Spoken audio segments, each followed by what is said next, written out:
Hey everyone, if you're enjoying my RM audiobooks, don't forget to like, subscribe, hit that hype, and maybe check out my Patreon if you want to support the channel even more. Your support means a lot and helps me keep these coming. Now, sit back and enjoy the story. Fake it till you make it. Chapter 1. Heroes. When people brought up the term heroes, they would think of legends and stories. There were many of them, but the one that stood out to the people would be the story of the Argonaut. Unlike the version of pan-human history, the version told in Gekai, the term Argonaut did not refer to the band of heroes that traversed Greece. No, it referred to the fool that saved many in the past. Yet, that same fool bore many similarities to multiple members of the Argonauts. So Belle, which story would you like to hear again? A young white-haired boy beamed at his grandfather who had extended him that question. The Argonauts. The old man chuckled. Which one? Belle Cranel folded his arms. Before he grinned, all of them. His grandfather laughed. That will take too long. How about we choose a hero from them? Either we choose the version of the fool, or we choose one of the heroes from the Greek version? The boy frowned. Do I have to choose? The older man chuckled. Yes, as mighty as I am, controlling time isn't my forte, that's my father's. Belle pouted. I guess the fool and Heracles then. His grandfather shook his head with a knowing smile. Only one, Belle. I get you love them, but only one. The boy puffed his cheeks further. Heracles then. The older man's smile widened. Of course it will be Heracles. Belle beamed. Of course. He's my favorite hero. His grandfather laughed. Glad to hear it. The older man walked to one of the shelves they had in the house, one that held many books that told of heroes from various ages, all of which he had told to his grandson. The grandfather pulled a book out, one of the few books that recorded the hero's heroic deeds. This book recorded the first of the 12 labors of Heracles. He glanced back at his grandson. Let's do the one with the Nemean lion this time. We went through the Hesperides and Cerberus last time, didn't we? Belle beamed. Okay. The grandfather chuckled as he grabbed a chair. All right, ready? The young boy nodded giddily as he made himself comfortable. Yep. The old man smiled at the boy's enthusiasm. No matter how many times he'd told the story, Belle was still excited to hear them. He cleared his throat. Okay then, so let us begin. Heracles was the son of a human woman and Zeus, the king of Olympus and god of the sky and lightning. Heracles was a strong young man, and his power garnered the envy of many lesser men. And so the grandfather recited the heroic tales of the greatest hero of Greece, Heracles, for what was probably the 1000th time, amongst many others. A few months later, the grandfather stood before his grandson. It was late at night, and the boy had went to sleep blissfully after their nightly storytelling sessions. The old man smiled with affection as he watched over the young boy that bore the legacy of his familia, as well as his wife's familia. Coincidentally, not many of Gekai knew of his relationship with Hera, and by not many, only the gods actually knew. It was mostly due to neither acting the part, to which Zeus was more than happy for. It gave him an excuse to chase after other women, much to Hera's exasperation. Zeus stared at his grandson, the result of one of his children and one of Hera's. Belle's father was not the strongest. In fact, he was probably one of the weakest member of their familia, but everyone in the Zeus familia treasured one another as brothers in all but blood. Materia, on the other hand, was a non-combatant and one of the most well-protected figures in Oreo. How he hooked up with Materia, Zeus will never know, and he would have the gods' eternal respect for that. The god shook his head, bringing himself out of his musings, and instead, focused on his grandson. Zeus glanced at the books that lined the shelves. Many of them, in fact, contained stories of heroes that did not exist in this world. No, they existed in a different world, or rather, a different timeline altogether. Gekai and Tenkai existed separate from pan-human history, after all. It was why they were not pruned. Of course, Zeus had included the tales of this world in his stories. The full version of the Argonaut was one of them, and so was Dungeon Oratoria. All that led to something that bloomed in Belle's heart, for the young boy had come to adore those stories despite their flaws. It had led Belle to desire to become a hero, and Zeus was sure that wish was now firmly planted in the young boy's heart. Arcanum swirled in his fingers, and while forbidden, that was mostly only in Oreo, no one would notice such a small amount of his powers being used in a village like the one he was in. Of course, for a god such as Zeus, he had to be careful not to let it overflow. Just a tiny bit over would be enough to send him back to Tenkai, after all. The old man gently pushed Belle to his side, careful to not wake the young boy, and held his fingers at his back. The divine powers of the god flowed into the young boy's back, but Zeus did not grant Bellefauna. No, what he granted his grandson was so much more, and he relied on his connection to pan-human history to accomplish this. After a few minutes, the god cut of his powers, nodding in satisfaction as he turned to head to sleep himself. There was so much more to do to prepare. Line break. A few years later, Belle Cranel walked the gates that led into the labyrinth city Oreo. He grinned as he walked along the streets, taking in the sights of the massive city. But that excitement quickly came to an end, for despite being registered as an adventurer, the young man found himself facing a dilemma. None of the familiars were willing to take him in. Absolutely none of them. And as the kind elf lady at the guild had told him, he couldn't enter the dungeon without a fauna, which you could only get by joining a familia. Without a familia, the lady had refused to provide him with anything more than the standard issue armor, no weapons at all. That led to the young man squatting in an alley, hugging his knees to his chest. What do I do? He had money, but even then that was barely enough to last him a few days. Belle sighed. What would heroes do in this situation? His back grew warm, and the white-haired boy shook his head. No. I can't let this set me back. I need information. That was right. Heroes like Odysseus or Leonidas never let themselves fall because of overwhelming situations. They took what they could and made the best out of it. This certainly wasn't the worst for Belle. The young man jumped to his feet with surprising amount of force, and he ran out into the streets, determined to look for a familia. Unknown to the young man, his jump had left a sizable and rather deep footprint on the otherwise solid concrete of the wall and ground.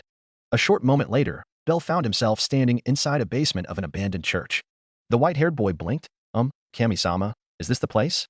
A busted girl with lush black hair tied in twin tails turned to him and nodded. Yep. Belle smiled awkwardly. I see. Hestia pouted. You're judging, aren't you? The white-haired boy panicked. No. Of course not. The goddess sighed. Well, I guess I didn't really tell you everything when I said you'd be my first familia member. She gestured to the soul bed in the small basement. Lie down on the bed and take your shirt off. Belle blinked. Come again. Hestia's face flushed. To give you a falna. Okay. Nothing else. The white-haired boy blinked. Before he realized what he had insinuated, his face burning. Sorry. The goddess sighed. Just hurry up. Belle silently nodded and got on the bed, taking off his shirt as he laid on the bed face down. Hestia hummed as she got on the bed, biting her thumb as she stared at Belle's now bare back. Okay, here I go. The goddess pulled her hand away from her mouth, her thumb now covered with blood, and she let a single drop of blood fall onto Belle's back. As soon as it did, Hestia extended her arcanum towards the drop of blood, and by extension, Belle's body and soul. The moment she did, the goddess' eyes widened, for she felt something else in the boy's soul. Something distinct, familiar, but not something she could really identify. But that feeling vanished as soon as she felt it, and Hestia felt the connection form between her and her new child. The mark of a fauna quickly formed itself on Belle's back, and Hestia smiled. It's done. Belle gasped with joy. Really? Hestia nodded. Yes, now hold on. I'll copy it down for you. She grabbed a blank sheet of paper and burned the scribings of the fauna onto the sheet, but only after she burned it did she notice something off about the status sheet. STR, I0, Ind, I0, Dex, I0, AGI, I0, Mag, I0, Skills, blank, Magic, blank. The status was as she expected. Anyone receiving a fauna for the first time wouldn't possess any indication of their strength. Contrary to belief, the fauna system only showed how much they growed, rather than really show how strong they were. What confused Hestia, however, was the blank for both his skills and magic. It wasn't supposed to have anything, yet it looked like Belle was supposed to have something in those slots, but had them erased or hidden. Belle's voice tore her from her musings. Kami-sama? Are you done? Hestia blinked, and she quickly backed away from Belle. Why yeah, I'm done. You can have a look. Belle bounced to his feet, and excitedly turned to the goddess. Let me see. The goddess smiled in exasperation as she handed him the sheet. Don't be disappointed though, you just got your fauna, so it won't show anything. Give it some time, and you'll see more. Belle nodded. Got it. Hestia grinned. Good to hear. The white-haired boy quickly put on his shirt, grabbing his guild-issued outfit. I'll be off then. The goddess blinked. Wait, where are you going? Belle grinned as he turned to glance at her as he reached the door. The dungeon, of course. Hestia blinked. Before she realized it, Belle was already gone. W8. Belle. Line break. A short while later, Belle stood in front of the same half-elf that had insisted he join a familia first. The young man smiled. Ina-san. I got into a familia. The bespectacled woman smiled. Oh, which one did you join? Belle grinned. The Hestia familia. Ina blinked. Hestia. The young man nodded. Yep. The half-elf frowned as she quickly flipped through her register of known familias. I don't remember seeing that name though. Belle nodded. Yeah, because I'm the first member. Ina froze. First member, you say? Those words prompted everyone to stare at them, whispers filling the guild. The woman sighed, and she stood up with her book. Come with me, please. Belle blinked. Huh. Ina stared at her, not a shred of kindness present in her eyes. Now. The white-haired rabbit yelped. Oh, okay. After a short walk, the pair reached a small meeting room, and Ina sat down at the table. Sit. Belle nodded meekly and took a seat, and the half-elf swiftly flipped through the pages until she found what she wanted. Ina nodded. Hestia, a goddess who only put in her name for the familia registrar a few weeks ago, yet she did not register a single member. She looked at him worriedly. Are you sure you'll be okay with that? I'm sure there are better familias. Belle looked down. Well, no one really wanted to take me in. Ina's eyes softened. I see. The white-haired boy smiled. Well, it's not as bad as it seems. Hestia-sama is the goddess of the hearth and flames after all. I'm sure it'll turn out fine. The woman sighed. If you're sure, I suppose. She snapped the book shut. All right, you did get a familia, so I suppose we can get you some equipment. Come with me. The two went for a short walk, and they reached the storage room of the guild. Aina gestured around them. This is the guild's storeroom. We keep standard issue equipment for new adventurers. Though I say standard issue, they're pretty much only good enough to keep you going for the first 2 floors of the dungeon. Bellowed, I see. The half-elf nodded. By the time people reached the 3rd floor onwards, they'd have enough fundings to get better equipment, which isn't saying a lot to be honest. Aina nodded as she took out some arm and leg guards. All right, I'll let you choose your own weapon, okay? Bell nodded as he turned to the racks of weapons. Thank you, Aina-san. The woman smiled. So which one are you going to go for? The white-haired boy folded his arms, not giving her an answer, but instead went deep into his own musings. Grandpa's trained to use pretty much everything here. But I guess the one that fits me best is. He reached for a single battle knife on the rack, studying it thoroughly. Aina blinked. A knife? Are you sure? Bell nodded. Yes, I know how to use a sword or bow, but a knife fits me best. Maybe I'll try using a sword in the dungeon once I've gotten a feel for it, but this is what I want for now. The half-elf blinked. Oh. The white-haired boy turned to her. Sorry, did I say something wrong? Aina shook her head. No, it's just. That didn't sound like someone who's never been into the dungeon before. Bell chuckled. Well, my grandfather's taught me how to use a few weapons, I guess. The half-elf smiled. I see, he must be a great person. The white-haired boy's smile dropped slightly. Why yeah, I guess. Bell shook his head. Anyway, I've got my weapon and armor, so I'll just head off to the dungeon now, okay? I know when to stand between him and the door. Not yet, you're not. Since we're here, I might as well brief you on what you need to know. The white-haired boy blinked. Huh. Line break. A few days later, Bell was dashing through the first 3 floors of the dungeon. The first 2 floors generally only had goblins and kobolds, which weren't too hard to kill. The young boy had quickly tore through them like paper, for what were goblins and kobolds in the face of a hero that Bell aspired to be? Heroes the like of Achilles, Heracles, and Siyu Chulin would tear through them like nothing, and so Bell swore he must do the same. Thus he did. Even as he was faced with dungeon lizards, he did not flinch and took them on firmly. Before Bell realized it, he had reached the end of the 4th floor. The white-haired boy blinked. I'm at the end of the 4th floor. 5 days, that was all it took for him to reach the 4th floor on his own. The young boy grinned. All right, guess I can probably take a peek. Before he could, however, a growl reached his ears, just as he felt a rumble from his stomach. Bell stopped. I guess I should take a short break. Hunger is the enemy. For some reason, his back grew warm when those words left his lips, and he felt a surge of energy run through him. But it vanished as soon as it appeared, so much that Bell brushed it off as he reached for the small lunchbox he had obtained earlier during the day. Bell sighed. Can't believe I let myself get roped into that. He had had the pleasure of meeting Syr Flova, a waitress from the Hostess of Fertility. The waitress had managed to trick him into promising to pay their restaurant a visit at night in exchange for her lunchbox. The white-haired boy sighed as he shoved the food into his mouth, grimacing at the lack of flavor and hardness of the food. After a few minutes, Bell finished the food, and he quickly descended into the 5th floor. As he walked through the otherwise empty corridor of the floor, Bell heard a roar. Or rather, what sounded like a mix of a cow's moo and a roar. Bell turned, and he found himself met with the sight of a minotaur charging at him. The white-haired boy tensed, his mind racing towards the hero he knew had slain one. Theseus. The hero who had managed to kill a minotaur, either with his bare hands or with a sword. His back grew warm, a surge of power filling his body, and Bell got ready to dash forward. At least, he would have, had the beast not let out a loud roar as it charged towards the level 1 adventurer.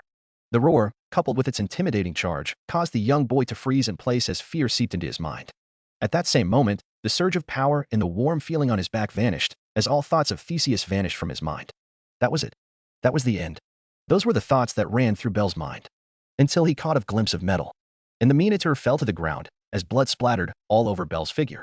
In the place of the beast was a blonde girl, brandishing her sword to flick the blood off of her blade.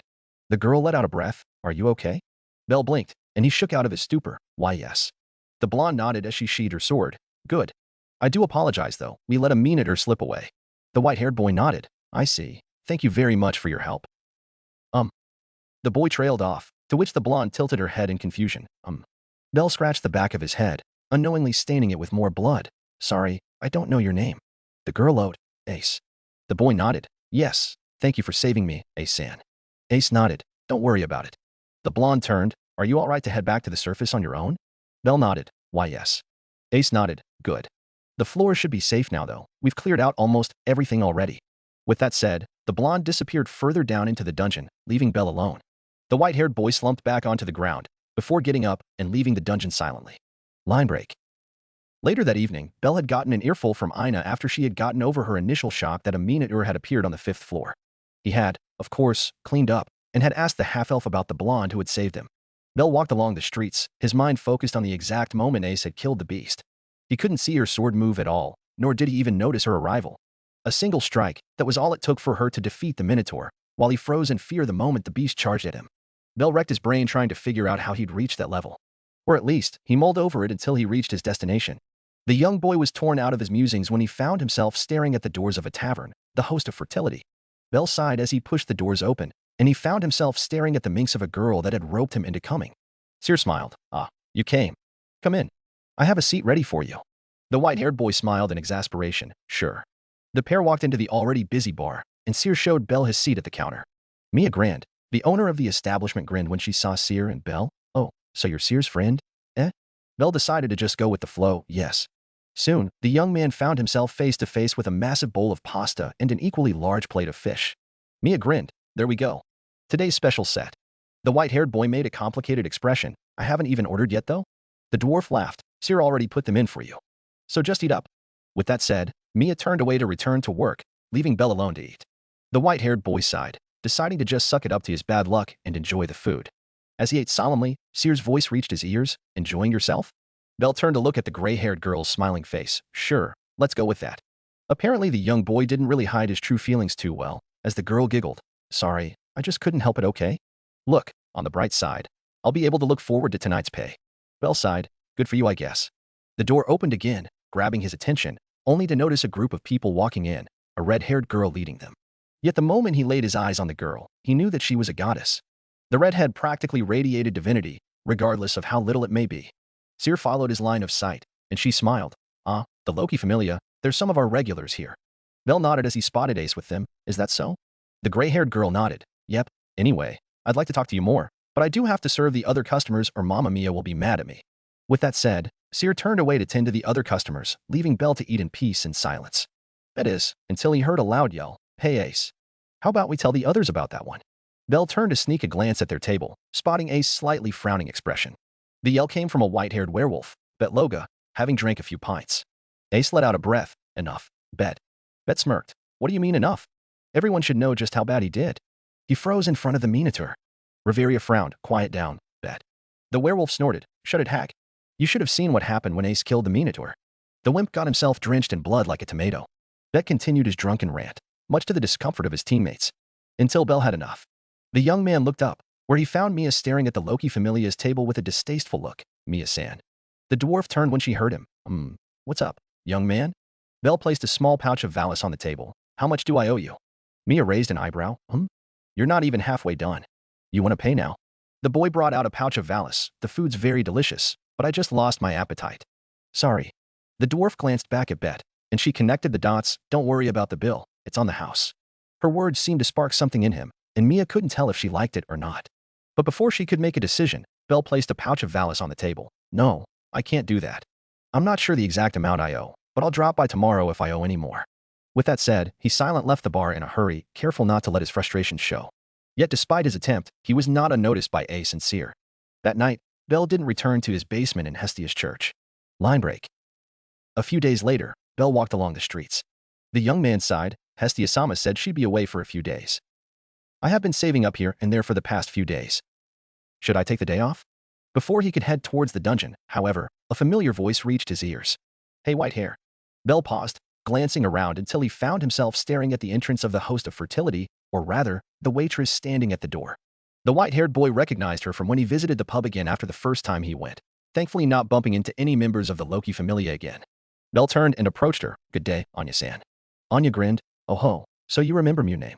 The boy chuckled. Of course, it'd be rude not to. The were it nodded. Makes sense.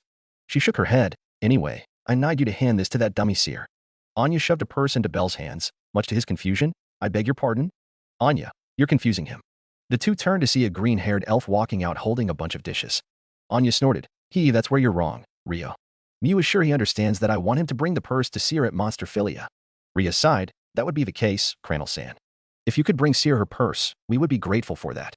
Bell nodded. I don't mind really. I was just thinking of taking a break today. The cowgirl grinned. Great. The white-haired boy chuckled. Well, I just have a small question. The two girls looked at him in confusion. Yes. What is this Monsterphilia?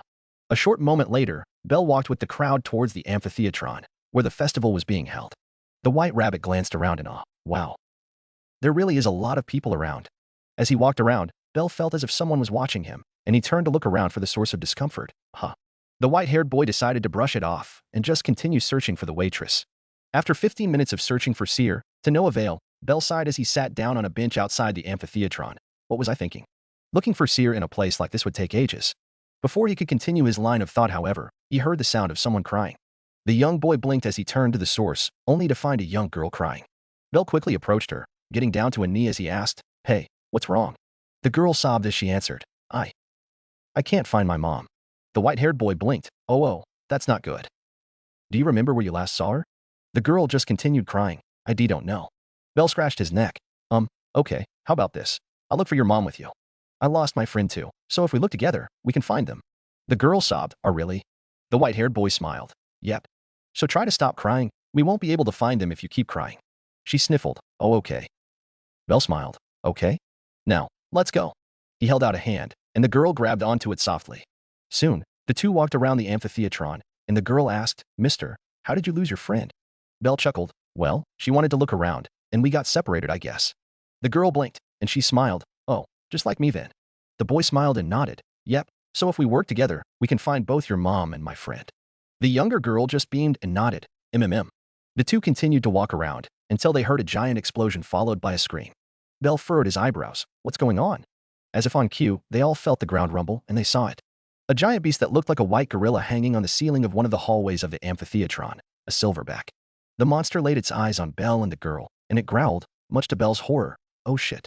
The gorilla monster pounced, and Bell barely had time to scoop the girl into his arms before he dashed away. As soon as he did, the silverback gave chase, and the girl yelped when Bell made a sudden turn into an alley. "Mister, I'm scared." Bell grunted as he dashed out of the alley onto a street, spotting the silverback closing in on them, before quickly turning into a different street. "Don't worry, I'm actually an adventurer. We'll be fine." The young girl nodded, only for her face to turn pale when she spotted the silverback grabbing a bunch of crates from one of the stalls nearby. "Mister, behind you." Bell turned, but he was too late, for the crate smashed into him, sending him and the young girl sprawling to the ground. The young man groaned as he got to his feet. The heavy crates had hit him in the head. Yet, he managed to barely regain his bearings, spotting the silverback stalking towards them. Bell's eyes darted around, only to see almost, if not everyone hiding inside the buildings. His eyes darted back towards the silverback. He knew what it was. A silverback was a monster that lived on the middle floors. Bell barely even scrapped past the upper floors. He couldn't possibly win alone against this beast. But for some reason, Bell couldn't find himself running. Especially not now when the beast was so close, not when he couldn't possibly grab the girl and run. He needed to protect her, and he hoped the girl would be smart enough to run away the moment he started to fight. Bell trembled as he saw the giant beast stalking towards him. It reminded him way too much of the mean-eater on the 5th floor.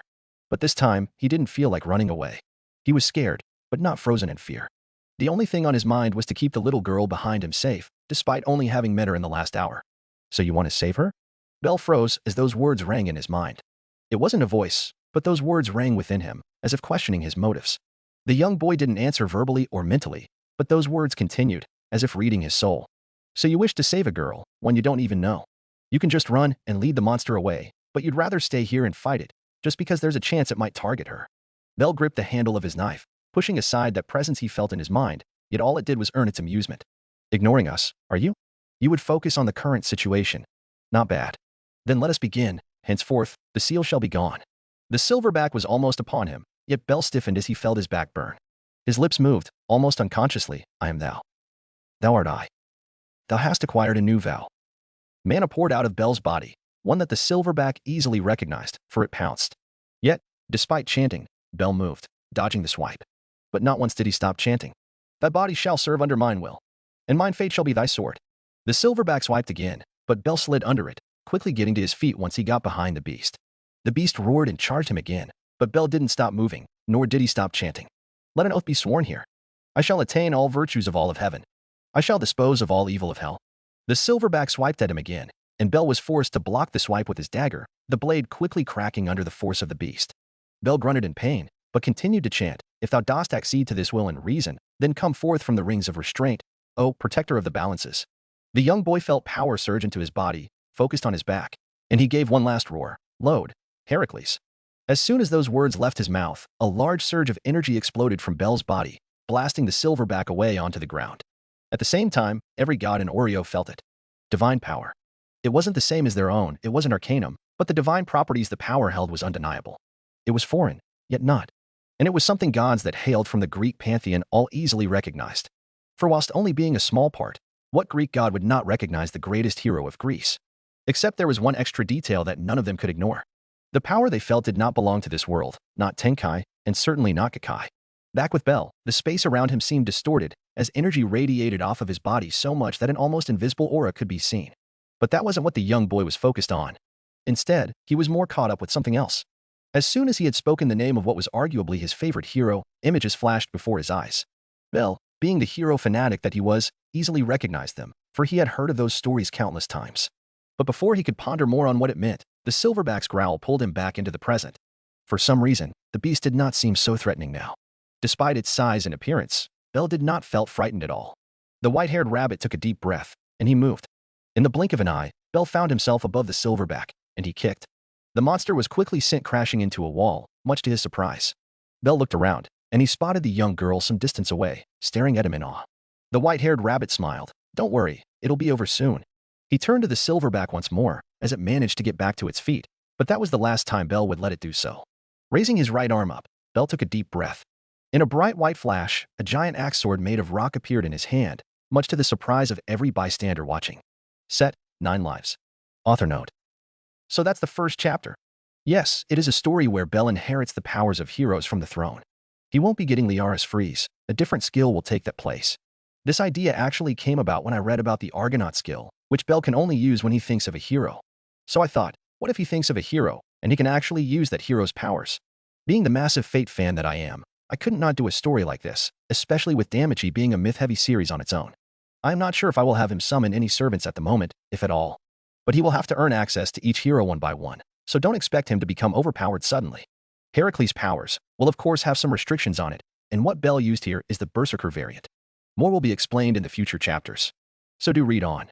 But for now, here is the full chant of his summoning, or more accurately, contracting magic, which I call desire for the throne. I am thou. Thou art I. Thou hast acquired a new vow. Thy body shall serve under mine will, and mine fate shall be thy sword. Let an oath be sworn here. I shall attain all virtues of all of heaven. I shall dispose of all evil of hell. If thou dost accede to this will and reason, then come forth from the rings of restraint, O protector of the balances. Load. Blank. That will be the base contract chant. So far I have plans to include Emilia, Atalanta, and Cu Chulin. Those are only for Season 1. So yeah, read and review please. Until next time. Chapter 2. Author note. Hey, I'm back with a new chapter. Guest, I'm heavily leaning on Bell x Rio at the moment, but we'll see. Cody White 162, Best Guile, thanks. I got the idea from Bell's original Argonaut skill, and I've always wanted to do a FIC with someone inheriting all the powers of all heroic spirits. And yes, I took the confidant vow to make up the first 2 lines of the chant. Mainly because I wanted to show that Bell is truly inheriting these powers from the throne of heroes, and Persona's shown that the vow reflects the user's inner soul. Spartan Pride 11, oh he will. Bell will definitely inherit EMY's powers, along with many others. Jose 19, if it's not for you, then don't read it. Plain and simple. Yes, it's sort of his Fate/Khalid style, but unlike that one, Bell doesn't take on characteristics of the heroes. It's more of a mix of install and include, which I call load. He can use all of the powers of the heroic spirit he loads, but he won't experience any physical and aesthetic changes. Lean, not adding servants is the plan to be frank. DanMachi already has enough characters, and I for one don't want to add more. Standard Buster, thanks. I do hope you continue to enjoy the story. Grawl, thanks. I hope I can live up to that ha ha ha. Gigachad 23, I'm not sure if there are any other fics that did an idea like this, but I have not seen any. So I was actually excited to do this. As for Concho and Bakuya style, I would say Bell's dual wielding is rather different, as his own uses them in reverse grip. But we'll see. As for Bell's boost with Heracles, as of now, Bell's body can't handle the full power of Heracles. As he is a level 1, the boost sent him up to upper level 2 or lower level 3. But that's only for the first time, and it's only the Berserker variant. Moving onwards for now, it will only boost him up by 1 level, 1.5 at most. Using 9 lives on the other hand will boost him 2 levels minimum. Commando 2341, my bad. My understanding of the floors is a bit iffy to be honest. I'll try to avoid mistakes like that in the future. Mircy 55, you will find out the answer to your question in this chapter. So yeah, here's the new chapter. Enjoy. XXX. Freya watched in a secluded room, using her divine powers to watch the scene unfold, and she was pleasantly surprised. Bell Cranel, that sweet innocent boy, whose soul pure as one could ever be, possessed something no one could ever expect. Ever since he had entered her line of sight, Freya had been fascinated by his soul. It was pure, shining brightly with hope and possibility. Yet at the same time, it felt as if there was more to it. It was as if there was something missing, an empty blank slot in his soul waiting to be filled. Freya now understood why his soul was the way it was. The boy was pure and innocent, but he wasn't naive, or at least, not too naive. A god had tampered with his soul before, and Belle's soul was now linked to an existence that was outside of Gekai and Tenkai. There was no other way for Belle to have managed to obtain such a power. Only a god would be able to forge a connection like that. The goddess of love shivered with excitement as she studied Belle's soul, not able to take her eyes off of him even for a second. Freya had yearned for Belle before. She adored his innocent and pure-hearted attitude. But this took it to a different level. His pure soul could be paired with another soul of a hero, and despite being paired with one as colorfully stained as Heracles, Belle's own radiance did not fall behind. Not one bit. All it did was further showcase just how beautiful Belle's soul truly was. It brought Freya huge amounts of joy and arousal. But the goddess convinced herself, if this was what Belle could show her at his current state, what could he offer when he grew further? The goddess of love shivered with excitement as she watched. Line break. Set, 9 lives. The giant sword axe appeared in his hand with a blinding white glow. It was almost twice his size, yet Belle held it with little effort. Belle took a deep breath, and he moved. To the general populace, Belle simply spun and swung the giant stone axe sword once at the silverback. But to those with trained eyes, the white-haired rabbit had struck the beast a total of 9 times. Unknown to all watching, what Belle was doing wasn't simply hitting the beast with his axe. No, it was so much more. With the power of Heracles imbued in his body, Belle was unleashing whatever his body could handle of the legendary hero's full might. It was the symbol of Heracles, the result of him mastering countless forms of combat, all applied into a series of strikes aimed to bring down the enemy. And at that moment, the nameless stone sword axe became the strongest sword and axe in existence. That same sword axe was now aimed at the silverback. In an instant, it was over, and the silverback fell backwards towards the ground, exploding in a shower of black dust, leaving the magic stone on the ground.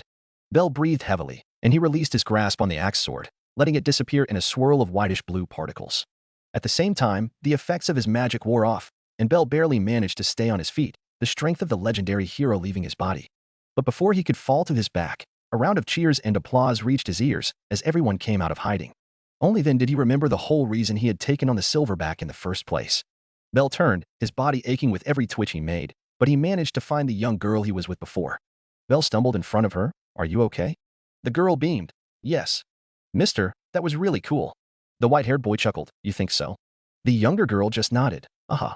Belle smiled. "Come on, we can get back to looking for your MOA."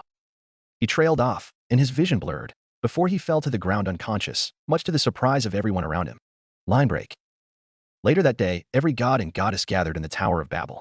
Hermes glanced around the hall, and he nodded in satisfaction once every god and goddess and Oreo sat down. The god of messengers cleared his throat. "All right, settled down. I'm sure everyone knows why we're here despite the next Donatus being over a month away." Every god and goddess nodded, and Hermes spoke again. "I'm pretty sure we all felt it. Heracles' presence." A random god yelled out, "Yeah. Why is Heracles here in the first place?" "He's from your neck of the woods, isn't he, Hermes?" Another god spoke up. "Before we get to that, we also need to figure out why it's that version of him."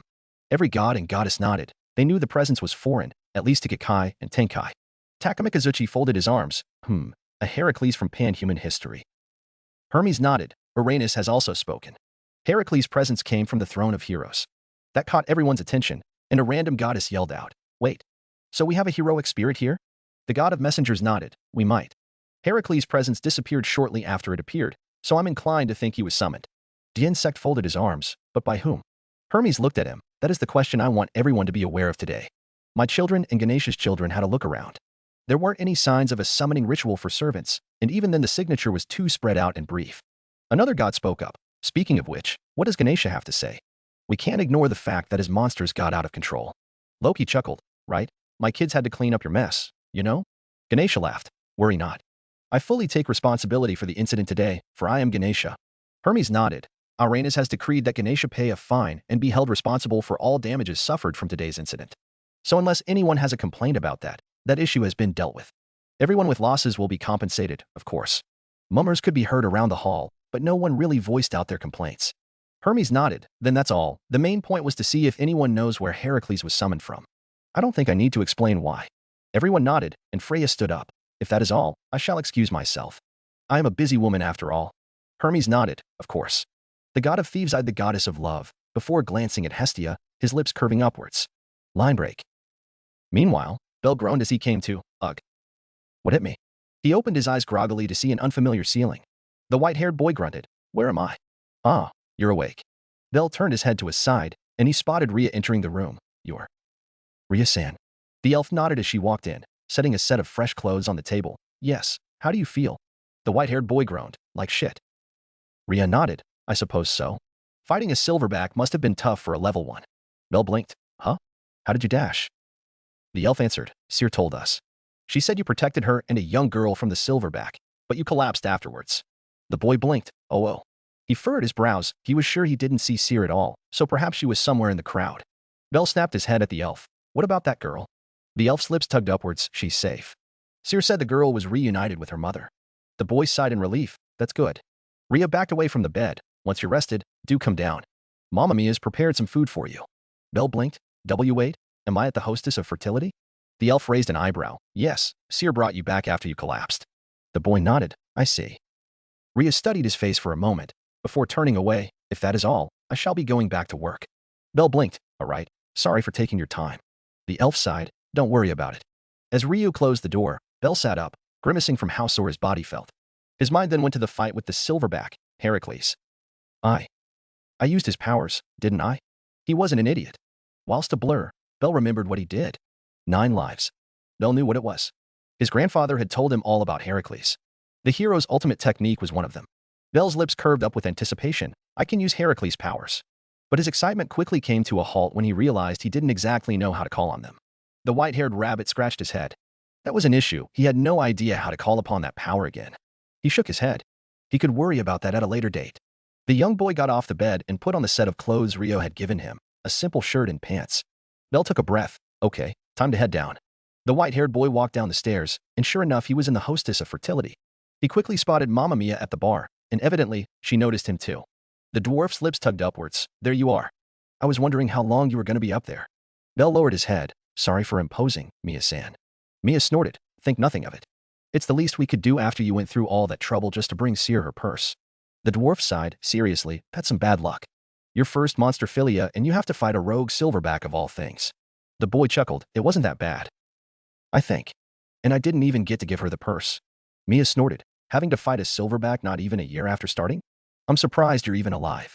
Bell froze, Heracles' powers coming to mind, and he laughed awkwardly. Ha ha ha. I got lucky, I guess. The dwarf studied his face again, and she snorted. Being modest now, are we? The white-haired rabbit looked down. I'm still not good enough. I fell unconscious just like that. Mia raised an eyebrow. So you don't know why you got knocked out? Bell shook his head. I think my body wasn't used to using that much power all at once. The dwarf chuckled. Maybe, but what you suffered from was mind down. The boy blinked. Mind down. His eyes widened. Wait, isn't that only possible if I could use magic? But I can't. Mia shrugged. Hell if I know. But when Syr brought you in, that was what it seemed like. I know a mind down when I see one. Bell looked down. I see. But before he could ponder further on that, he found a plate of pasta in front of him. Huh? He looked up to see Mia's grin, and the dwarf turned away. Here, eat up. It's on the house. Think of it as thanks for taking down that silverback when Syr was there. With that said, Mia walked off, but she spared him a glance before she headed back into the kitchen. Oh, and try not to sit there for too long. We're not open yet, but we do need to prepare for the night later. As the owner of the bar walked into the kitchen, Bell spotted the rest of the waitresses walk out. The white-haired boy blinked when they all stopped in front of him at the bar. Anya grinned. Not bad, Naya. Color us impressed. Lenoir and Chloe nodded, the latter leering at Bell, much to his discomfort. Bell blinked. Sorry. Rhea sighed as she walked past them carrying a stack of clean plates. Ignore them, Cranel-san. Chloe looked at the elf in mock shock. What? Are you not curious how a level 1 defeated a silverback of all things? The elf paused, before she shook her head. Regardless, it is not our place to pry. Syr popped out of the back. Yep, if Belson feels comfortable to tell us, he will tell us. Yes? Bell nodded. I guess. I'm still not exactly sure how I did it. I might have to get my goddess to update my status sheet to find out. Anya giggled. No need to take it so seriously, Naya. We were just teasing, Naya. Status sheets are private after all. Syr smiled. But it was cool though, seeing you swing that giant stone sword at that silverback. What is it anyway? A Hephaestus weapon? The white-haired boy chuckled. No, it was just a nameless axe sword. What I did. He trailed off, unsure if he should really say it. But Lenoir spoke up. If you don't feel like telling us, that's totally fine, you know? Bell nodded. Sorry, I want to tell you, and I have an idea, but I'm not really sure if it is what I think it is. Chloe smiled. Well, in that case, you can check with your goddess, and if you think you're fine with telling us, you can do that later. The white-haired rabbit smiled. Sure. I'll make sure to do that. If you're done talking, get your asses back here. The food and dishes are not gonna prepare themselves. Mia's voice reached their ears, and the four waitresses jumped. Anya looked at Belle apologetically. Sorry, white hair, but Mamma Mia's angry Naya. We gotta go. Chloe and Lunwar nodded in fear as they scrambled to the back, and Syr smiled at him. Talk later? Okay. Belle simply chuckled as he took a bite from his plate of pasta, watching them work as he finished his food. Later, as Belle left the pub, Mia watched the young boy exit the door. She then walked up the stairs into Syr's room, where the gray-haired girl sat looking out of the window at the boy. The dwarf stared at the girl. So, care to tell me what's going on with that kid? Syr smiled. Do I have to? Mia sighed. Is it something we should be worried about? The girl shook her head. No, in fact, I think it's something you can look forward to seeing. The dwarf nodded. I see. Mia snorted. Speaking of which, what do you really plan to do with him? Syr looked at her in the eye. Now what are you talking about? The dwarf scoffed. Don't try to dodge the question. Belle's a good boy, but surely there's something else that caught your attention. The girl giggled. It was just love at first sight. Nothing more, nothing less. Mia frowned. As Syr or as Freya? Syr walked out of the room. Both. Is that not allowed? With that said, the goddess in disguise left the room and went back to work, leaving the former captain of the Freya Familia in the room. Mia sighed. Whatever she's up to, boy, I wish you the best of luck. Line break. Later that night, Belle laid on the bed of the church as Hestia updated his status. As soon as she did, the goddess nearly fainted. Hestia sat on his back, massaging her temples to fight off the growing headache. Belle cooing, I don't know if I should be happy or if I should be angry. Belle blinked. Huh? Is there a problem? The goddess of the hearth grabbed a sheet of paper and imprinted the status sheet on it. Have a look. Belle took a look at his sheet, and he blinked. STR, E300. End, E190. Dex, D350. AGEI, D600. Mag, E300. Magic. Heir to the throne. Description. The ability to inherit the powers of legendary heroes from the throne. User needs to form a contract and connection with the heroic spirit first before using their abilities. Once a connection is formed, those abilities can be used with just the last sentence of the full chant. Chant. I am thou. Thou art I. Thou hast acquired a new vow. Thy body shall serve under mine will, and mine fate shall be thy sword. Let an oath be sworn here. I shall attain all virtues of all of heaven. I shall dispose of all evil of hell. If thou dost accede to this will and reason, then come forth from the rings of restraint, O protector of the balances. Load. Blank. Currently unlocked spirits. Heracles. Restricted. Noble phantasms. Description. Once user has established connection to a heroic spirit and is in use, user can use the crystallization of the spirit's legend. A crystallization usually involves utilizing a spirit's ultimate technique or a conceptualized version of their greatest achievement. Chant. Set. Blank. Skills. Desire for the throne. Description. As long as user desires to become a hero, growth of stats will increase exponentially. Effect increases by intensity of determination and desire to become a hero. Belle blinked again after reading the sheet. Am I blind, or am I reading this correctly? Hestia sighed. Yes, you're looking at it correctly. The boy looked at her. So that's how I used Heracles' powers. I inherited them. The goddess nodded. If what the sheet says is accurate, yes. It also seems like you might be able to do the same for other heroes. A smile formed on Belle's face, one that quickly turned into a full-blown grin. Holy shit. That's awesome. The white-haired boy did a weird dance around the room, much to Hestia's amusement, but the goddess didn't share the same excitement he did. Hestia took a deep breath. Belkuin, I hate to rain down on your parade, but we can't let anyone know this. Belle blinked. Huh? Why? The goddess looked at him seriously. When you used Heracles' powers, you didn't just use a hero's powers. You used a half-blood's powers. Everyone in Oreo felt the divine power of a demigod. The boy blinked again. Oh. The twin-tailed goddess sat down on the couch. The gods had a discussion earlier just now. Everyone will be on the lookout for Heracles' presence. Belle blinked. Huh? Why? Hestia furrowed her brows. How do I explain this? She scratched her head. Before she nodded, it's a long and complicated story, but basically a god is forbidden to use their divine powers. Belle blinked, but I used his powers. Is it because he's a demigod? The goddess nodded, in a way. But it doesn't change the fact that you did use divine powers. Belle panicked. Wait, does that mean I'm in trouble? The twin-tailed goddess smiled at his reaction. No, not yet. No one knows that it's you, and I want to keep it that way for now. The boy furrowed his brows. So that means I can't use it? Hestia shook her head. You may use it in the dungeon, but you cannot use it in the city. It'll be hard to hide your magic, but you absolutely cannot let anyone know about your skill. Belle fell silent. I see. The goddess' expression softened. Look, it's not like you can't use it. I'm just telling you to be careful. What you have is very powerful, extremely powerful, and many would kill to get even either ability, or they'd try to kill you so you can't use it. Hestia patted him on the head, but once you get strong enough, you won't need to worry. The boy nodded. I understand. The goddess smiled. Good. Her smile widened in a teasing manner. But speaking of which, aren't a little old to want to be to a hero of all things? Belle's face flushed. Leave me alone. I can't help it. Hestia giggled. It's okay. Heroes are grown men too, after all. The boy just looked away in embarrassment. The goddess chuckled before she stood up. And since we're here, I also have something else for you. Belle blinked. Huh? Hestia walked over to one of her bags on the ground, and she pulled out something wrapped in a piece of cloth. The goddess handed the object to the boy. Here. Belle blinked. What's this? Hestia smiled. Open it. The boy furrowed his brows in confusion, but did as he was told. As he unwrapped the object, Belle came face to face with a knife that had a pure black blade and a pure black handle. Belle's eyes widened, easily recognizing how well-crafted the weapon was. Kami-sama. What? Hestia smiled. Do you like it? The boy looked at the knife. I do, but where did you get this from? The goddess grinned. Hee hee, that's a secret. Hestia cleared her throat, the blade glowing with a faint blue hue when she did. Anyway, that knife is special. It will grow along with you, and it will only work on someone who has my blessing. Otherwise, it's just a piece of junk that can't even cut paper. Belle studied the knife, and his eyes widened when he spotted the telltale mark of a Hephaestus weapon. Wait, this is a Hephaestus blade. He snapped his head at her. Where did you get the money? The goddess giggled sheepishly. I didn't.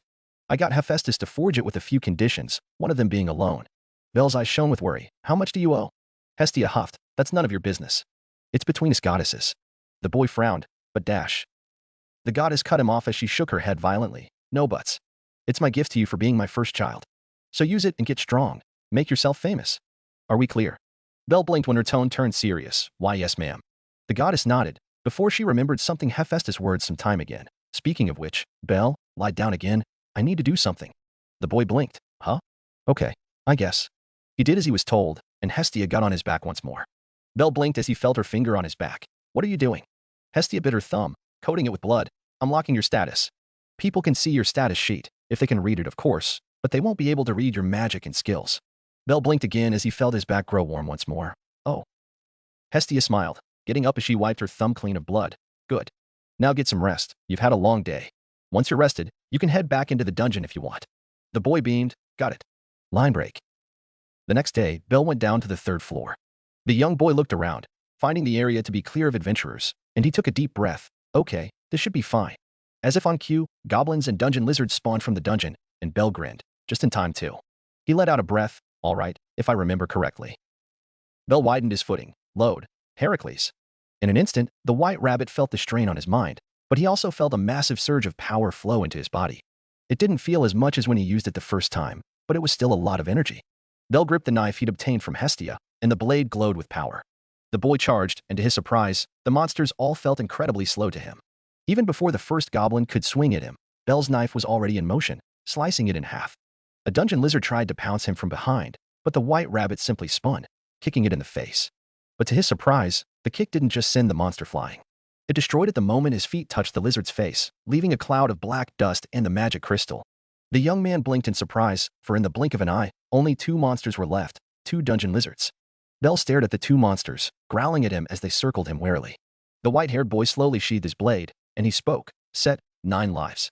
The impulse to summon Heracles' nameless sword axe surfaced, but Belle pressed it down, instead opting to channel it into his knife. The powers of Heracles flowed into the Hestia knife, and at that moment, the knife became the strongest knife in existence. Belle moved, and in a single swing, both monsters exploded in a cloud of black dust, the magic crystals dropping to the ground. The boy relaxed as he felt the presence of Heracles leave his body. He let out a sigh. That's the end of it, I guess. Belle turned to continue, only to stumble. Huh. Mia's words rang in his ears for some reason, and so did Ina's words from one of her lectures. The boy cursed as his eyelids started to droop. I is this. Mine down. Belle gritted his teeth. No, if I suffer from mine down just from using Heracles. I can't. The boy turned again for the exit, and he stumbled back up. Miraculously, no monsters spawned before him, and he managed to make his way out of the dungeon before he collapsed in front of entrance to the dungeon. Belle groaned as he opened his eyes, coming face to face with yet another unfamiliar ceiling. I did it again. Judging from those words, this is not the first time you've experienced mine down, is that right? The boy turned to see a familiar face, one he'd seen talking to Hestia multiple times, Machigatte. The god smiled. Good to see you up. Recovering from a mine down in an hour is impressive. Belle groaned as he sat up. How did I get here? Mike brought a cup to him. I was making my way back when I saw you on the ground outside the dungeon. I suppose you made it out before collapsing? The boy took the cup. Thanks, and I don't really know. He glanced at the contents of the cup. Sorry. What's this? Mike turned and sat down at a desk near the bed. It's a concoction I came up with to treat mind down. It's like a mind potion, but effect should be better. Bell blinked. Oh. He shrugged. Bottoms up then. He downed the potion in one go, and he immediately felt the effects almost instantaneously. Oh, wow. I feel great. Mike chuckled. Good to hear. Bell got off the bed. How much was that potion anyway? The god shook his head gently. Don't worry about it. The young boy furrowed his brows. I can't do that. You've already given me so much. Mike sighed in exasperation. What did Hestia do to get a child like you? If you really insist, the cost for that one is 300 valis. Bell nodded and pulled out his pouch, grabbing the money and handing it to Mike. Thanks for your help, though. The god chuckled. Don't worry about it. The boy nodded and turned. Is it okay if I head off? Mike waved him off. Of course. Give Hestia my regards. Bell grinned. Thanks. I'll see you around. The boy jumped off the bed and ran towards the door, but before he could, the god called after him again. Bell. Bell turned. Yes. Mike stood up, reaching into his inner pocket and pulled out 2 vials. Here, in case you find yourself using too much magic again, this will help. The boy's eyes widened. Eh? And no, I shouldn't. The god chuckled. Relax. This is another variation of the one I gave you. In return, I'd like you to tell me how well they work. How about that? Bell blinked. Wait, really? Mike nodded. It'll be helpful if you could. Not many adventurers like to test these kind of things, but if you could, this can help me determine which ingredient would be the best in terms of efficacy and cost. The god pushed the vials towards the boy. How about it? Bell reluctantly grabbed the vials. If you insist, I suppose I could. Mike smiled. Good. Now get going. I don't want Hestia to cry again when you don't go home again. The boy grimaced. Right. Bell shook his head. Thanks for your help, though, Mike-sama. With that said, he ran off, leaving the god's abode. The god chuckled. Seriously. Line break. Later that night, Bell dreamed. He saw a man saving towns and cities with nothing but a club and his bare hands. He saw a man revel in fame and authority as his accomplishments were widely known. He saw a hero envied by many, and one of them forced upon trials. He saw a hero fall in love and build a family. He saw the hero fall into despair and madness as his family was slaughtered whilst he saved many others. Then, finally, he saw the hero killed by one of his wives. Bell's eyes snapped open, and he realized he was breathing heavily. The boy turned, and as expected, Hestia was curled up beside him, muttering random words in her sleep. Bell sat up, taking a deep breath as he tried to calm down that dream. He knew what it was. He had heard of them so many times from his grandfather, but never before had he felt so intensely about those stories. Bell felt everything from Heracles' first battle to the last. He felt how the hero had felt when he first held a weapon, and he felt how the man had felt when he was given trials upon trials. But what bothered Bell was the amount of despair the hero had felt when his family was killed. The boy knew of the hero's tale, including the tragic ending of Heracles, but the emotions he'd felt in that dream was on another level. Bell pushed the sheets off of him, and he walked out of the church, staring up into the night skies. The boy took a deep breath, his mind replaying all of the scenes he had seen of Heracles' past. But then, so did the faces of the people Heracles had saved. The hero had saved thousands upon thousands of people, just like how Bell had saved the girl and the people of Oreo earlier. It wasn't wrong to save people. Bell felt his back grow warm, and he made a decision. The boy's lips curved upwards, and he headed back into the church. Line break. Did you just say the 7th floor? The next day, Bell was in the guild again, and he had told Ina of his plans to go deeper, which led to their current situation in one of the private meeting rooms. Bell smiled awkwardly at the half-elf's face. Why, yes. Ina leaned into her seat. Bellcoin, do you know just how different the 7th floor is compared to the 5th? And you just got killed on the 5th floor the other day. What do you think you can do on the 6th? Much less the 7th. The boy's smile strained at every word the half-elf spoke. I actually got a whole lot stronger from before. Really? The half-elf furrowed her eyes as she folded her arms. Really now? Bell nodded. My status sheet is mostly E, and I gained a new ma. He trailed off, but Ina caught it, her eyes widening. Your status sheet is mostly E, and you can use magic now? The white-haired boy nodded meekly. Why, yes. I can show you if you want. Ina sighed. All right, let me see. Bell turned and lifted his shirt to show his back to her, and Ina knelt down to take a look. The half-elf's face twitched in disbelief. You've got to be kidding me. Ina sighed as she stood up. I've seen enough. And you do have your magic and skill slots filled, but I can't read those. The boy turned to her with a smile. Does that mean I can head down to the 7th floor? The half-elf nodded. With what you have, you should be fine. But that brings us to your next problem. Bell blinked when Ina looked over him, or rather, his current state of attire. Huh. Ina let out a breath. Okay, might as well. She turned to him. Would you happen to be free tomorrow? The boy blinked. Yeah, I guess. Why? Ina's lips curved upwards. Meet me at the city square tomorrow at 9 a.m. You'll see. With that said, the half-elf left the room, leaving a confused white rabbit. XXX. Author note. Done. So that's the chapter. I did notice in the previous A/N that I mentioned that Belle's skill is called Desire for the Throne, but that is not correct. The magic to contract a spirit is called Heir to the Throne, which involves the chant. The skill, Desire for the Throne, is a substitute for Liara's Freeze, which gives him increased growth to become a worthy heir to the throne of heroes. Just wanted to point that out. So yeah, read and review please. Until next time. Chapter 3. Author note. Hey, I'm back with a new chapter. Been busy with work and studies, and I'll be even busier with Star Rail and my backlog of Gunpla. But we'll see how fast I can bust these chapters out. Raven Marcus, not too sure about Aina, but the door's still open. I'm leaning towards having only Ryuu and Syr for now though, mostly Ryuu. Strain 0001, you make a good point with Imawai's story being known to Zeus, and that is Imawai's story specifically. I won't spoil it here, because it'll probably be revealed in the next chapter or two.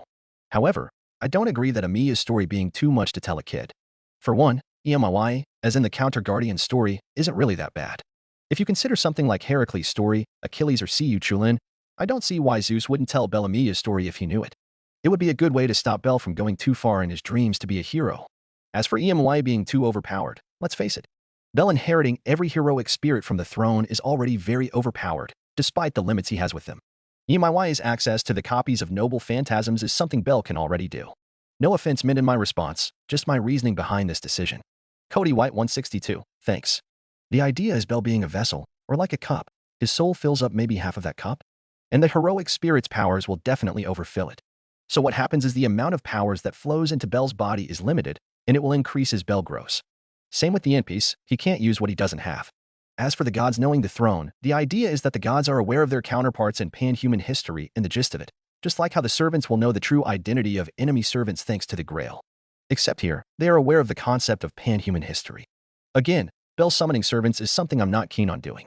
But shadow servants may be on the table. Ryuu is almost a definite now, but Syr is one I'm trying to figure out how to do. Field-tested, Winard, thanks. You do have a point with Syr being a little wrong.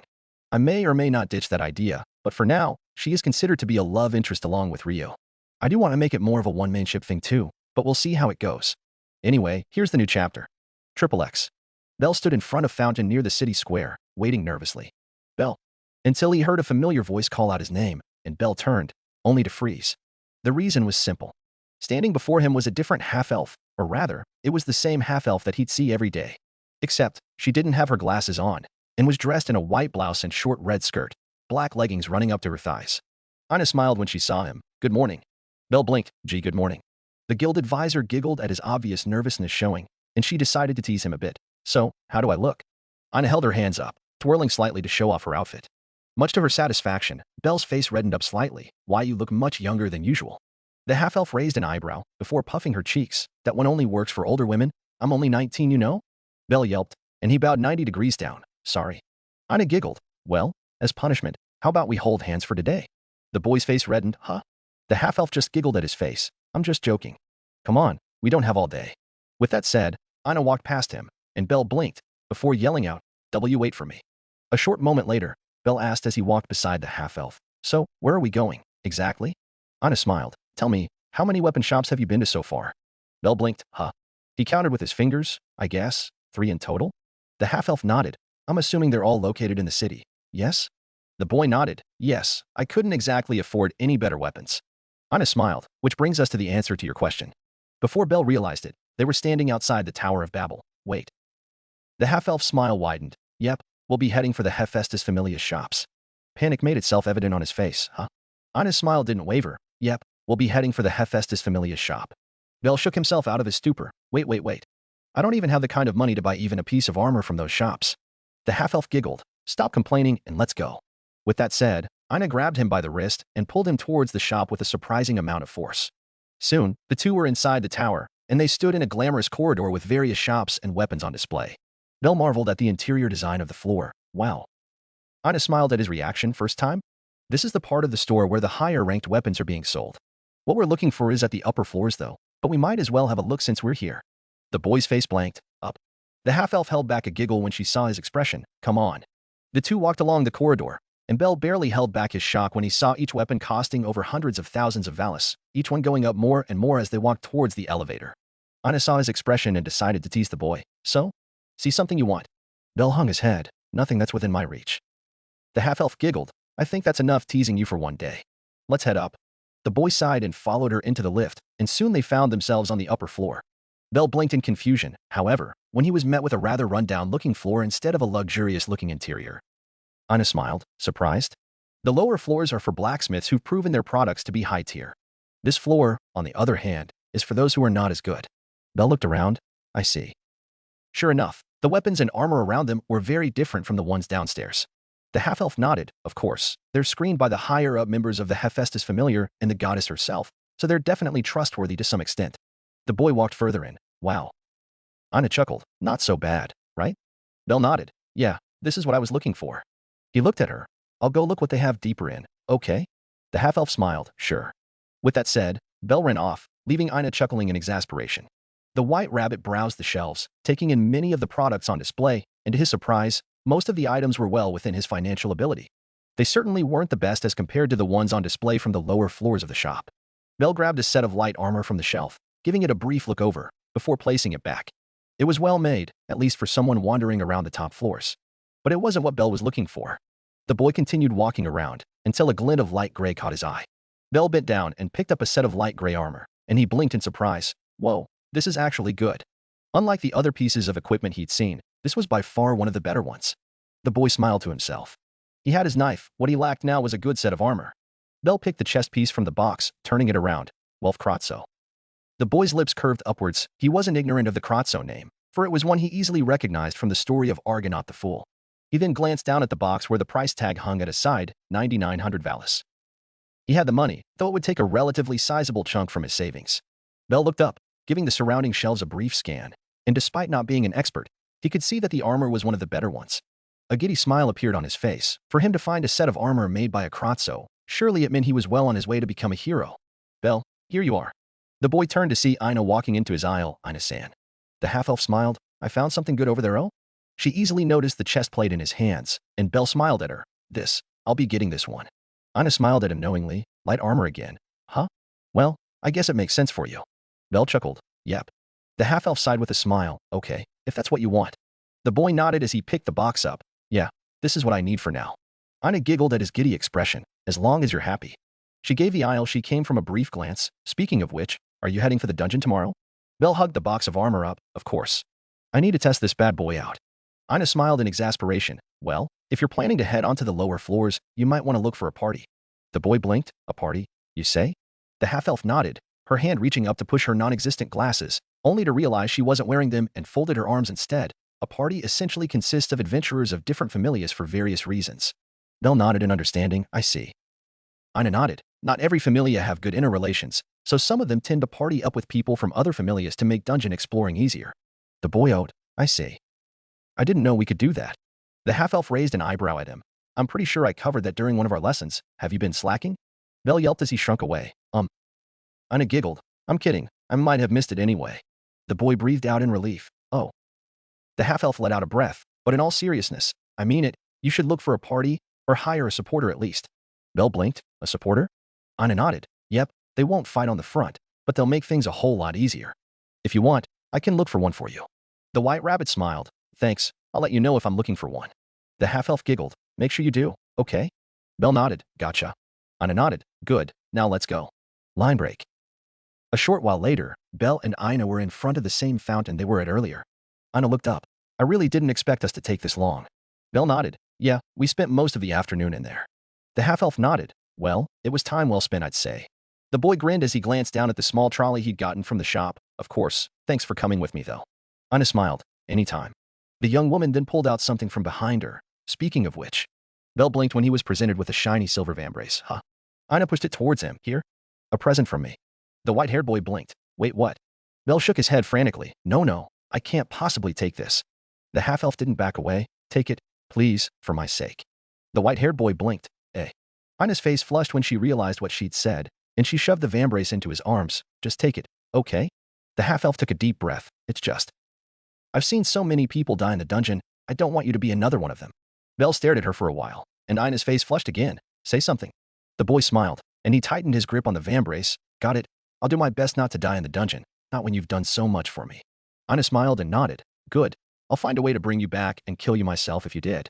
Bell chuckled. Let's hope that doesn't come to pass. The half-elf snorted. It better not. She turned away. Now, that's it for me today. I still have work tomorrow, and you still need to dive into the dungeon, I believe. Belle smiled. Yep, I'll see you tomorrow, I guess. The young woman turned to look at him once more. Okay, see you. With that said, Aina walked away, and Belle glanced at the silver vambrace she'd given him, before putting it in the small trolley he had with him. After a short while, Belle stashed the set of armor and vambrace away in the church, and he walked back out onto the streets. Kami-sama went out again. I guess I should go grab some dinner. He walked into an alley to take a short cut for the hostess of fertility, but as he took a turn, something, or rather, someone ran into him, falling to the ground. Belle blinked as he quickly went to help her. Hey, you all right? He noticed the girl who'd ran into him was a prom, but before he could help her up, Belle felt a surge of murderous intent from behind him. You won't get away this time, bitch. Belle turned to see a man with his hair tied in a ponytail, brandishing his sword. On instinct, the boy pulled his knife out and blocked the slash. The man growled, Who the hell are you? You with her? Belle furrowed his brows as he pushed back against him. No. The man scowled as he pulled back. Then why did you stop me? The boy lowered his knife. You were swinging your sword at us. The man scowled again, and?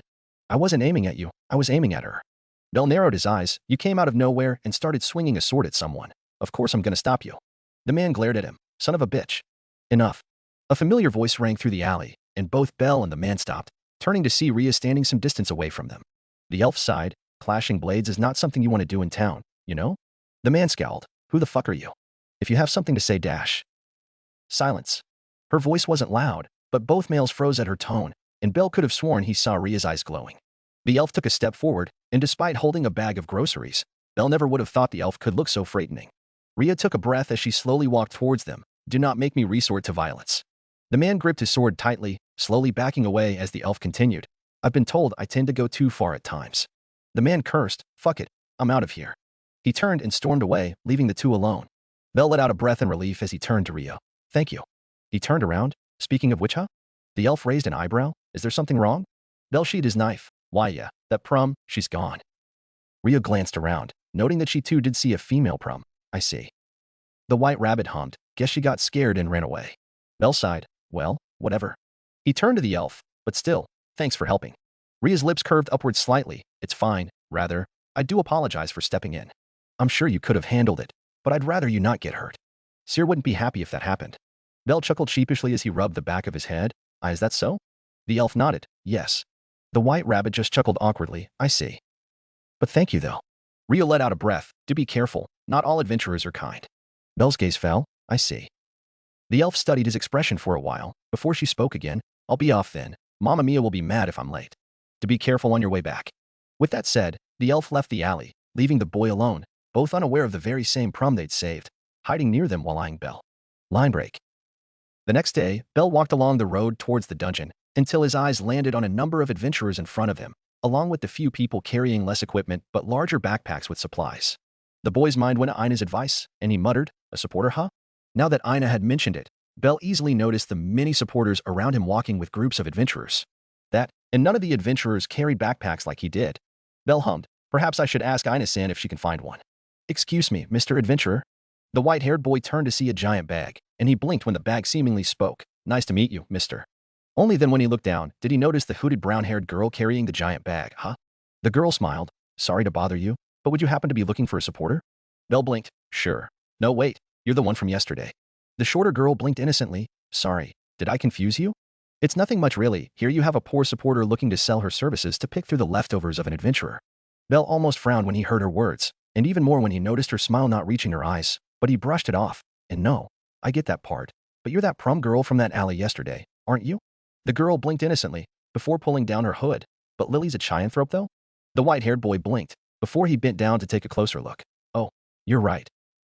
Lily almost backed away from how close Belle was, but she didn't need to as the boy stood back up straight. Sorry, I must be mistaken then. The brunette cleared her throat. So how about it? Would you be willing to hire Lily as your supporter? Belle studied her face again, before asking, how about we talk it aside? Discussing stuff like this in the middle of the road isn't ideal, is it? Lily's smile widened, and Belle could have sworn he saw a glint in her eyes, and it was something he didn't think he liked. A short while later, Belle and Lily sat on a bench near the dungeon entrance. The white rabbit asked, so, you wanted to become my supporter? Lily nodded. Yep. Belle tilted his head in confusion. Why me though? I mean, there's gotta be other people. The Chianthrope smiled. Well, for one, you're the only one carrying a backpack, and you're one person heading down the dungeon. So I figured you might be looking for a supporter. The white-haired boy chuckled. You're not wrong. I was literally just thinking of finding one. Lily beamed. Then it must be fate that Lily found you. How about it? Bell considered the idea, but was inclined to ask Ina before he did anything, lest he suffered the wrath of the half-elf. We could. The girl studied his expression, and she added, we could do a test run today, and see if you want to hire Lily after that? The white-haired boy considered the idea again. Before he nodded, I guess we could do that. Lily beamed. Great. So let's start this again. My name's Lily Luca. Bell blinked. Before he smiled. Bell, my name's Bell Cranel. A short while later, Bell was on the 7th floor with Lily, and they were surrounded by killer ants. The white-haired boy took a deep breath as he took a mental count of the ants around him. There's 7 in total, 3 in front of him, and 2 flanking him on each side. Lily was about to yell out for him to be careful, until Bell spoke. Load, Heracles. In an instant, the air around the boy gave way as an almost visible aura formed around him, much to Lily's surprise, and even more when his knife glowed stronger. Then Bell moved, and the supporter could barely follow his movements, if at all. The white-haired boy swung his knife, cleanly slicing through one of the killer ants. Not missing a beat, he turned and sliced through 2 more of them, destroying all 3 that were in front of him. The 4 killer ants flanking him on the sides charged at him, but the boy saw it coming. Clenching his left fist, Bell blocked a strike from the left with Ina's vambrace, swiftly pushing it away as he dodged a swing from the right. Taking advantage of the speed and agility granted by Heracles' powers, Bell spun, slamming the vambrace into one of the ants on the right while slicing down one on the left. Not wanting to lose momentum, Bell continued spinning, piercing another killer ant with his knife, before landing a crushing kick on the last killer ant. All that took less than a minute, and by the time Lily realized it, they were the only ones left in the corridor, the magic stones being the only signs of the monsters ever being there. Bell let out a breath as he relaxed, letting the power of Heracles leave his body, the drain on his mind stopping as he did. The boy turned. You okay? The Chianthrope didn't respond, staring at him in awe and shock. Bell blinked and walked closer. Lily. The girl blinked as she snapped out of her stupor. Why, yes. Yes, I'm fine. The white rabbit smiled. Good, good. Lily looked around again. What was that? I couldn't see you at all. Bell's smile stiffened. It's a skill, I guess. The girl studied his face, and she sighed. If you don't want to talk about it, it's fine.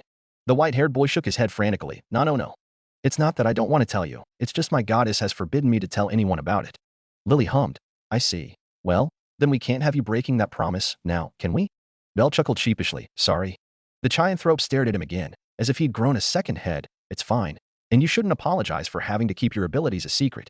It's natural, especially from someone like Lily. The boy blinked at her words, but before he could speak, the Chianthrope walked past him to pick up the magic stones. As she did, the girl glanced at the knife he had in his hand. Sorry to ask you of this, Bell-sama, but can you help me pick some of the magic stones? We've gone in deep enough for 2 people for now, wouldn't you think so?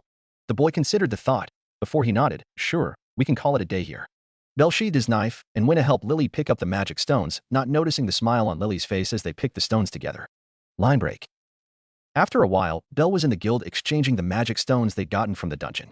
To his surprise and confusion, Lily had refused to take any of the magic stones they'd obtained, insisting that today be a free test day, which led to the large bag of Valis he had in his hands, easily double the amount he'd have earned on his own. Ina let out a breath as she finished up the paperwork. So you went and hired a supporter from the Soma Familia, huh? Bell nodded. Yep. Is there something wrong? The guild advisor hummed. Well, they're a familia focused on exploring the dungeon, but there are rumors about their side business with wine. The boy blinked. Wine. Ina nodded. Their god, Soma, is a god of wine, or so they say. So their familia also has a winery that's pretty famous for its price and quality. Bell tilted his head in confusion. I don't see the problem. The half-elf side, they say the members themselves are addicted to it, and they're not the best people to hang out with. The white-haired boy hummed, but Lily didn't seem like a bad person, though. Ina chuckled. If you think so, but I'd be careful too if I were you. Bell smiled. I'll keep that in mind, but thanks for telling me. The guild advisor smiled. Anytime? So I suppose you've made up your mind? The white rabbit nodded. Yep, I think I'll officially hire Lily to be my supporter from now on. Ina nodded. Good to hear. Bell smiled. I'll be heading off then. Have a good night, Ina-san. The half-elf giggled. You too. The boy turned, and when he did, Ina noticed something, or rather, the lack of something. Belkuin. Where's your knife? Bell turned back to her, and he blinked. Huh? It should be right here. He turned and reached for his knife, only to find his sheath empty, and fear and panic quickly made themselves apparent on his face. Oh no. Oh no, oh no, oh no. No. The young man screamed as he ran out of the building, much to Ina's worry and everyone's confusion/amusement. Line break. Meanwhile, Lily stood in front of a trader, the Hestia knife in the hands of said appraiser. So? The dwarf sighed and shook his head. I can give you 20 Valis, no more, no less. The girl stared at him in shock. Come again. The older man studied the knife once more, the The craftsmanship is top-notch, no doubt, but the blade itself is dead. The edge is dull, and the grip has zero balance. The only thing notable about it is the metal, but even then I can't say it's worth much. Lily shook her head in denial. Impossible. This knife tore through monsters up till the 7th floor. The dwarf sighed. You must have the wrong one then. He pulled out a stack of old used paper, and he swung it at the stack. To Lily's shock, the blade just bounced off them harmlessly. The man sighed. There, see. To further make a point, he grabbed a pencil and swung the blunt end at the stack, the pencil easily tearing through at least a few pieces of paper. Lily stared at the papers dumbfounded. How? The dwarf sighed. No idea, but I can still give you that 20 valis. The prum frowned. And no, that's fine. Thanks. The older man hummed as he slid the knife back to her. If you can find that knife that did tear through monsters down to the 7th floor, I'd really like to see it. Lily frowned as she grabbed the knife. I'll think about it. With that said, she turned and left the shop, her mind racing as she stormed away. There was simply no way the knife could have sliced through all those monsters, not when it couldn't even cut through a piece of old paper. Her mind then went to Bel's words. If the knife was useless, then did that mean Bel himself was that good? Apparently it was something so huge that his goddess had forbidden him from telling people, and he'd torn through all those monsters single-handedly. Lily didn't even have a chance to help, not that she would have. There was no point helping adventurers when they ditched their supporters at first sign of trouble, after all. The prum shook her head. She was getting sidetracked. What she needed to figure out was what the hell was going on with Bel and the knife. There was simply no way for the knife to have torn through so many monsters without so much of a scratch to be only worth 20 valis, skill or not. But before she could continue her line of thought, a pair of waitresses walked past her, each carrying a bag of groceries. Stop right there, prum. Lily recognized the voice, and she stopped as told. Yes. Rhea spoke. Her eyes narrowed. That knife you're holding under your sleeves, show it to me. Syr blinked. Ryuu. The elf answered her friend. It looks like the one that belongs to our friend. I'd like to see if it is. Lily's eyes widened, and she barely regained her composure. Sorry, but this one is mine. I got it from the shop the other day. You must be mistaken. Rhea sighed, closing her eyes as she reached for a coin in her pocket. Your voice is trembling. Besides. The elf turned and flicked the coin at the prum's hand hard. Only one person I know owns a knife like that. The coin struck Lily's hand, earning them a yelp of pain, but the prum quickly broke into a dash. Rhea narrowed her eyes before she swiftly gave chase after grabbing the knife from the ground. The elf furrowed her eyebrows as she dashed through the alley, having to slow down from her full speed due to the bag of groceries in her hands, but she was confident she could catch up to the prum. As she came to the end of the alley, Rhea blinked when she saw Bel on the ground before her, and on top of him was the prum. No, a Chianthrope. The boy blinked when he saw her. Rhea-san, Syr-san. The elf heard her best friend's footsteps, and she was about to return the greeting when Bel cut her off. Oh right. Have you two seen a knife that's pure black? There should be some carvings on it. And He fumbled with his words, and Rhea spotted the tear stains beneath his eyes. The elf decided to cut him off as she held up the Hestia knife. You mean this one? Ryuu could literally see the enormous amount of weight being lifted from his shoulders as tears of joy threatened to fall from his eyes. Then, before the elf could react, the boy dashed forward with surprising speed, grabbing the knife, along with her hand in the process, before beginning to caress them dearly. Thank you, thank you, thank you. Rhea's face flushed as she looked away, much to the shock of her fellow waitress. Cranel-san. This. Why you shouldn't. I mean, you should do this with Syr, not me. Syr's face flushed when she heard those words. Wait, Ryuu. What dash? Only then did Bel remember the things his grandfather had taught him about elves, and he quickly pulled away and bowed 90 degrees. Sorry for holding your hand. Please don't kill me. The three girls stared at him, before Rhea sighed. Don't worry about it. It was an accident. She took a deep breath, trying to push the blush down. Anyway, this is yours then. Rhea held the knife at its blade and gave it to Bel, to which he accepted gratefully. Thank you so much. The brief glow from the knife the moment Bel held it did not escape any of the three girls, and both Syr and Lily looked at the knife briefly. The boy sighed in relief as he wiped the tears off his face, looking at the knife dearly. I swear, I'll never drop this again, ever. The elf raised an eyebrow, and she briefly shared a glance with Syr. You dropped it? Bel let out a sigh of relief again, before he looked at the two waitresses, gratefulness evident in his eyes. Yes, where did you find it anyway? I could have sworn I dropped it in the dungeon. Rhea hummed. I see, and I didn't find it. A prum had it. The boy blinked. Huh? A prum. As she was behind him, Bel didn't see Lily looking away with slight shame and disappointment, but it didn't escape both waitresses. Bel hummed. Well, I guess I'll have to find this prum and thank them then. I don't know what I'll do if they didn't bring it back from the dungeon. Rhea and Syr shared another brief look, and the silver-haired waitress smiled. Good luck with that then, Bel-san. The elf sighed. Well, we'll excuse ourselves then.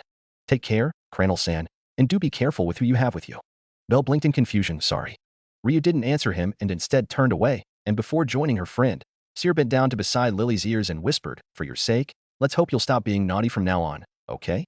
Lily shivered when she heard those cold words, and her eyes snapped at the two waitresses, but Syr didn't give her a chance to speak up as they walked away. As the two waitresses walked away, Ryuu glanced back discreetly, and she spotted Belle talking to the Chianthrope. Syr asked, "You think he'll be fine?" The elf turned away. "He'll be fine. If anything, something like this might be good for him too." For some reason, Ryuu didn't find herself believing the words she'd said, but she pushed that uncomfortable feeling down. Syr then smiled coyly. "Speaking of which, you didn't hit Belsan when he held your hand. You didn't even push him away." The elf's face flushed. It just happened so quickly, I couldn't react in time." The silver-haired girl's smile widened. "Really now? I've seen you strike men down for even having their fingers inched towards you, and nothing against him, but Belsan's nowhere near your level right now." Ryuu's blush deepened. "Stop teasing me, please. I just didn't want to hurt him." Syr giggled. "That's what you get for saying something like that out loud in front of him." The elf sighed. "Spare me." The silver-haired girl giggled again. "Well, since I'm feeling merciful today, I'll let you go this time." Ryuu let out a breath, but before she could speak, Syr spoke up again. "But if you really are interested, I don't mind sharing, just so you know." The elf spluttered. "Syr. That's scandalous." The younger girl just laughed as her best friend chased after her, and as they made their way back to the pub, Ryuu's mind wandered to something a dear friend had told her a lifetime before. "Never let go of a man who can hold your hands." The elf tightened her grip on the bag of groceries, the same hand Belle had grabbed earlier. Ryuu berated herself once more for having such thoughts, before pushing them away, opting to focus on her job later. XXX. Author note. So that's it for this chapter. Lily's here, so we'll see what Belle here will do about her. If anyone is wondering why she still managed to steal the Hestia knife, Belle doesn't have Heracles loaded all the time in the dungeon. As of now, he's only slightly stronger than in canon without loading any heroic spirits. And he's still painfully naive, despite knowing a lot of the heroes from pan-human history for now. Oh, and what do you guys think of having Belle use Archer Nikola Tesla's powers? So yeah, that's it for this one. Read and review please. Until next time. Chapter 4. Author note. Hey, I'm back with a new chapter. Shikoku Kashindi, yes I was aware. I've read up to Vol 18, or at least I remember the gist of it. Strain 0001, guest, I'm just gonna agree to disagree with Belle having Emilia being overpowered in DanMachi. I'm assuming you expect Belle to be able to use 100% of Emilia's powers immediately after gaining him, which I don't plan on having for a very long time. So we'll just leave it at that. Vesgile, then Nikola shall be included. Eventually.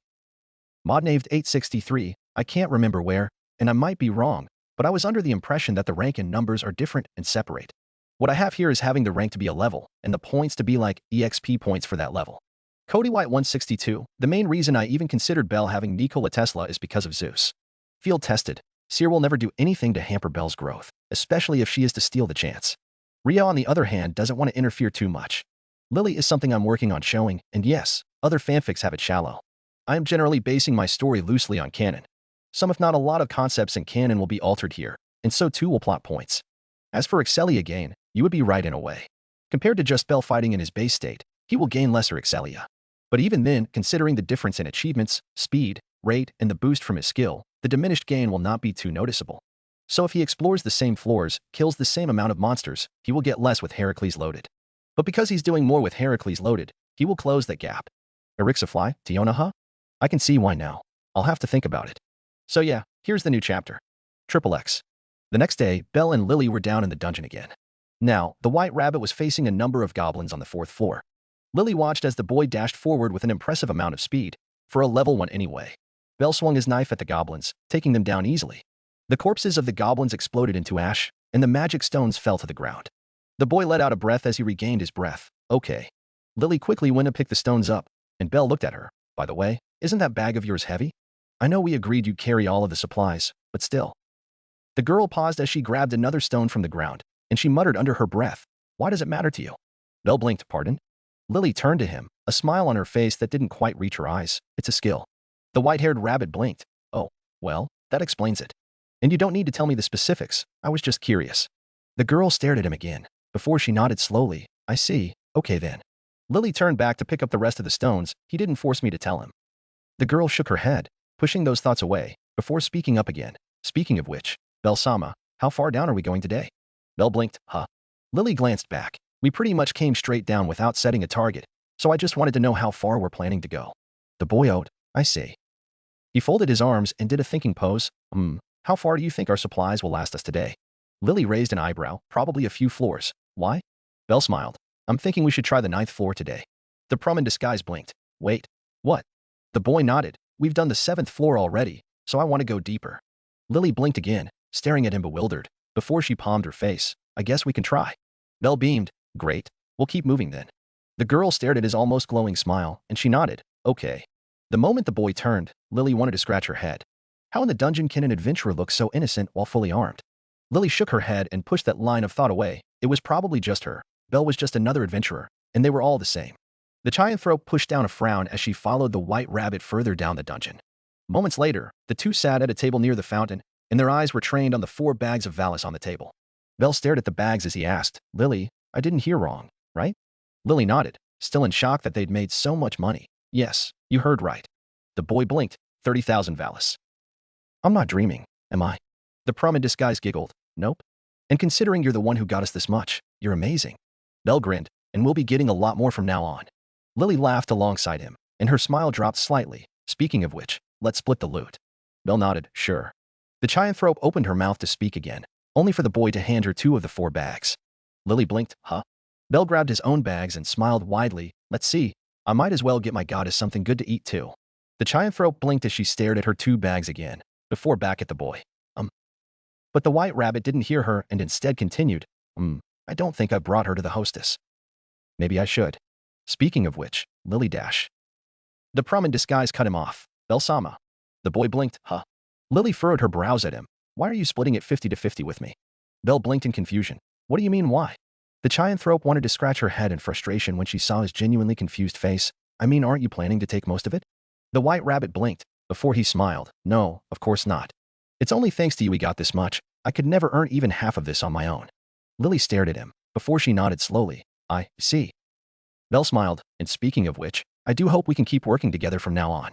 The prum in disguise almost grimaced when she saw his smile, and she steeled her features, forcing a smile. Me too. The boy beamed. Great. So same time tomorrow morning? Lily nodded. Yes, of course. Belle nodded with a smile. Okay. I'll see you tomorrow then. Bye.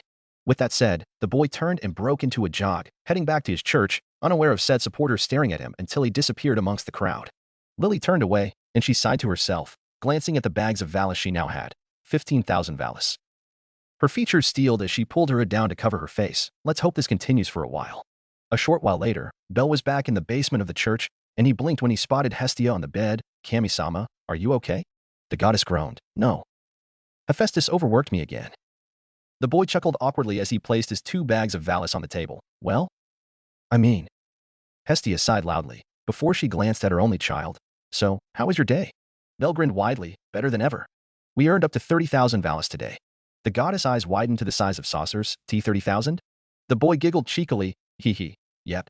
Hestia bolted out of her sheets to the table, and she blinked. Wait, you pulled my leg, didn't you? Belle chuckled. No, we did earn up to 30,000 Valis. I just split it in half with Lily. The goddess' eyes snapped over to him. Who's this Lily? My Belcoan senses are tingling.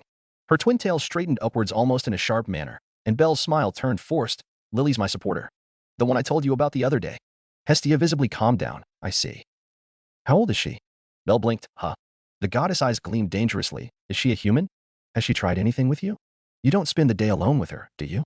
Hestia got into his face, closer each time with each question until she backed him up to the wall. Belle's eyes twitched nervously. No? Lily's a Chianthrope, and no, she hasn't done anything bad. The goddess studied his face again. You're not lying. Very well. She turned away, and the boy let out a breath in relief, but before he could fully relax, Hestia turned to him again. And which familia is she from? The white rabbit almost tensed up at her stare. Before he answered, I think the Soma familia, if I'm not wrong. The goddess furrowed her brows. Soma familia. I see. Belle blinked. Is there a problem? Hestia sat down and shook her head. No, I was just worried you might be dealing with someone dodgy. The boy blinked again, before he smiled. I see. The twin-tailed goddess huffed, before she stood up. Anyway, let's update your status today. Belle nodded giggly, a smile on his face. Yes, please.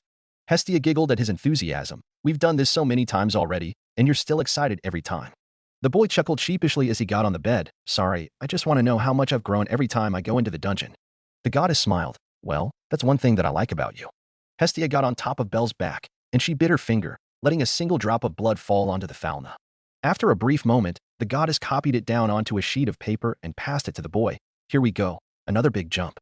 Belle accepted the sheet and took a look. STR, D100. Ind, E500. Dex, C550. AGEI. C530. Mag. D210. Magic. Heir to the throne. Description: the ability to inherit the powers of legendary heroes from the throne. User needs to form a contract and connection with the heroic spirit first before using their abilities. Once a connection is formed, those abilities can be used with just the last sentence of the full chant. Chant. I am thou. Thou art I. Thou hast acquired a new vow. Thy body shall serve under mine will, and mine fate shall be thy sword. Let an oath be sworn here. I shall attain all virtues of all of heaven. I shall dispose of all evil of hell. If thou dost accede to this will and reason, then answer my call. Come forth from the rings of restraint, O protector of the balances. Load. Blank. Currently unlocked spirits. Heracles. Restricted. Noble phantasms. Description: once user has established connection to a heroic spirit and is in use, user can use the crystallization of the spirit's legend. A crystallization usually involves utilizing a spirit's ultimate technique or a conceptualized version of their greatest achievement. Chant. Set. Blank. Skills. Desire for the throne. Description: as long as user desires to become a hero, growth of stats will increase exponentially. Effect increases by intensity of determination and desire to become a hero. Bell blinked again. Almost everyone went up by a rank. Hestia nodded as she cleaned her thumb. Yep, well, the only one that didn't go up is your endurance, but that's probably because you're not getting hit most of the time. The boy nodded as he considered that. True, I mainly rely on speed anyway. The goddess hummed, but the jump wasn't as big as it was before. Bell blinked. Wait, really? Hestia nodded. Yes, but well, it might be because you're slowly getting stronger. So the jump wouldn't be as huge. The boy hummed as he folded his arms. I see. The goddess smiled. Well, as far as I know, you're the first one to have improved in such a short amount of time. Bell nodded, before his eyes landed on the skill he possessed, mainly because I have a skill that allows it. But before he could continue his line of thought, the white rabbit felt a hard chop to his head. Ow. The boy glanced up while holding his head in slight pain. What was that for? Hestia huffed. 1. Don't think you're cheating because of the skill. Everyone has their own skills, magic, and whatnot. Would you call someone cheating for using magic in a fight? Bell furrowed his brows. No, but they would have earned their magic. The goddess frowned. And so did you. You earned that magic and skill. You have it for a reason. So don't go thinking you're cheating or it's unfair to other people. Life's not fair anyway. The boy opened his mouth to protest, but Hestia cut him off. Capiche? Bell sighed, but a small smile appeared on his face. Okay, I get it. Hestia nodded in satisfaction as she sat on the bed. Good. Now go to sleep. The boy nodded as he got off the bed. Oh, but before that, Kami-sama, are you free tomorrow? The goddess blinked. Huh, why? Bell gained a sheepish look. Well, with how much money we made today, I was thinking to bring you out for a nicer dinner. Hestia froze, and for a moment she didn't give him a response. The boy blinked and he approached her. Hestia-sama. The goddess turned to him in an almost robotic manner, a smile forming on her face. Belkuin. Dinner? Date. Bell jumped when Hestia lounged at him, grabbing him by the shoulders. Yes, of course. Definitely. The boy chuckled awkwardly. Oh, okay. See, cool. I'll meet you after work tomorrow. The goddess hummed, before she looked at him in the eye seriously. No, let's do today. Bell blinked. Huh. Hestia pushed him to the wall. I want to go out today. Let's do it today. The boy chuckled again. Why yeah, let's do that.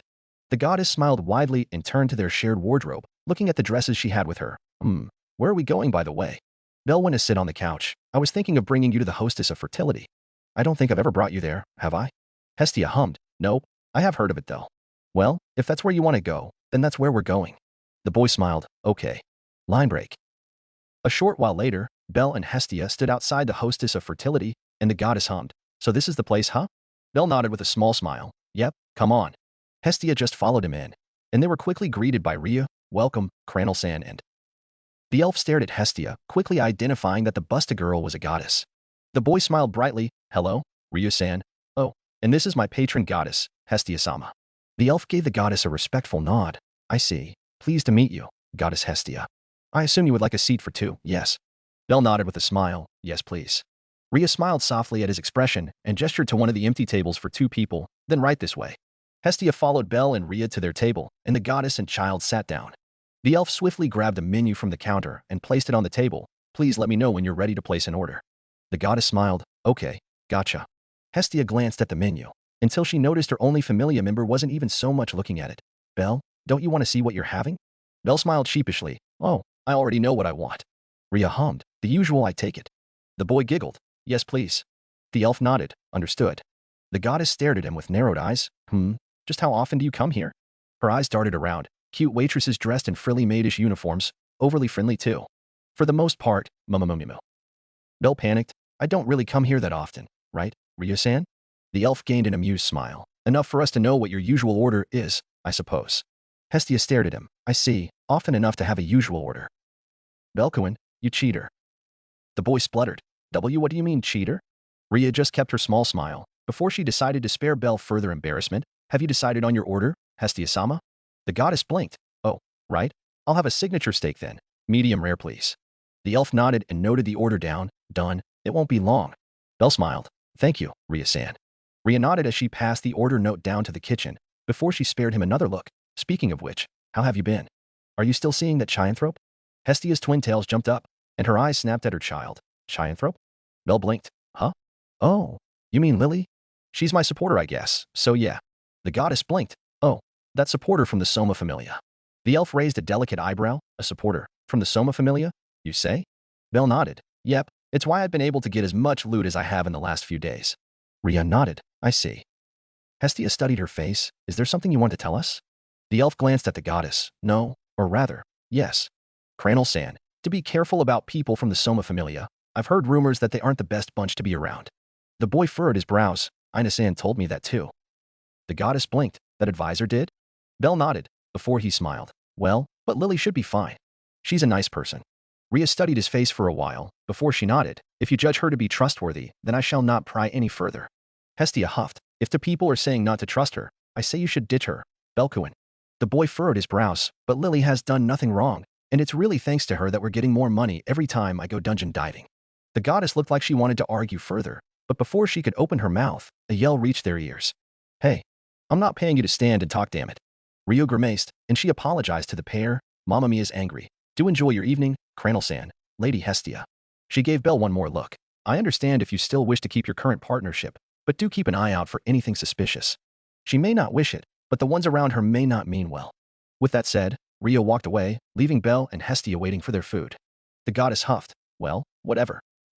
So, Hestia smiled at Belle. Come to think of it, you haven't told me which floor you're at today.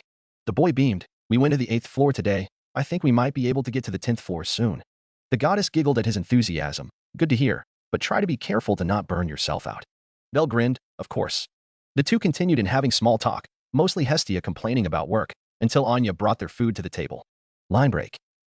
The next morning, as Belle met up with Lily, Hestia was in the Tower of Babel, cleaning the display weapons in the Hephaestus shops. The twin-tailed goddess hummed as she placed the final piece of armor in place, her brows furrowing. Well, this is a rare sight. Hestia turned to see her fellow Greek goddess walk in. Hephaestus, what are you doing here? The goddess of the forge snorted. I came to check up on you to see if you're not slacking off, and well, it's my shop anyway. The goddess of the hearth blew a raspberry at her. Leave me be, I don't slack off. Hephaestus sighed. Not as far as I know here, at least. The taller goddess leaned on one of the desks, but seeing you racking your brain at something is weird. Hestia scowled. Hey, just because I rarely need to worry about something doesn't mean I don't. The blacksmith raised an eyebrow. Really now? Care to share? The shorter goddess grumbled. Belcoin's partying up with someone shady, and I don't like it one bit. Hephaestus blinked. Belle, your kid. Hestia nodded. He's been going into the dungeon with this girl from Soma's Familia. The blacksmith hummed. I see. Well, I can see why you're worried. The twin-tailed goddess sighed. Yes, well, I'm not too sure on the specifics, but they don't exactly have the best reputation. I just wish I knew exactly what it is. Hephaestus blinked. Wait, so you don't know what's going on with them? Hestia nodded. Just that they're no good. And Belcoin shouldn't be parting with another girl, especially a shady one like that one. The blacksmith sighed. And here I thought you were worried for a legit reason, but I guess I should have seen this coming. Hephaestus shook her head. I can give you a bit of what I know, but even I don't know a lot. Hestia blinked. Wait, you for real? The blacksmith nodded. Soma's famous for his wine? Yes? The shorter goddess nodded. As good as Dionysus' wine? Yes. The goddess of the forge nodded. Apparently there's something fishy going on with his kids and his wine. Hestia blinked. Wait, what? Hephaestus nodded. Loki would probably know more, but what I do know is that they tend to take things too far when it comes to hoarding Soma's wine. And I mean the actual stuff. The shorter goddess hummed. I see. The blacksmith folded her arms. That's all I know. But getting involved in their lot is never a good thing. Hestia furrowed her brows. You said Loki knows more, right? Hephaestus nodded. Yeah, at least, more than I do. The twin-tailed goddess growled and pulled her twin tails. The last thing I want is to owe her anything. But for Belcoin's sake. She let out a frustrated scream, much to Hephaestus' annoyance, but before the taller goddess could voice them, Hestia stared at her in the eye. Hephaestus, I need the day off. The blacksmith blinked. I'm sorry. What? Hestia put on a complicated expression. I think I'll have to pay Loki a visit. Hephaestus blinked a few times. You serious? The twin-tailed goddess nodded. I don't like it, but that flat-chested bitch is my only lead now. Line break. Meanwhile, in the guild's office, Anna let out a sigh as she did her paperwork. What's wrong? Said that boy got a girlfriend?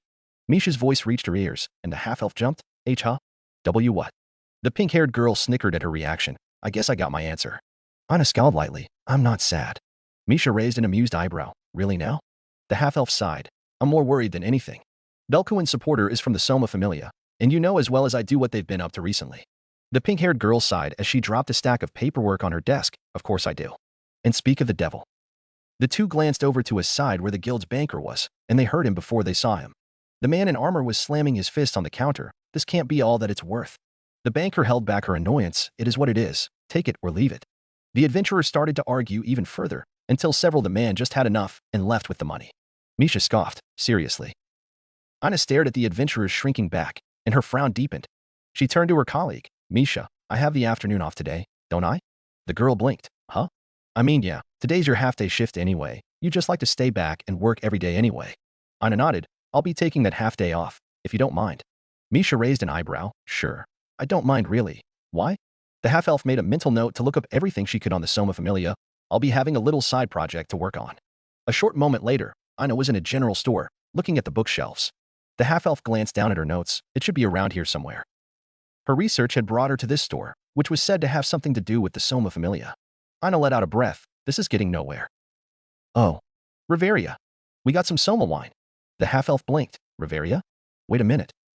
If there was someone who would have information on other familias, aside from the guild, it would be one of the two strongest familias in Oreo.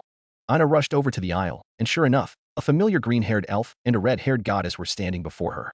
The half-elf greeted, Lady Riveria, Lady Loki. The high elf blinked as she turned to see the younger elf. Aina? What are you doing here? Aina smiled. A bit of research, at least until I heard your voice. Loki studied the half-elf before her. Not bad, not bad. 8 out of 10. The half-elf blinked. I beg your pardon? Riveria sighed in exasperation. Ignore her. Loki pouted. Now don't go ignoring me, please. It's in my nature to rate every young female I see, okay? Now buy me that Soma wine.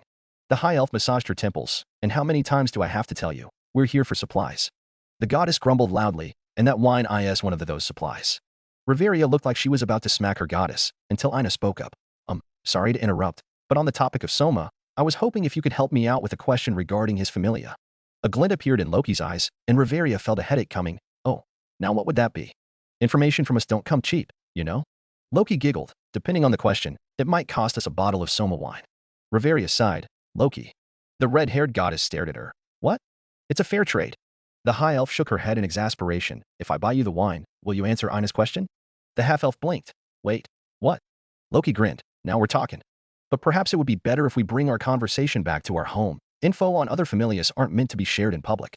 With that said, the goddess turned and jumped up to grab her Soma wine from the shelf, much to Riveria's annoyance. The high elf sighed. Come on, we might as well make full use of this chance.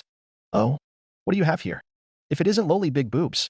The twin-tailed goddess mood went to hell, and she turned to see the goddess of mischief, Loki. The busted goddess blinked when she saw Riveria with Aina. Wait, you're Belkuin's advisor. Aina blinked, before she lowered her head in respect. Lady Hestia. Loki snorted at the exchange. Now, what do you want, you dumb bimbo? Hestia growled under her breath. I really regret this now. But for Belkuin's sake. She took a deep breath. I need a favor. Loki's grin widened, for things just seemed to be going her way a lot today. Oh? Let's hear it then. The goddess of the hearth clenched her fists. I want you to tell me everything you know about the Soma Familia. The red-haired goddess burst out laughing. Now isn't this just wonderful? Hestia scowled. I'm being serious, Loki. I'll owe you one big time, but I really need to know. Loki smirked. Well, you're in luck. Miss Aina here was after the exact same thing, and I'm feeling generous today, so how about you join us for a drink? A short while later, Hestia and Aina sat opposite of Loki, while Riveria sat perpendicular on the other side of the room. Loki giggled to herself as she poured herself a glass of Soma wine, before pouring another glass and pushed it to Hestia. There. I doubt you've ever tried any of Soma's wine, have you? The twin-tailed goddess narrowed her eyes. What are you playing at? The goddess of mischief smirked. I told you. I'm feeling generous today. Miss Aina here is after information about Soma's familia, and so are you. Drinking alone is boring too, but I'm not letting any of my children or her touch this yet. Hestia simply stared at her skeptically, and Loki sighed. Look, I'm serious.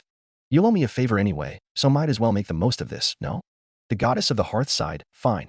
She took the glass, and the redhead goddess nodded. Good. Now, let's start with Miss Half-Elf here. Would you like to know? The half-elf considered the idea. Before she spoke, anything you know about them, please. Loki hummed. Now that's a tall order. Let's start from the basics then. She smirked. For starters, none of the members of Soma's Familia worship their god. Hestia blinked. I'm sorry. What? Loki chuckled as she gestured to their glasses. Indeed. Cheers to that, Hestia. The busted goddess frowned, but she took a sip from her wine, and her eyes widened slightly. Tea this. The redhead goddess let out a loud, satisfied sigh that hits the spot. Loki grinned. Now you get it? Hestia frowned. It's not as good as Dionysus, but I have an idea why now. The goddess of mischief snorted. Right? You've had that asshole's wine before, huh? Must be nice. Anna blinked.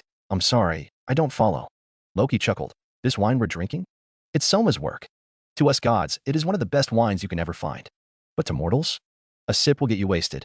The redhead admired the wine in her glass, or at least, the perfected version of it anyway. And you're right, big boobs, this is nowhere as good as Dionysus wine, because this is a failed batch.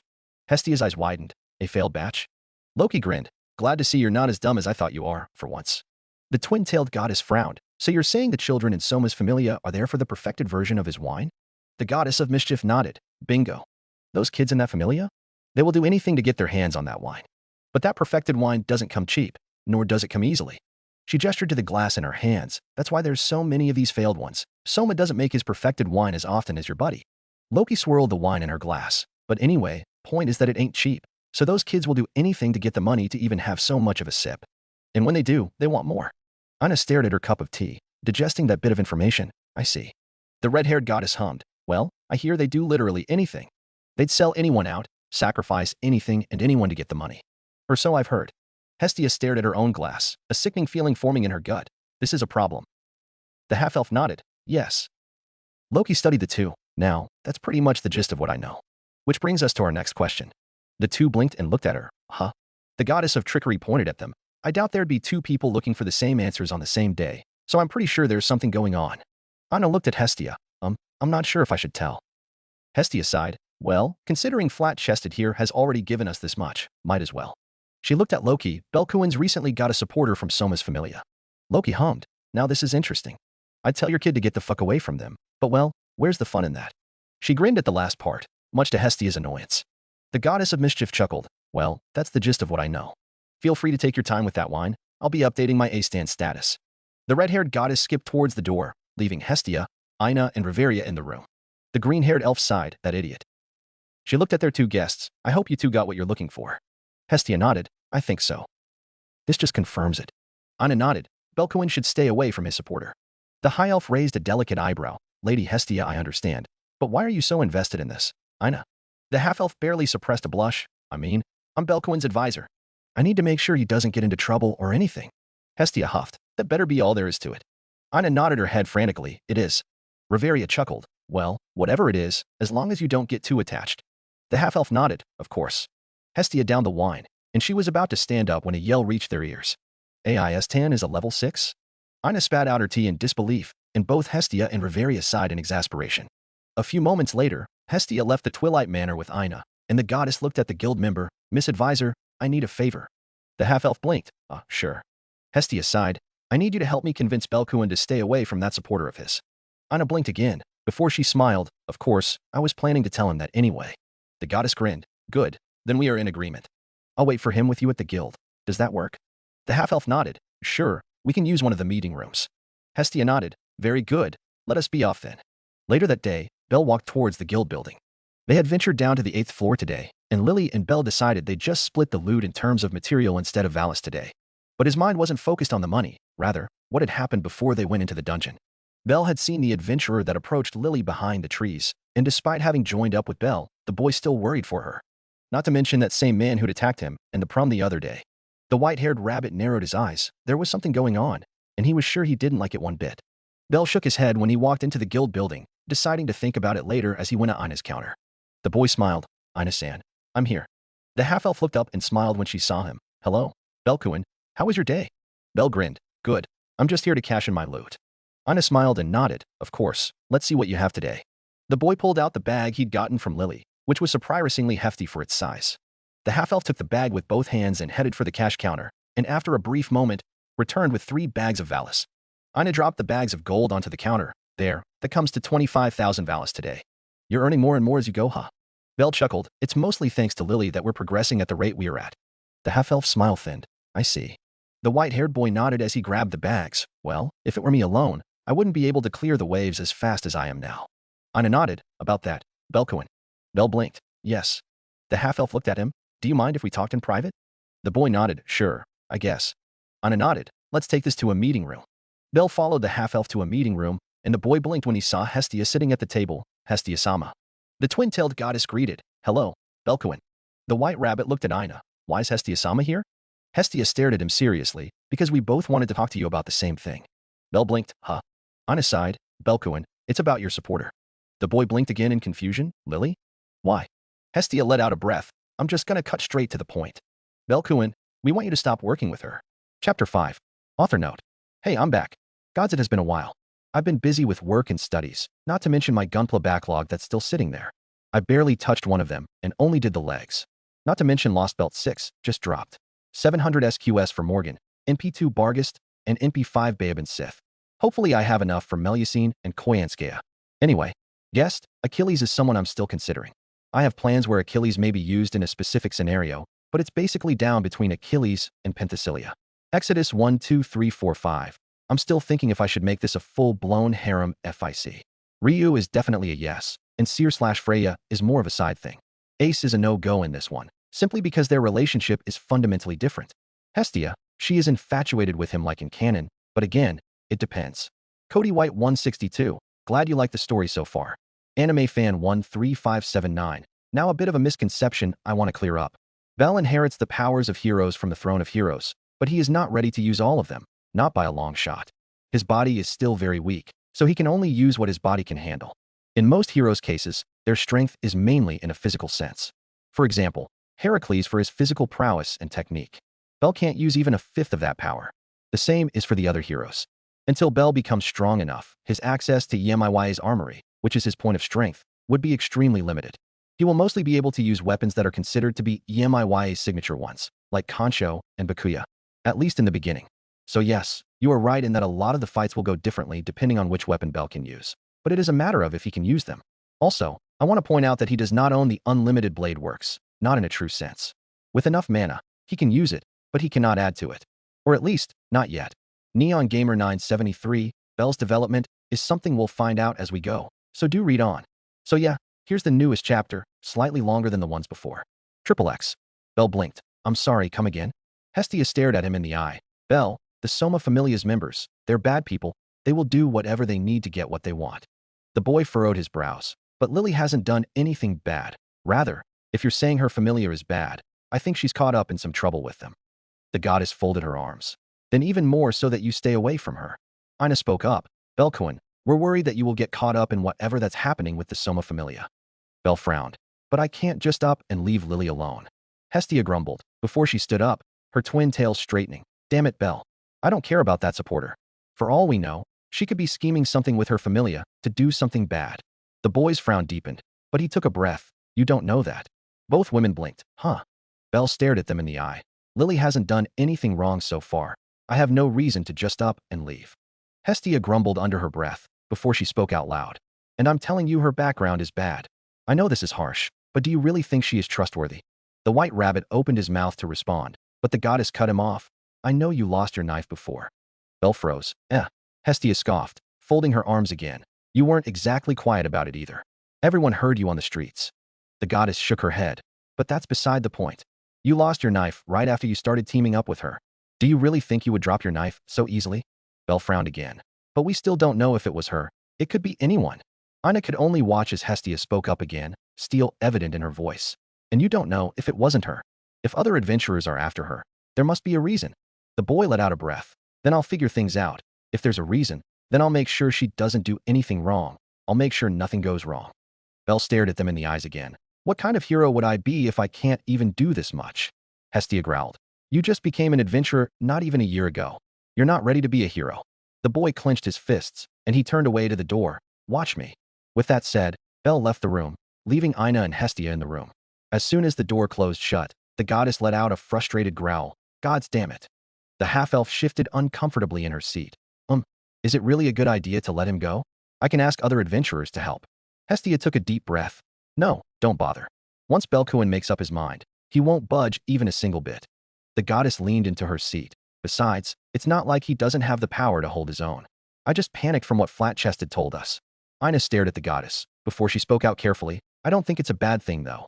I mean, Belkuin is still really green. Hestia nodded, I know. And that's why I'm worried.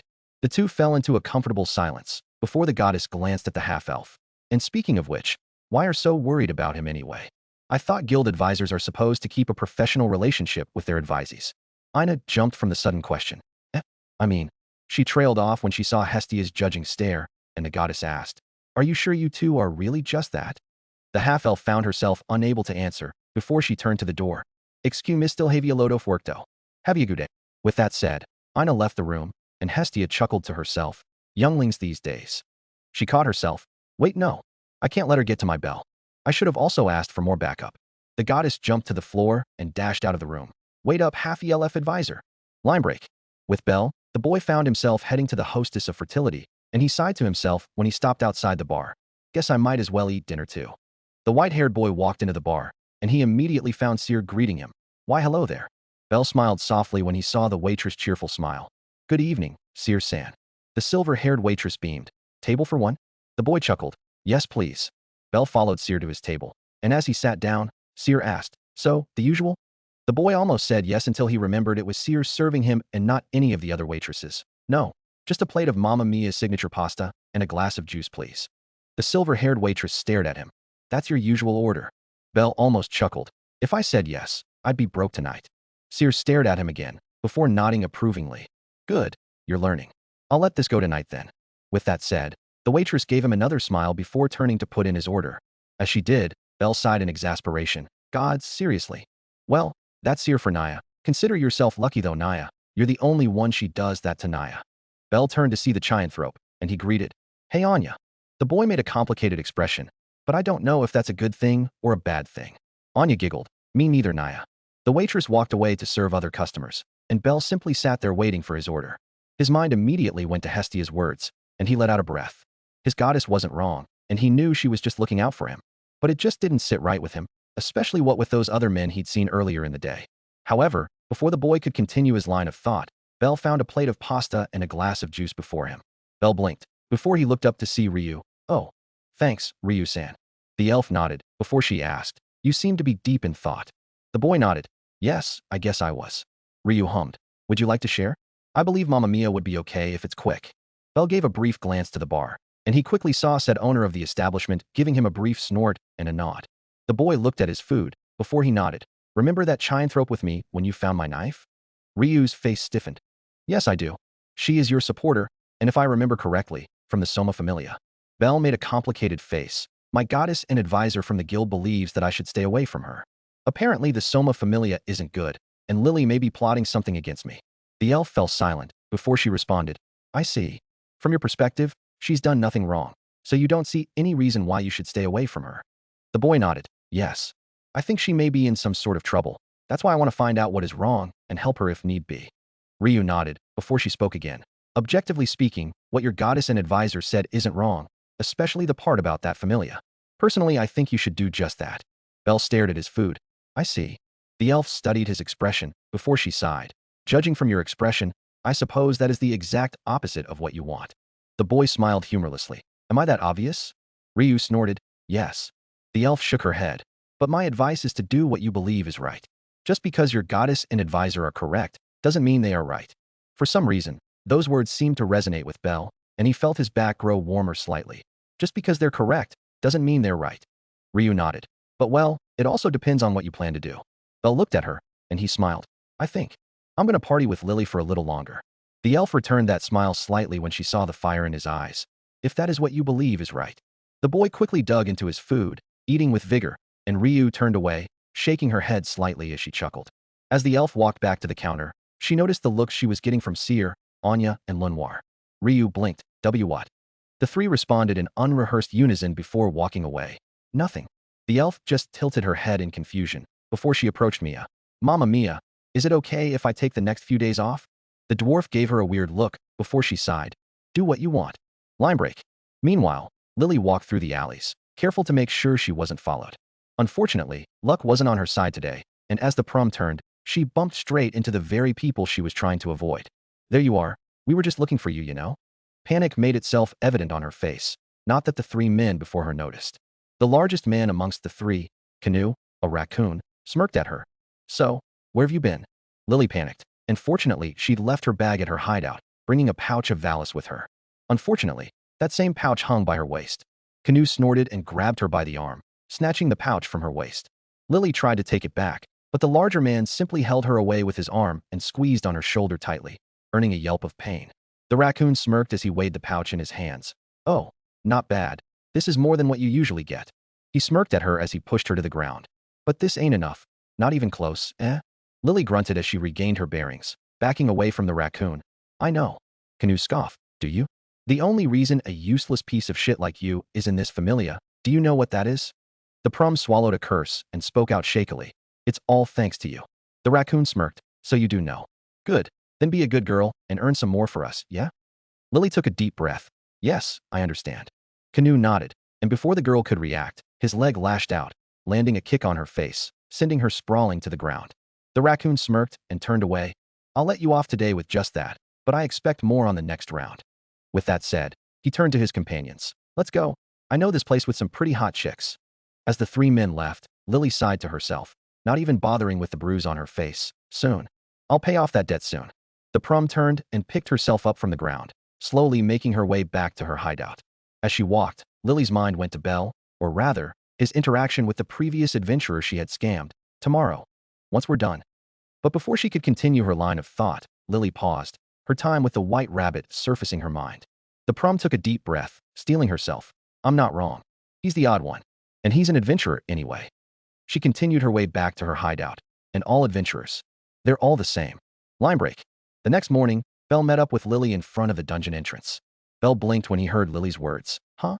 You want us to go down to the 11th floor today? The girl nodded, and she smiled. Yep, I'm sure we can manage it. I've been down there before. The boy considered the idea. I mean we've been down to the 10th. Lily nodded quickly. Definitely. It won't be hard for someone like you. I guarantee it.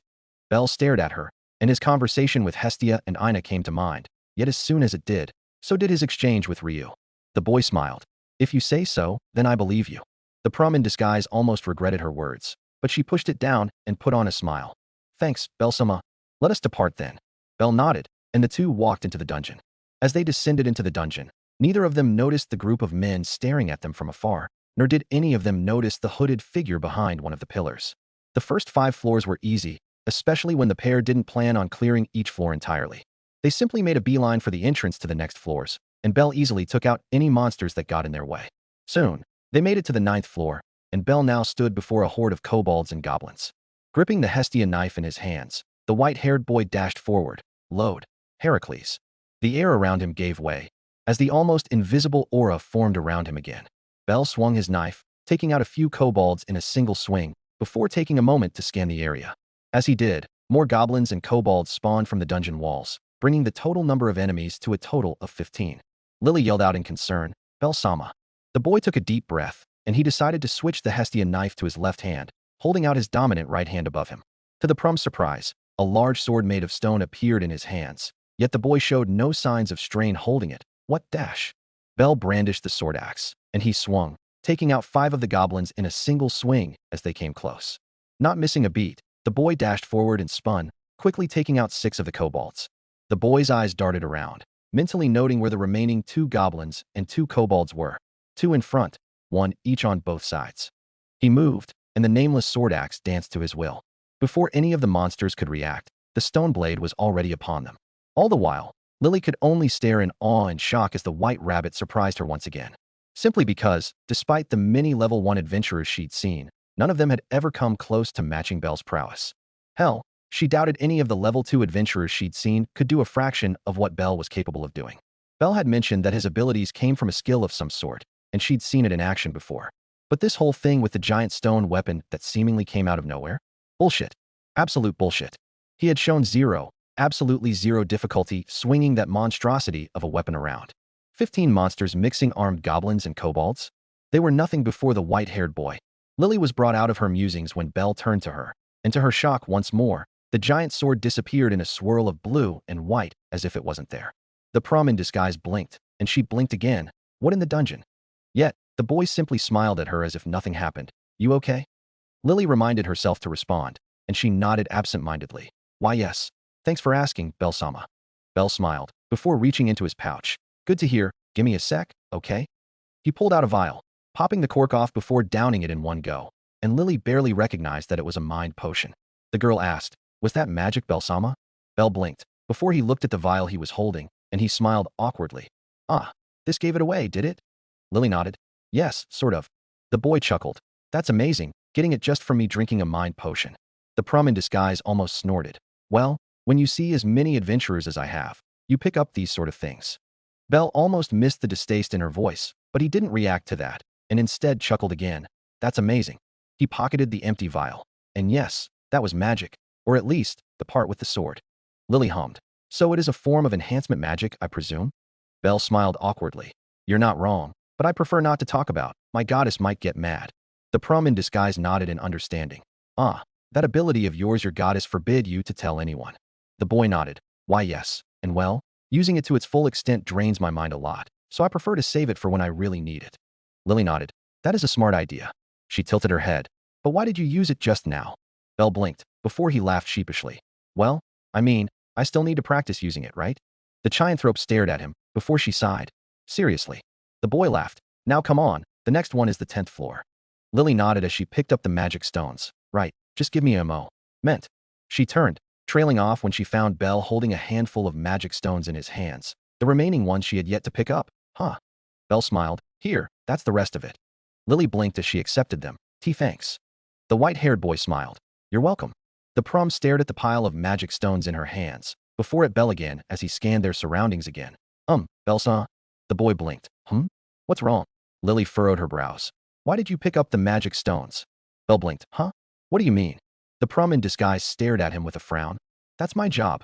The boy blinked in confusion a few more times. I mean, it saves us the time and effort if we work together, no? Lily, for the first time in so many years, was rendered speechless. What, huh? Yet, Belle simply smiled again. Now come on, I'll keep watch, and once you're ready, we can head further down. For what was the nth time ever since they met, Lily felt like ripping her hair out again. Line break. A short while later, the pair stood at the entrance of the 10th floor, and by entrance, they were at the end of the stairs leading into the hazy floor. Belle took a moment to take in his surroundings. Wow. This feels very different to the previous floors. Unlike the 9th floor and above, the 10th floor was more illuminated, but the visibility was much worse. He could barely even see the walls of the floor. Belle let out a breath. All right, let's go. But before he could move down, Lily stopped him. Before that, this might be above my pay grade, but I have a suggestion. The boy turned to her with a curious expression. What is it? The prom in disguise pointed at his knife. Your knife. You've been managing to destroy the monsters all this time by getting in close, but the monsters on this floor are a lot larger. Belle nodded. That's true. Lily smiled, as she brought out a longer blade, almost the length of a short sword. So I believe it may be better to use this. It's not as powerful, but I think the reach would be better. The boy spotted a glint in her eyes, and he was sure he didn't like it, but the girl continued. And I know you have that huge stone sword, but that drains your mind. Belle studied the blade in her hands, and against his better judgment, he nodded. Okay, I'll give it a try. Lily just beamed at him as he took the longer blade. The boy unsheathed it. It does have a longer reach. Belle nodded to her. All right, let's get going then. The pair quickly descended the stairs, and they moved deeper into the floor. As they did, Belle studied the dead trees around them. This is new. Lily glanced at him. Those are landforms, and usually we'd want to remove them as we clear the floors. She trailed off, before speaking up again. But I don't think we have the time for that. Belle turned to where she was staring at, and sure enough, he spotted a large figure emerging from the fog. The young man drew the Hestia knife in his left hand, and held Lily's borrowed short sword in his right. Okay, I'm off then. Without waiting for a response, Belle dashed forward, but as he did, he noticed the large figure, which turned out to be an orc, unrooting a tree from the ground. That wasn't the surprising part. No, it was what came next that shocked the young man, as the tree turned into a club. Belle cursed, shit. By now he had closed most of the space between him and the orc, but he wasn't close enough, and the monster took advantage of that fact. The orc swung its club, and Belle barely had time to raise both blades in time to block the strike, sending him flying back to where Lily was. The girl yelled in worry. Belle-sama. Belle grunted as he got to his feet. I'm fine. That was dumb of me. Lily held back her worry, and instead pushed herself to focus on her plans. Here it comes. The boy nodded and dashed forward once more, but this time, he made sure to be mindful of the monster's extended reach. The orc swung its club once more, but Bell was ready, and he ducked, landing a large gash on the orc's gut with the longer blade. Not missing a beat, Bell moved forward again, using the Hestia knife to slice at the orc's ankles. Spinning the short sword into reverse grip, Bell kicked the orc with all his might, sending it sprawling to the ground. With a yell, Bell stabbed the blade into the chest of the monster, leaving nothing but ash and the magic stone on the ground. The boy let out a breath, but before he could celebrate his small victory, Lily's voice reached his ears. Bell-sama, here comes another one. The heavy footsteps reached his ears, and Bell turned, spotting not one, but 3 orcs this time. The boy furrowed his brows, and he prepared to fight, only to catch a glimpse of something on the ground. Huh? Bell's eyes widened when he realized what it actually was. A purple glob of flesh that released a bad, pungent smell. It was something Ina had shown him before in the guild. Bait for monsters. And now that he'd noticed one on the ground, Bell quickly spotted several of them scattered around him. What? A sinking feeling made itself apparent in Bell's gut, and he quickly took a deep breath. Load. Hera dash. He was cut off by a whirling sound. Before he barely spotted a dart cut through his pouch at his waist and thigh, followed by a wired arrow stabbing into the pouch before reeling away quickly. Bell's gaze snapped to his waist in shock, before quickly following where his pouch was flying to, only to find another wire wrapped around the Hestia knife, before it got torn away from his hand. The boy tried to grab it as it flew off, but was quickly forced to jump away to avoid a swing from one of the orcs around him. Bell backed away, before snapping his gaze to where his knife had flown off to, and sure enough, Lily was on top of the stairs, holding his pouch and knife. The boy frowned and yelled, Lily, what are you doing? Lily simply stared at him as she pocketed his knife and pouch separately. Sorry, Bell-sama, but this is it. You heard everything from that guy, didn't you? Bell dodged a swipe from an orc, before slicing at its legs, giving him some breathing room as the orc fell into the path of the other monsters. What are you talking about? The prom turned away. I do hope you can escape, but well. She took a deep breath. Farewell, Bell-sama. With that said, she ascended up the stairs. But right before she could exit the 10th floor, Lily found a fist in her face. Huh? The girl was quickly sent sprawling down the stairs, her head spinning. Ah. She shook her head to regain her bearings, finding herself on the platform between the flights of stairs leading to the 10th floor. The sound of battle from beneath her reaching her ears, but so did the laughter. Seriously, I didn't think you were this dumb. Lily groaned as she looked up, and her eyes widened when she saw the last adventurer she had scammed, along with Canoe and 2 other men from the Soma Familia. The girl recognized him, Ged Raish. He was a greedy man, not the worst, but not a good person either. Ged smirked when he saw her bag. Quite the haul. Eh? He glanced down at the boy fighting the orcs, and he had to hand it to him. For a newbie, Bell was doing really well. Ged snorted, before he yelled out, Hey kid, need some help? Bell glanced up, and he quickly noticed the group of men, whilst Lily was on the floor. The ponytailed man chuckled. Say, I'll give you one more chance. Help us punish her, and we'll save your ass. She did steal your stuff, didn't she? Bell frowned as he saw Ged dangling his pouch in his hands, and he opened his mouth to refuse, but someone beat him to it. Hate to break it to you, man, but that ain't happening. Ged turned to Canoe in confusion. What are you on about? The raccoon smirked and dumped a sack onto the ground, something mirrored by his 2 companions, and the adventurer's eyes widened when he saw the killer ants inside them. Ged snapped his head at them. You idiots. Do you know what you just did? Canoe smirked. Of course, normally monsters don't leave their floors, but there are exceptions. Killer ants happen to be one of them. The raccoon jabbed his thumb behind him. You still have time, so how about you leave everything here, cut your losses, and live another day? Ged growled. You son of a bitch. Canoe laughed. Hey now, don't go insulting my mother. I mean, she was a bitch, but still. He stared at the adventurer in the eye. Of course, you can try to take us on for the loot, but this isn't the best time for that, is it? Ged growled. Fuck it. I'm out of here. He tried to move back up to the 9th floor, but before he could, Canoe got in front of him. What are you doing? I'm letting you have the loot. The raccoon chuckled. Well, change of plans. I think it might be more fun to see you bite the dust. Ged growled and drew his sword. Fuck you. But before he could attack, Canoe gave him a hard shove, sending him off the edge of the cliff. W dash. No. The raccoon laughed. At least watch where you are, dumbass. Both Lily and Bell could only watch in shock as the orcs quickly gathered around Ged and smashed him to bits. The white-haired rabbit quickly dodged another swing, before stabbing the sword into the monster's chest, destroying it. Canoe laughed. Now this is a treat. Monsters front and back, and we have no way of escaping. He had Lily. So, how about this? You give me everything you have, and we'll save you. With the 3 of us, we can pave a way past the killer ants. The prom gritted her teeth, and she nodded. Fine. I'll give you everything when we get out. Canoe raised an amused eyebrow. When we get out? No, no, no. You don't seem to understand the situation here. You give us everything, here and now, then only we save you. Lily glared at him before she nodded in submission. Fine. But please, save him too. The raccoon chuckled. Of course, now, everything. The girl pulled out a key, hung around her neck as a pendant. This is a key to a gnome's safe. Everything I have is there. Canoe smirked. Good to hear. He snatched the key away, ripping it off Lily's neck, earning a scream of pain from the girl, before he turned to the exit. Now. The sound of the killer ants reached their ears, and Canoe grinned. This doesn't seem like a good spot, huh?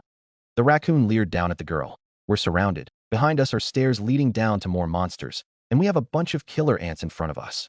Canoe chuckled. What a place to be, yeah? Normally we wouldn't be able to get out without a fight.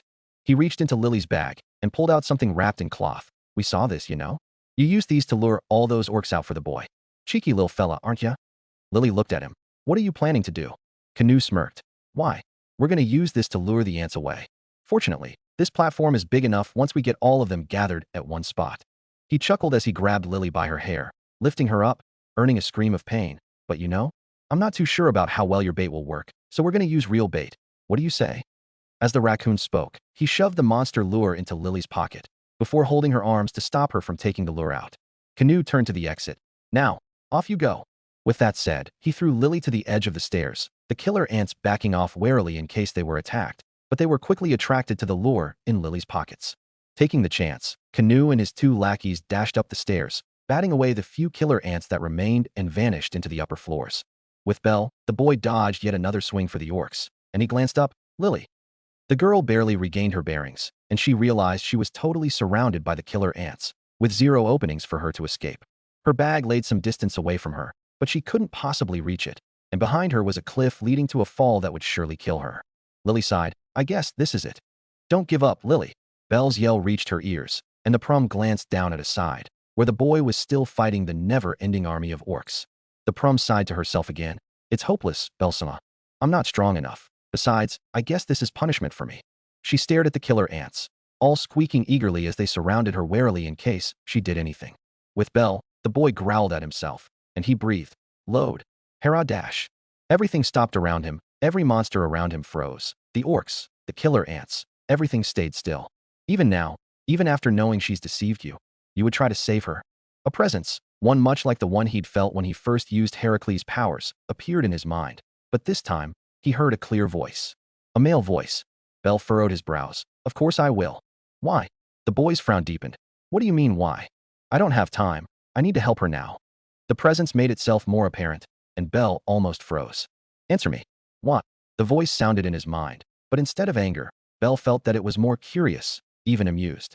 The boy clenched his fists. It's not wrong to want to help people. I can't just let her die like this. Even after she stole that knife from you and left you to die? Belle nodded. There must be a reason for her to do that, and I still can't let her die just because of that. The voice chuckled. You seem adamant to save her. Why? And no, I won't accept just I can't let her die as an answer. The boy took a deep breath. If you really need an answer, it's because she reminds me of myself. Oh, how so? The two of you can't be any more different. You are a hero in training. She is but a thief. Amusement, sarcasm, cynicism, all of that made itself apparent in his voice, but Belle still answered. Because she's lonely, just like how I was before I met my goddess. Just like how my goddess took me in, I want to help her too. I see. The amusement vanished from the voice, left with something Belle couldn't quite identify. Then one final question.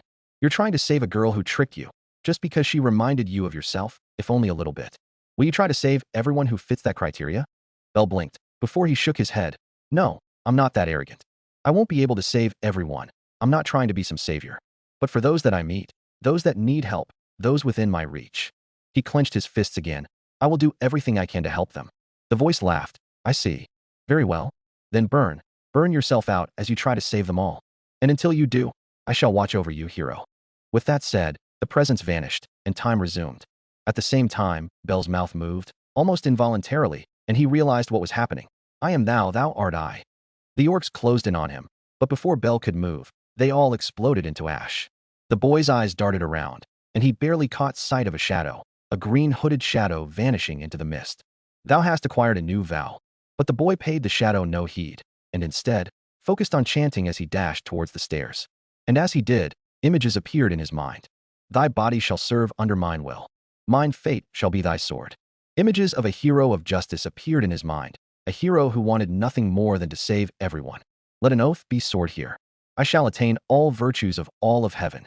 An orc appeared in his path, but yet again, it simply exploded into ash. I shall dispose of all evil of all of hell.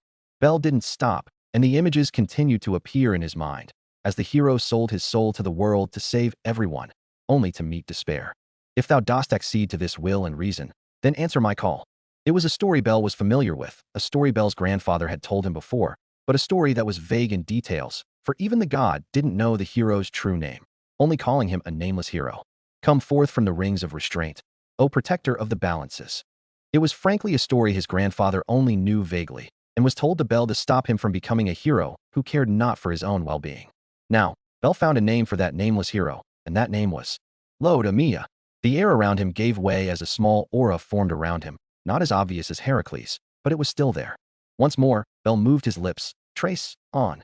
A pair of short swords appeared in his hands, white and black, and Bell dashed forward. In the blink of an eye, the boy swung the married swords. His arms moved in perfect rhythm, the married blades guiding his hands as they sliced through the orcs like paper. They stood zero chance against the boy, and Bell quickly leaped up the stairs. Lily. The prom stared in shock and surprise as Bell leaped into the air. Just mere moments ago, he was struggling to fight the army of orcs, and now, he was up here, a pair of new swords in his hands. Swords Lily was sure weren't with him when they came down. The white rabbit's arms moved, and in the blink of an eye, each blade sliced through a killer ant, and the boy through the blades. Concho and Bakuya sailed through the air, slicing through monster after monster before ending up back in Bell's hands again. Soon, all of the killer ants were gone, leaving Bell and Lily alone on the platform. The boy let out a breath as he felt the powers of Yemaiwai leave his body, and he quickly turned to Lily. You okay? The prom just stared at him dumbfounded. Why? Bell blinked. Huh? Lily gripped the edges of her shirt. Why did you save me? The boy blinked again, and he let out a breath before he smiled. I couldn't just left you to die now, can I? The girl frowned. But I left you to die? I stole your knife. I even used monster lure. Did you think I did all that as a prank? Bell was almost taken aback by her yelling at the end, and he smiled. No, but I figured. Maybe there's a reason. Lily gaped at him, before she glared at him. You figured? Bell-sama, I lied to you. I stole from you. I even left you to die here. And you just figured. The prom panted from her screams, and she continued. I've been lying, deceiving you this entire time. And not once did you even notice. Our split loot was never 50-50. I always took more. Sometimes they were 40-60, and I even did 30-70 a few times. I even lied to you about the item costs. Bell simply stared at her, letting her continue. Do you understand? I'm nothing more than a thief. A liar. The boy nodded, and Lily lost it, and after all that, and all you say is and. Bell smiled. Then what do you want me to do? The prom glared at him. You should have just left me to die. The boy let out a breath. But that's not what I want to do. Lily froze. Huh? Bell smiled. Lily, I saved you because it's you, because you called out to me to be my supporter. It might not mean anything to you, and you probably planned it all out, but I'm really happy to have met you. The prom just stared at him in shock, but the boy continued. Besides, what sort of hero would I be if I couldn't even save a single friend? Lily gaped again, and she lost it. A hero? Are you an idiot? A hero wouldn't save a thief. A hero wouldn't help someone who leaves you to die. A hero wouldn't dash. A hero wouldn't leave his friend to die. The girl blinked. What? Bell held her by the shoulders. Lily, in spite of all that's happened, I really do think of you as a friend. So please, if you have any problems, talk to me. I will help you however I can. I promise. The dam broke, and Lily broke into tears. Sorry. I'm sorry. I'm sorry. I'm sorry. I'm really sorry. Bell just smiled as he held on to her, as the prom cried. Unbeknownst to both of them, a single green hooded figure watched them from within the mist, a wooden sword in their hands, and they sighed in exasperation, before vanishing deeper down into the fog. Author note. That's the chapter done. So we have Yemaiwai now, like what I said above. He will have very limited access to the weapons within the UBW, at least for a while. Also, I'm not sure how I handled Lily's arc here. Hopefully it wasn't too bad. So for now, Bell has Heracles and Yemaiwai. It is based more on the nameless version than the actual F/SN1, or at least, the story that Bell was told by Zeus. So yeah, read and review please. Until next time. Chapter 6. Author note. Hey, I'm back with a new chapter. Anime Fan 13579. I suppose normally that would be the case. But Bell's access to the hero's abilities is also restricted by the skill and magic's rules. So perhaps it may seem off. But how it works here is that it restricts Belle's access to whatever that is the hero's prominent signature traits first. Then if Belle is strong enough, whatever the hero can do next. For example, Heracles is best known for his prowess in completing the 12 labors. Hence Belle gets a restricted version of 9 lives and Heracles' strength. In Emjui's case, I would say Kansho and Bakuya, followed by his bow and use of Kalidbulb II and Hrunting's altered arrowed state. We would also consider Belle's mind reserves, as loading a heroic spirit takes a constant and gradual drain on them. You are correct in which the mind drain is relative with what he summons. But the issue I want to show here is that despite being a low-cost skill, Belle as a level 1 can't do anything more than barely bring out the signature traits of a heroic spirit. So perhaps you would disagree. But for now, Belle can't summon any other swords aside from Kansho and Bakuya until he grows more. Guessed? I suppose this does qualify as a class card FIC. I have nothing against the concept, but having the user take on traits of the installed heroic spirit with changes to their physical appearance doesn't sit well with me. But I like the concept of include, so that's what I'm doing here. Now, don't worry about having the entire F/SN cast show up though. Belle will pretty much only use servants that classify as heroes. Heracles and Emjuy are amongst them, but those like Medusa, Medea, or even the Hasans won't make an appearance. Gramps Hasan is something I might consider using if the plot calls for it.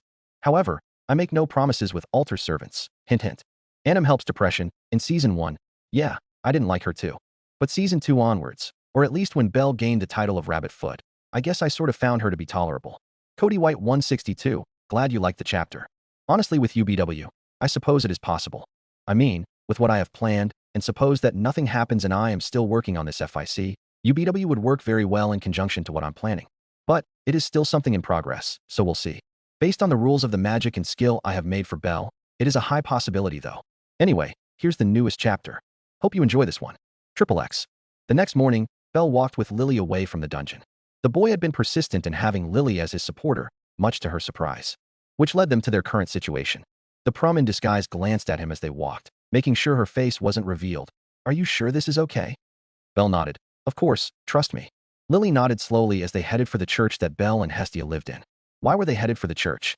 The reason was simple.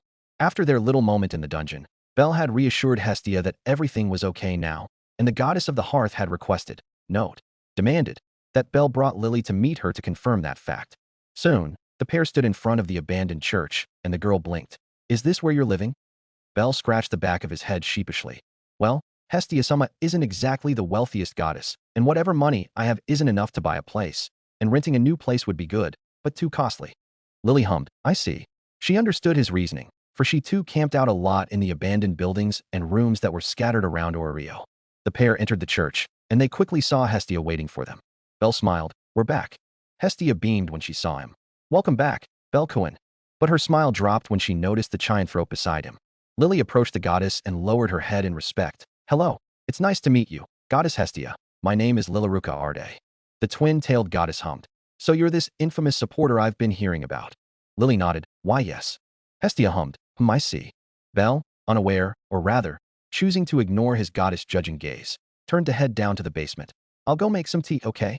The goddess nodded. Take your time. The boy made a complicated expression and walked down the stairs, and as soon as he did, Hestia closed the door leading to the basement, causing Lily to jump slightly. The goddess stared at the girl. Now that he's gone down, let's talk.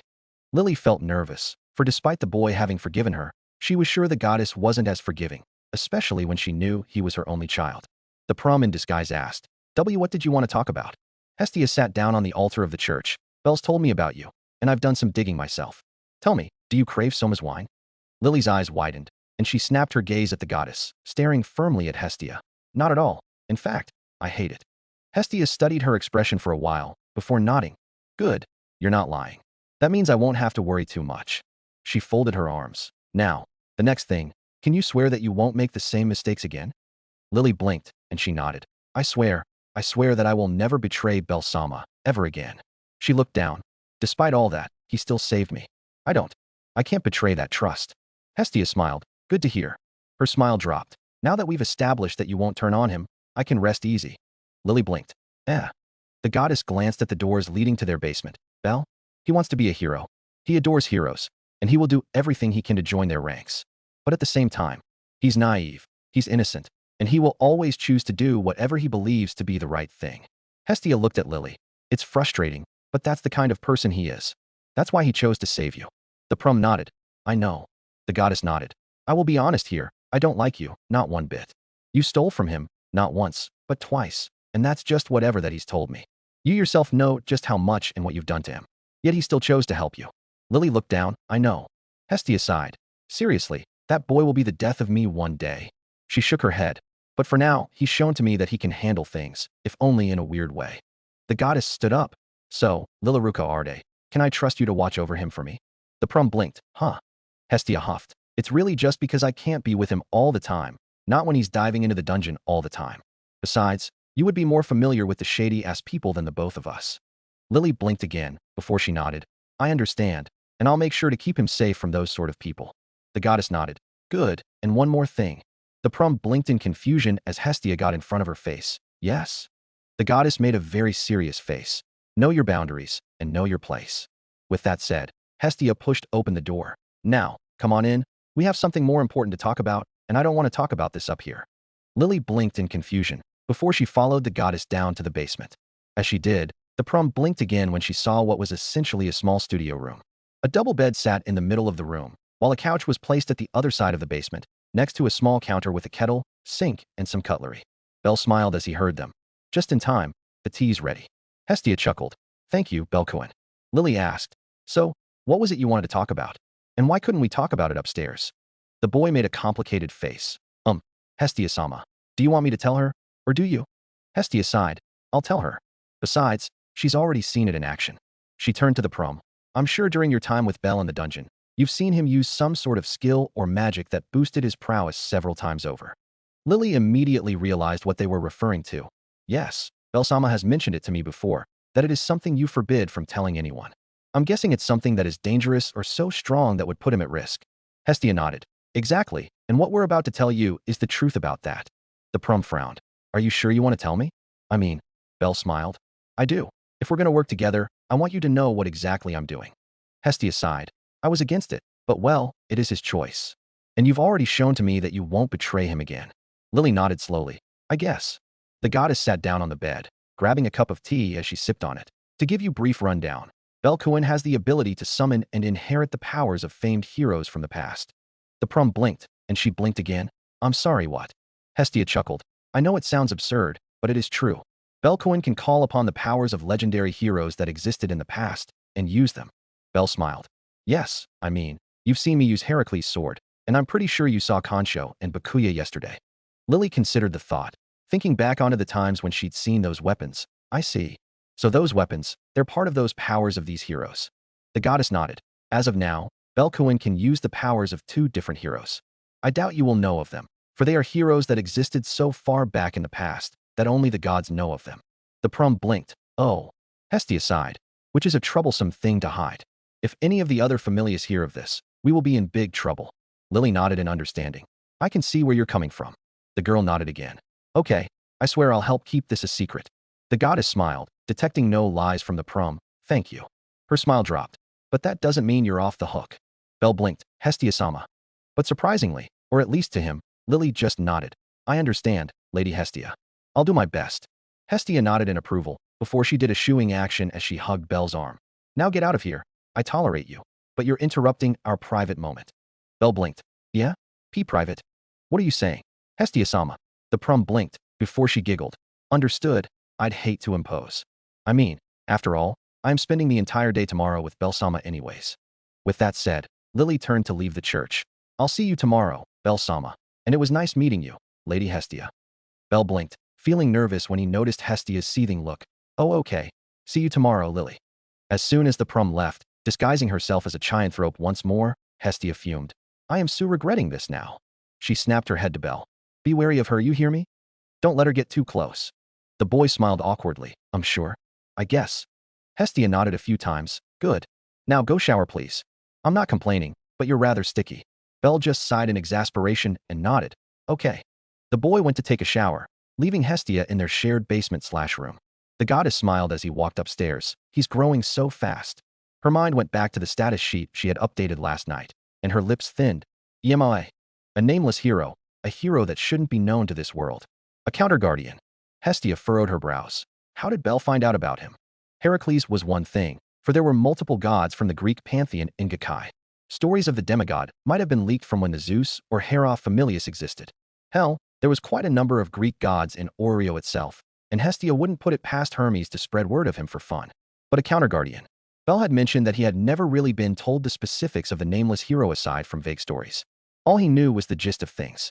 Forming a connection to the hero himself was what gave Bell detailed knowledge about the counter-guardian himself.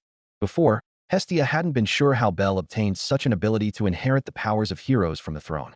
She had her suspicions, but now, she was confident. A god had forged that connection. A god had told stories of heroes from another world, another history. Panhuman history. The goddess of the hearth massaged her temples. Her child was just full of surprises. Line break. 2 days later, Belle walked along the streets alone. Lily had asked to take a day off, saying that she had something to take care of about her savings and financial assets. The boy understood, for he had been there when Canoe took the key to her vault. Hestia, on the other hand, was working for Hephaestus. That left the hero in training by himself, and Bell decided to take his time to explore the city once more. As with any other day, Oreo was simply busy, bustling with people no matter what. It was so unlike the village he used to live in, where there were only a handful of people living there, and people only came out if they really needed to. Soon, Bell passed by the Pantheon, the main building of the guild. Again, a yell reached his ears, and Bell raised an eyebrow. What's going on there? He walked into the guild, where a small crowd gathered around the announcement boards. This is just bullshit. Another level 6. Bell turned to look at one of the other not-so-crowded announcement boards, and he blinked in surprise. The reason was simple. Ace Wallenstein, the young woman that had saved him from the Minotaur, was on the board. Or at least, her face and name was. And right next to that was a statement that reported her having increased her level from 5 to 6. Damn, the Sword Princess really is different, huh? It hasn't even been that long since she got to level 5. Bell glanced back to see a few adventurers discussing Ace level up. The boy smiled slightly, happy for his savior's achievement, and he glanced around. He spotted Misha and Rose, but Ina was nowhere to be seen. Bell decided to approach the counter, and the pink-haired girl greeted him. Hello. Bell smiled. Good morning. Is Ina-san not in today? Misha smiled. Nope, her shift starts later in the afternoon. The boy nodded. I see. The pinkette snorted. Speaking of which, you really gave her a headache, you know? Bell grimaced. Why, yeah? I know. Misha giggled. Well, you'll be fine. Ina's probably going to be mad at you for a while, but that's beside the point. The boy made a complicated expression.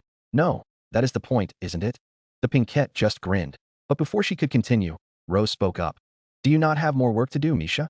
Misha grimaced. Ugh. Right. Bell chuckled, taking that as his cue to leave. I'll leave you to it then. The pinkette and werewolf just nodded. Bye-bye. The boy just smiled and turned away, leaving the guild building. But as he walked, a thought came to mind. I don't think Ina-san has ever told me how to level up. That might be a good thing to ask the half-elf the next time he saw her.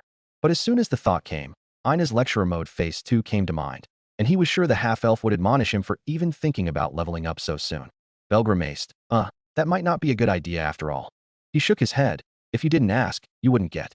But before he could continue his line of thought, a familiar voice caught his attention. Bell-san. The white rabbit turned, only to find a familiar figure in a waitress outfit running into him, and he felt her hug his arm. Taking a look at who it was, Bell blinked. Syr. The waitress looked up at him, doing her best puppy face. I need your help. A short moment later, Bell stood in the kitchen of the hostess of fertility, a deadpanned expression on his face. The reason was rather simple. Upon entering the bar, the waitress had dragged Bell to the kitchen, somehow getting him to take off his armor, and brought him in front of a large sink filled with dirty dishes. He glanced to his side. So, this is why you brought me here. Syr peeked out from the door, a not-so-apologetic smile on her face. Sorry, but I skipped. I was taking a break. And we had some work pile up, so Mamma Mia got mad, and well. A forced smile made its way onto Bell's face. That has nothing to do with me. Syr just smiled innocently. I'm sorry, but I'm counting on you, okay? With that said, she turned and skipped away, and Bell sighed in exasperation. Seriously. He looked at the pile of dishes, and he sighed again. Might as well. Bell had nothing to do, and he had no plans to dive into the dungeon today. But before he could grab a plate, Ryu took one from the pile and started washing. Bell blinked. Ryu-san? The elf scrubbed the dish with soap. It'll be hard for you to clean these in time. I'll help wash some. The boy smiled. Thank you. Ryu nodded. It was meant for Syr anyway. Might as well. Bell chuckled. Yeah. The two started to wash the dishes in a comfortable silence, until Bell remembered how Ryu had scared Getaway. The white-haired boy asked, Ryu-san, were you an adventurer before? The elf nodded. I was, yes. Why do you ask? Bell smiled sheepishly. You managed to chase that adventurer away that time, so I was just wondering if that was the case. Ryu hummed. I see. then the answer to your question would be yes. But I've given up that life. Her eyes dimmed slightly, and she whispered softly, I don't have that right anymore. Belle blinked. Sorry, what did you say just now? Ryuu realized who she was with, and she shook her head. It was nothing. I was just saying I've given up that life. But I do still keep up with my training. The boy nodded. Oh, I see, I see. He considered the thought, and he asked, if you don't mind me asking though, do you know how I can increase my level? The elf spared him a glance, raising a delicate eyebrow. You wish to increase your level? Belle nodded. Yes, I know it's still very early, but I want to know how. Ryuu sighed. I suppose I can answer that. She took a breath. To sum it up, you have to overcome a huge obstacle. That usually happens in the form of an overwhelming opponent. Belle looked at the slowly shrinking pile of dishes, his hands not stopping as he continued washing. An overwhelming opponent. Is that even doable? Ryuu nodded. Under normal circumstances, it wouldn't be. But with skills and tactics, it is definitely possible. The boy repeated those words, skills and tactics. She had a point. Many heroes he had been told of, many of them relied on tactics, strategies to overcome impossible obstacles. Zhuge Liang was one of them, and often commanded smaller armies in battling much larger ones. But that was easier said and done, for fighting in the dungeon was much different than war. However, before Belle could continue his line of thought, Ryuu continued speaking. Of course, just skills and tactics wouldn't be enough sometimes. I know you have a supporter with you, but most adventurers often go into the dungeon with a large party, usually with at least 3 to 4 members. The boy nodded, taking note of everything the elf was saying. I see. The elf continued. To put simply, if you want to level up, you have to go on an adventure. Belle nodded. Before he spoke, I guess I should take things one at a time. Ryuu nodded. You're young, you have plenty of time. The boy nodded, before asking. In that case, do you know where I can learn these skills and tactics? Is there like a book I can read or study? The elf blinked, and she thought about it for a while. I don't believe so. Usually you'd rely on your senior familia members to teach you. At least, that was how it was for me. Ryuu paused, memories of her past quickly surfacing. She shook her head, pushing that unpleasant feeling down in consideration for her younger friend. But before she could continue, Belle chuckled awkwardly. I'm sort of the only member of my familia. The elf furrowed her brows. I see. Then, much to her surprise, the boy asked, if you're willing, would it be possible for you to teach me? Ryuu looked at him in surprise. Me? Belle nodded, before he frantically added, I mean only if you're not busy with work. I don't want to impose when you already have so much to do. The elf blinked, surprised once more at his reaction, and she smiled. I don't mind. I train in the morning anyway, so if you want to, we can try and do a few training sessions. The boy's face visibly brightened, and for once, Ryuu was glad for the many years of honing her poker face. You mean it? The elf nodded. Yes, but well, all I can really teach you is how to better fight and survive in the dungeon. Belle beamed. That's more than what I'd ask for. Ryuu let a small smile appear on her face. Very well, then we'll start tomorrow morning. The boy nodded with enthusiasm. Of course. The elf chuckled, and she looked down at the considerably decreased pile of dishes. Then let us finish the dishes first, or Mamma Mia won't be happy. Belle just laughed as he nodded. Okay. As the pair continued washing the dishes, Syr stood with her back against the wall next to the door to the room, a small smile on her face. The goddess in disguise held back a giggle before she walked away to continue serving the customers. Unbeknownst to all three, Mia had been listening at a side nearby, and she sighed in resignation. Line break. The next morning, Belle and Ryuu were in the courtyard. The boy blinked. Are you going to train in that? The elf glanced down and realized Belle was referring to her waitress uniform, and she nodded. Yes, I won't have time to get changed, so this will have to do. And don't worry about my work later. I can simply wash up before I start my shift. Belle nodded slowly. I see. Ryuu hummed. That aside, let us get started. I don't know how strong you are, so show me everything you can do. She drew a wooden sword, much to Belle's surprise. A wooden sword? The elf smiled ominously. Don't underestimate this sword. It is easily as strong as any sword you can find in the market. Belle looked uncertain, but he nodded as he drew the Hestia knife. If you say so. The boy took a deep breath. Okay. Ryuu nodded. Come at me whenever you're ready. Belle blinked. Oh, okay. He took a stance and studied the elf's posture, readying himself to start. As he did, the other waitresses were watching them from inside the building. Chloe grimaced. That boy has a death wish. Lunwar nodded. That boy has a death wish, Naya. Anya smiled awkwardly. I'm Ian. He's different, right? The two other waitresses just stared at the cat person with deadpan expressions, and Anya grimaced. Okay, Naya? I get Naya point. Back with Belle and Ryuu, the boy dashed forward, swinging his knife at the elf. Ryuu's eyes barely twitched, and she batted the knife aside, before landing a crushing blow to Belle's abdomen, sending him sprawling to the ground. The boy winced in pain as he crashed to the ground, gasping for air. The elf held back a frown. I said to show me everything you can do. Bell regained his bearings. Huh? Ryu sighed. You defeated a silverback, and you've gone down to the 10th floor if I remember correctly. That couldn't have been all you are capable of. The boy fell silent. Before he responded, that was because of my... Bell trailed off, and the elf guessed, magic? Or perhaps a skill then. The white rabbit nodded. Yes. Ryu nodded. Then show me that as well. If we're going to train together, I need to know just how much you can truly do. Bell nodded. Sorry. The elf shook her head. Don't be. Now let us continue. The boy nodded, and he sheathed his knife, much to Ryu's surprise. But Bell didn't respond to her expression, and instead focused on the hero he had recently contracted. I guess no better time than the present. He took a deep breath and spoke. Load. Yemaiwae. The air around him gave way, as a small, barely visible transparent aura appeared around him, and Bell chanted once more, Trace on.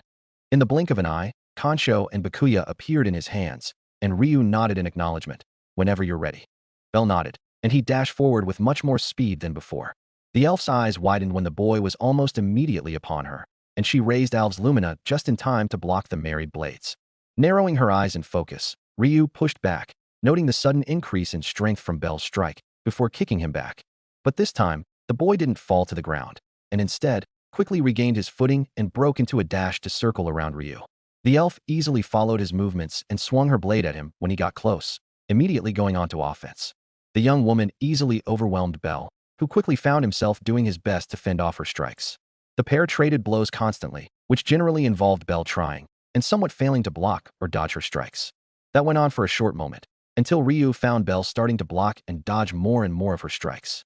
Ryu guessed the boy was using some sort of enhancement magic or skill. His increase of strength and speed was proof of that. If she had to gauge him, she would put him on the level of a top-tier level 2 adventurer. Hell, she would even go as far as to say he could fend off a level 3 adventurer with some effort. But people could never develop techniques like that in the few months after starting as an adventurer.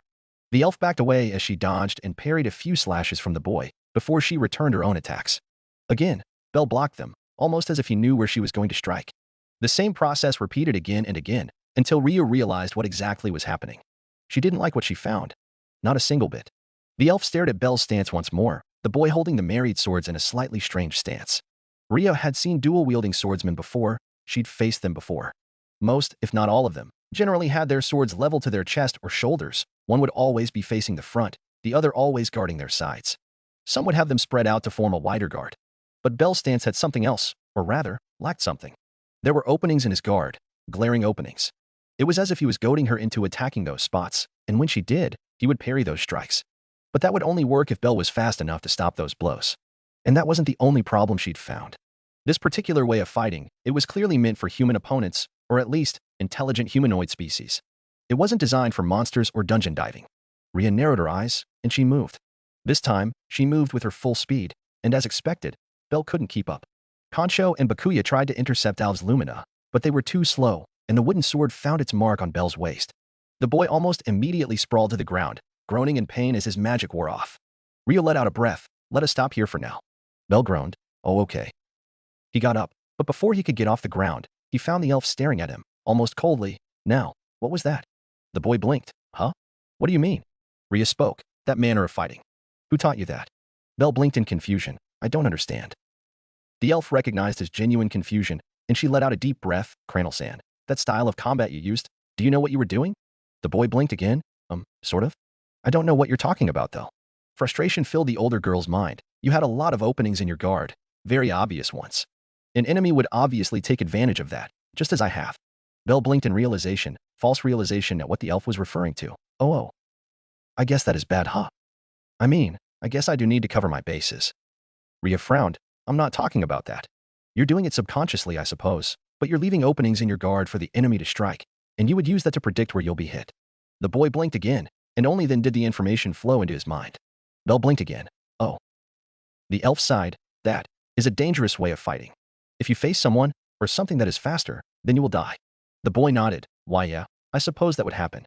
Rhea nodded, before she asked, then why do you fight like that? I don't believe you to be so foolish or suicidal. Did someone teach you to do this? Bell furrowed his brows. I don't. He took a deep breath, and he spoke again. Rhea-san. That mobility I have. It lets me inherit the abilities of certain warriors. Rhea blinked. Huh? Bell nodded. I have this ability that allows me to use powers I don't have, that includes their techniques and abilities. The elf hummed. I see. Like the Thousand Elf, but you can copy their physical prowess, not just magic. The boy nodded. Yes. Ryu let out a breath, feeling ashamed that she had judged him too quickly. I can see why you didn't use it when we started before. I apologize for being harsh on you without knowing. Bell blinked, and he quickly shook his head. No.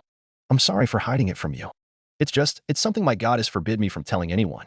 The elf nodded. Then you shouldn't apologize if it was something your goddess forbid you from doing. The boy furrowed his brows, but still. Ryu sighed. We're getting sidetracked. Can I assume you wish to be able to fight without relying on that ability? Bell blinked. Huh. He looked down at that question. Did he want to fight without having to use his inherited powers? It was a question he didn't have before. Bell genuinely didn't know if he should always rely on their powers. Ryu noticed his expression, and her face softened. I see. Cranel-san, skills and magic are good and all, but they should be used to supplement your basic abilities. Using them mainly in a fight is dangerous. Bell blinked. What do you mean? The elf explained. Take mages, for example.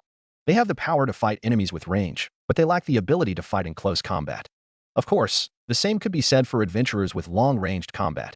She showed him her wooden sword. Your ability enhances yourself, but if your basic abilities are low, then there wouldn't be much to boost. If I wasn't strong enough, then this wooden sword would never have stood up against your swords. Bell looked down, and he nodded. I think I understand where you're going. Ryu nodded. Good. Then I believe we have an idea how to continue with your training. The boy blinked. We do. The elf nodded. We will spar. Experience is the best teacher, as they say. And we will do so without you using your enhancement ability. Bell blinked again, before he grinned. Okay.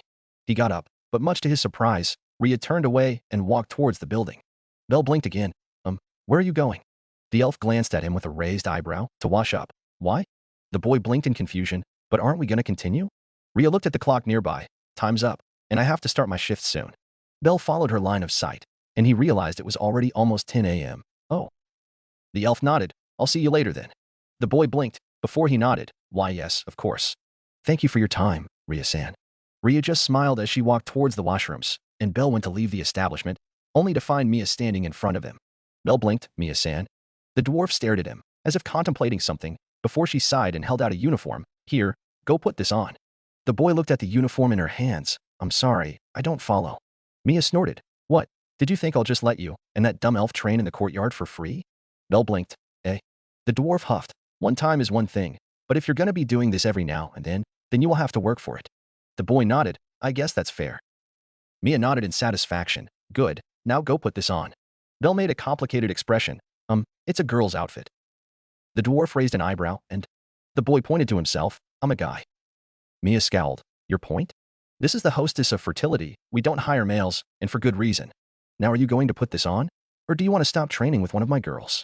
Bell closed his eyes. He was so gonna regret it, but he really wanted to train with Ryu now that they had started. The boy made a decision, and he grabbed the uniform. Okay. Mia nodded. Good. Oh, and don't worry, I just need you to at least work the night shifts for 3 days a week, so you can go dungeon diving when you're not here.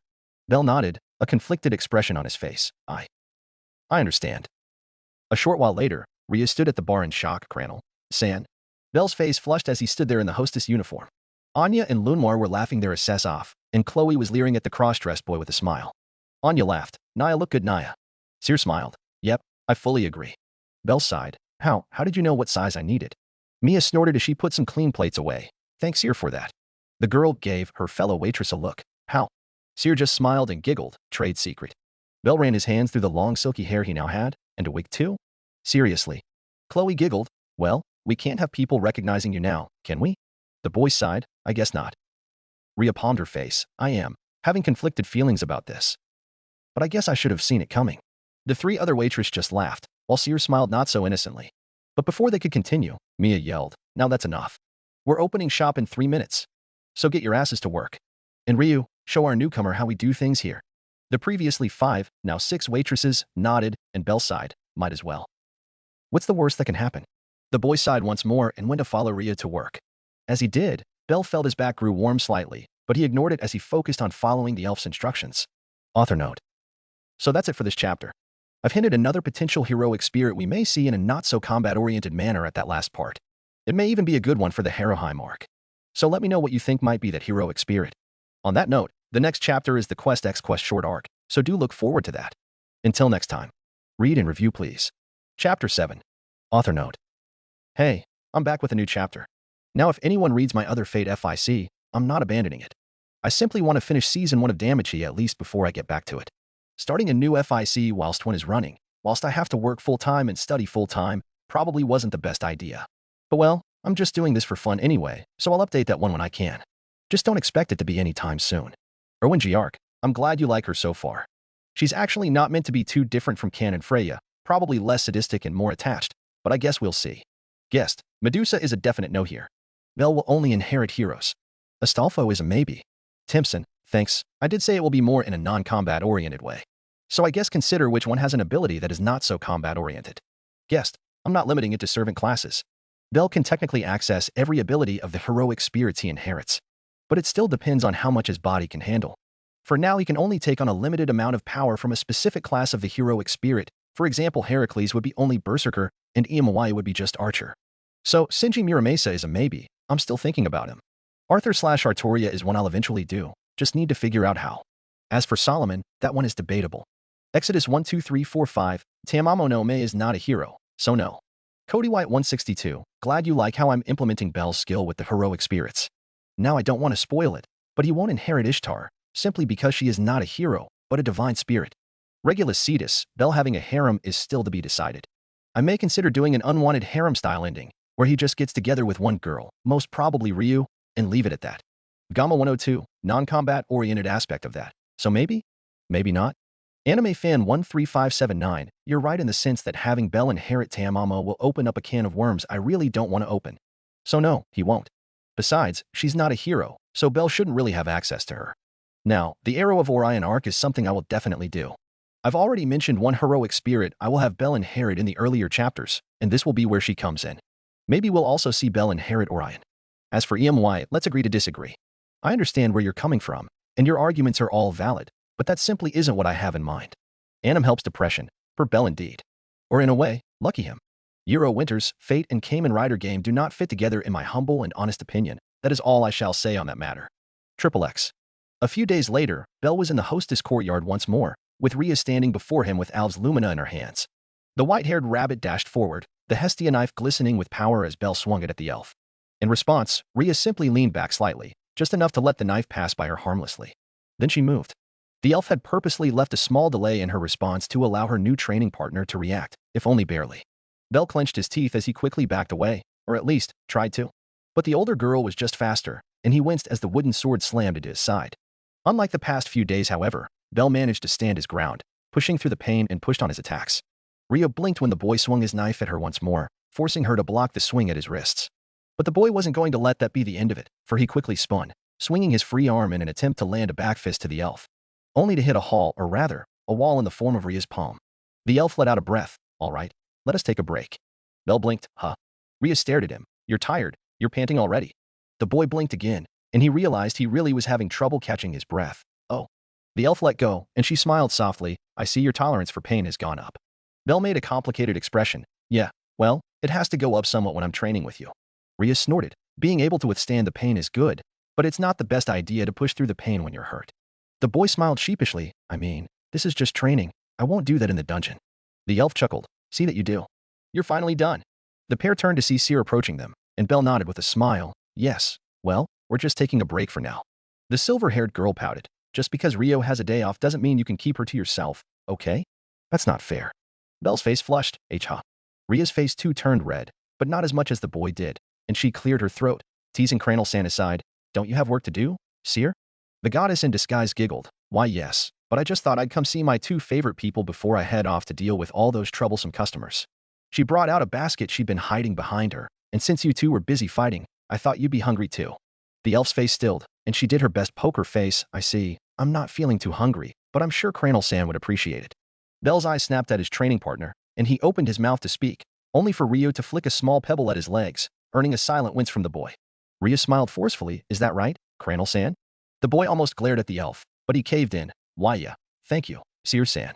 The girl beamed. You're most certainly welcome. I'm just glad I can be of help, especially when you have to go into the dungeon and help out at night. Belle took the basket from Syr. Why yeah, thanks again. Syr giggled. Okay, I should get going before Mamma Mia gets angry. I'll see you two later then. With that said, the waitress turned and skipped away, leaving Belle and Ryo in the courtyard. After a while, Belle looked at the elf. Rhea-san. The elf looked away. Yes. The boy pushed the basket towards her. Here? Ryuu didn't look at him. Syr made them for you. I can't possibly. Belle sighed and lowered the basket. Over the past few days he'd worked with the hostess of fertility and training with Ryuu. He had come to realize that the lunchboxes Syr made him before weren't really Syr's cooking. Rather, they had been altered to be edible by Ryuu or any of the other waitresses, simply because Syr had zero skill in the kitchen. The boy sat down, and he opened the basket, revealing what looked like tuna and egg sandwiches. He took a deep breath. Well, bottoms up. Ryu's eyes widened. Wait, Cranel dash. She almost flinched when the boy bit into the sandwiches, making loud crunching sounds as he chewed on them. After a short moment of painfully loud crunching, Belle swallowed the food while drinking water from his flask to wash it down. Ryuu made a complicated face. Cranel-san, you don't really need to. Belle just smiled painfully at her. Well, I can't just throw them away. The elf felt bad, and she sighed. I guess I can help you with one. The boy just held the lunchbox out to her, and Ryuu shakily took one of the sandwiches from the box, leaving one more for Belle. As the pair sat there, doing their best to stomach the food Syr had made, Ryuu looked at Belle, coughing slightly before she spoke. Shall we get to some feedback on how you did just now, Cranel-san? Belle sat up in attention. Yes, please.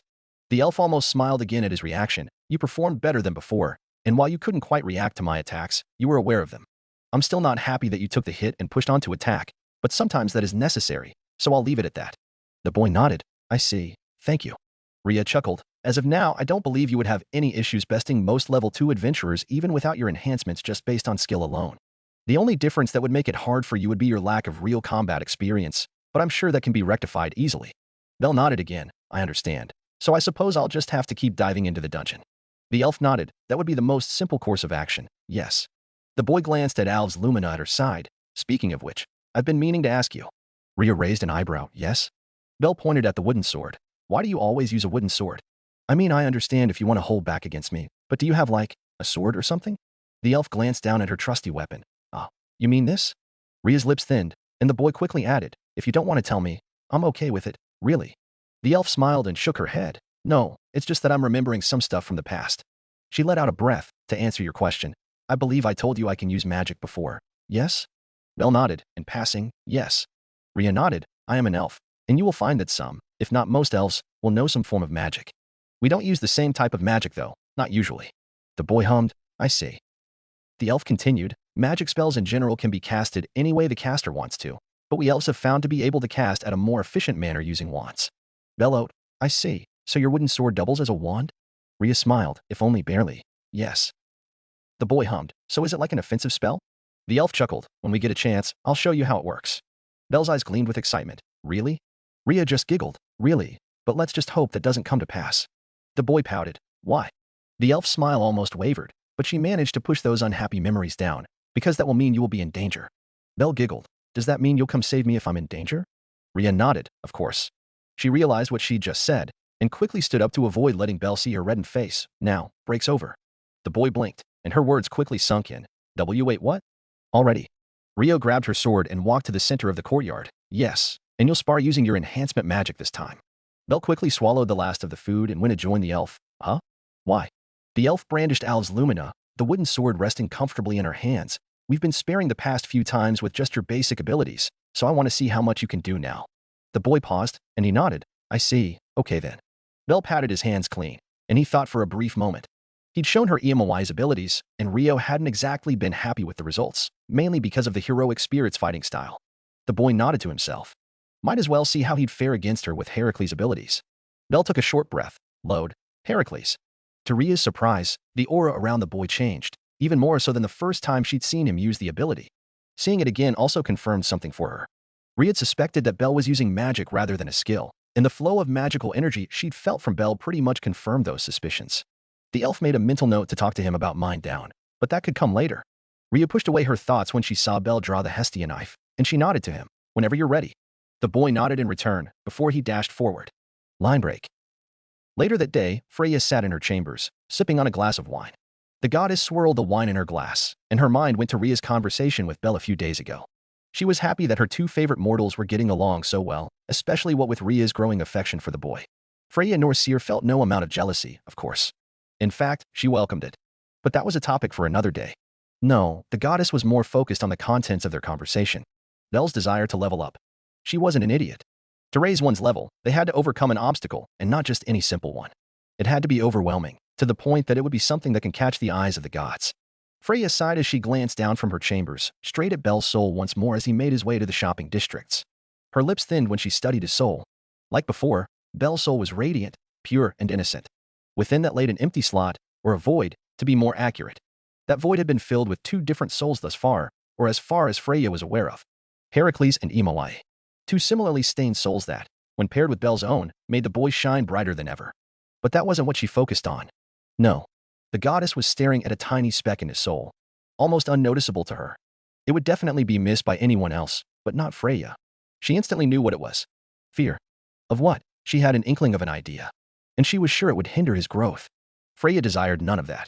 She let out a breath. Otter. Yes. The captain of her familia responded from behind her, and Freya asked, Tell me, what do you think of Bel? The Boaz hummed, He is someone to look out for. He is weak for now, but I believe he can grow stronger.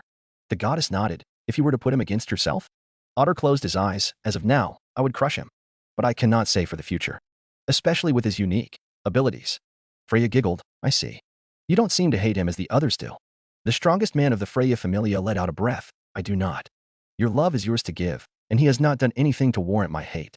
The goddess giggled. Is that so? She leaned into her chair, looking at the wine as she swirled it in her glass. Then would you be willing to help him? Otter raised an eyebrow. Help him.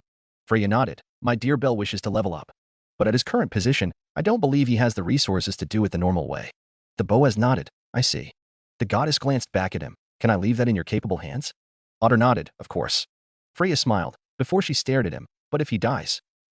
She trailed off, and the Boaz recognized the warning. I understand. Otter turned and left the chambers, leaving Freya alone to her own. The goddess took another sip from her glass, until she remembered Otter's personality.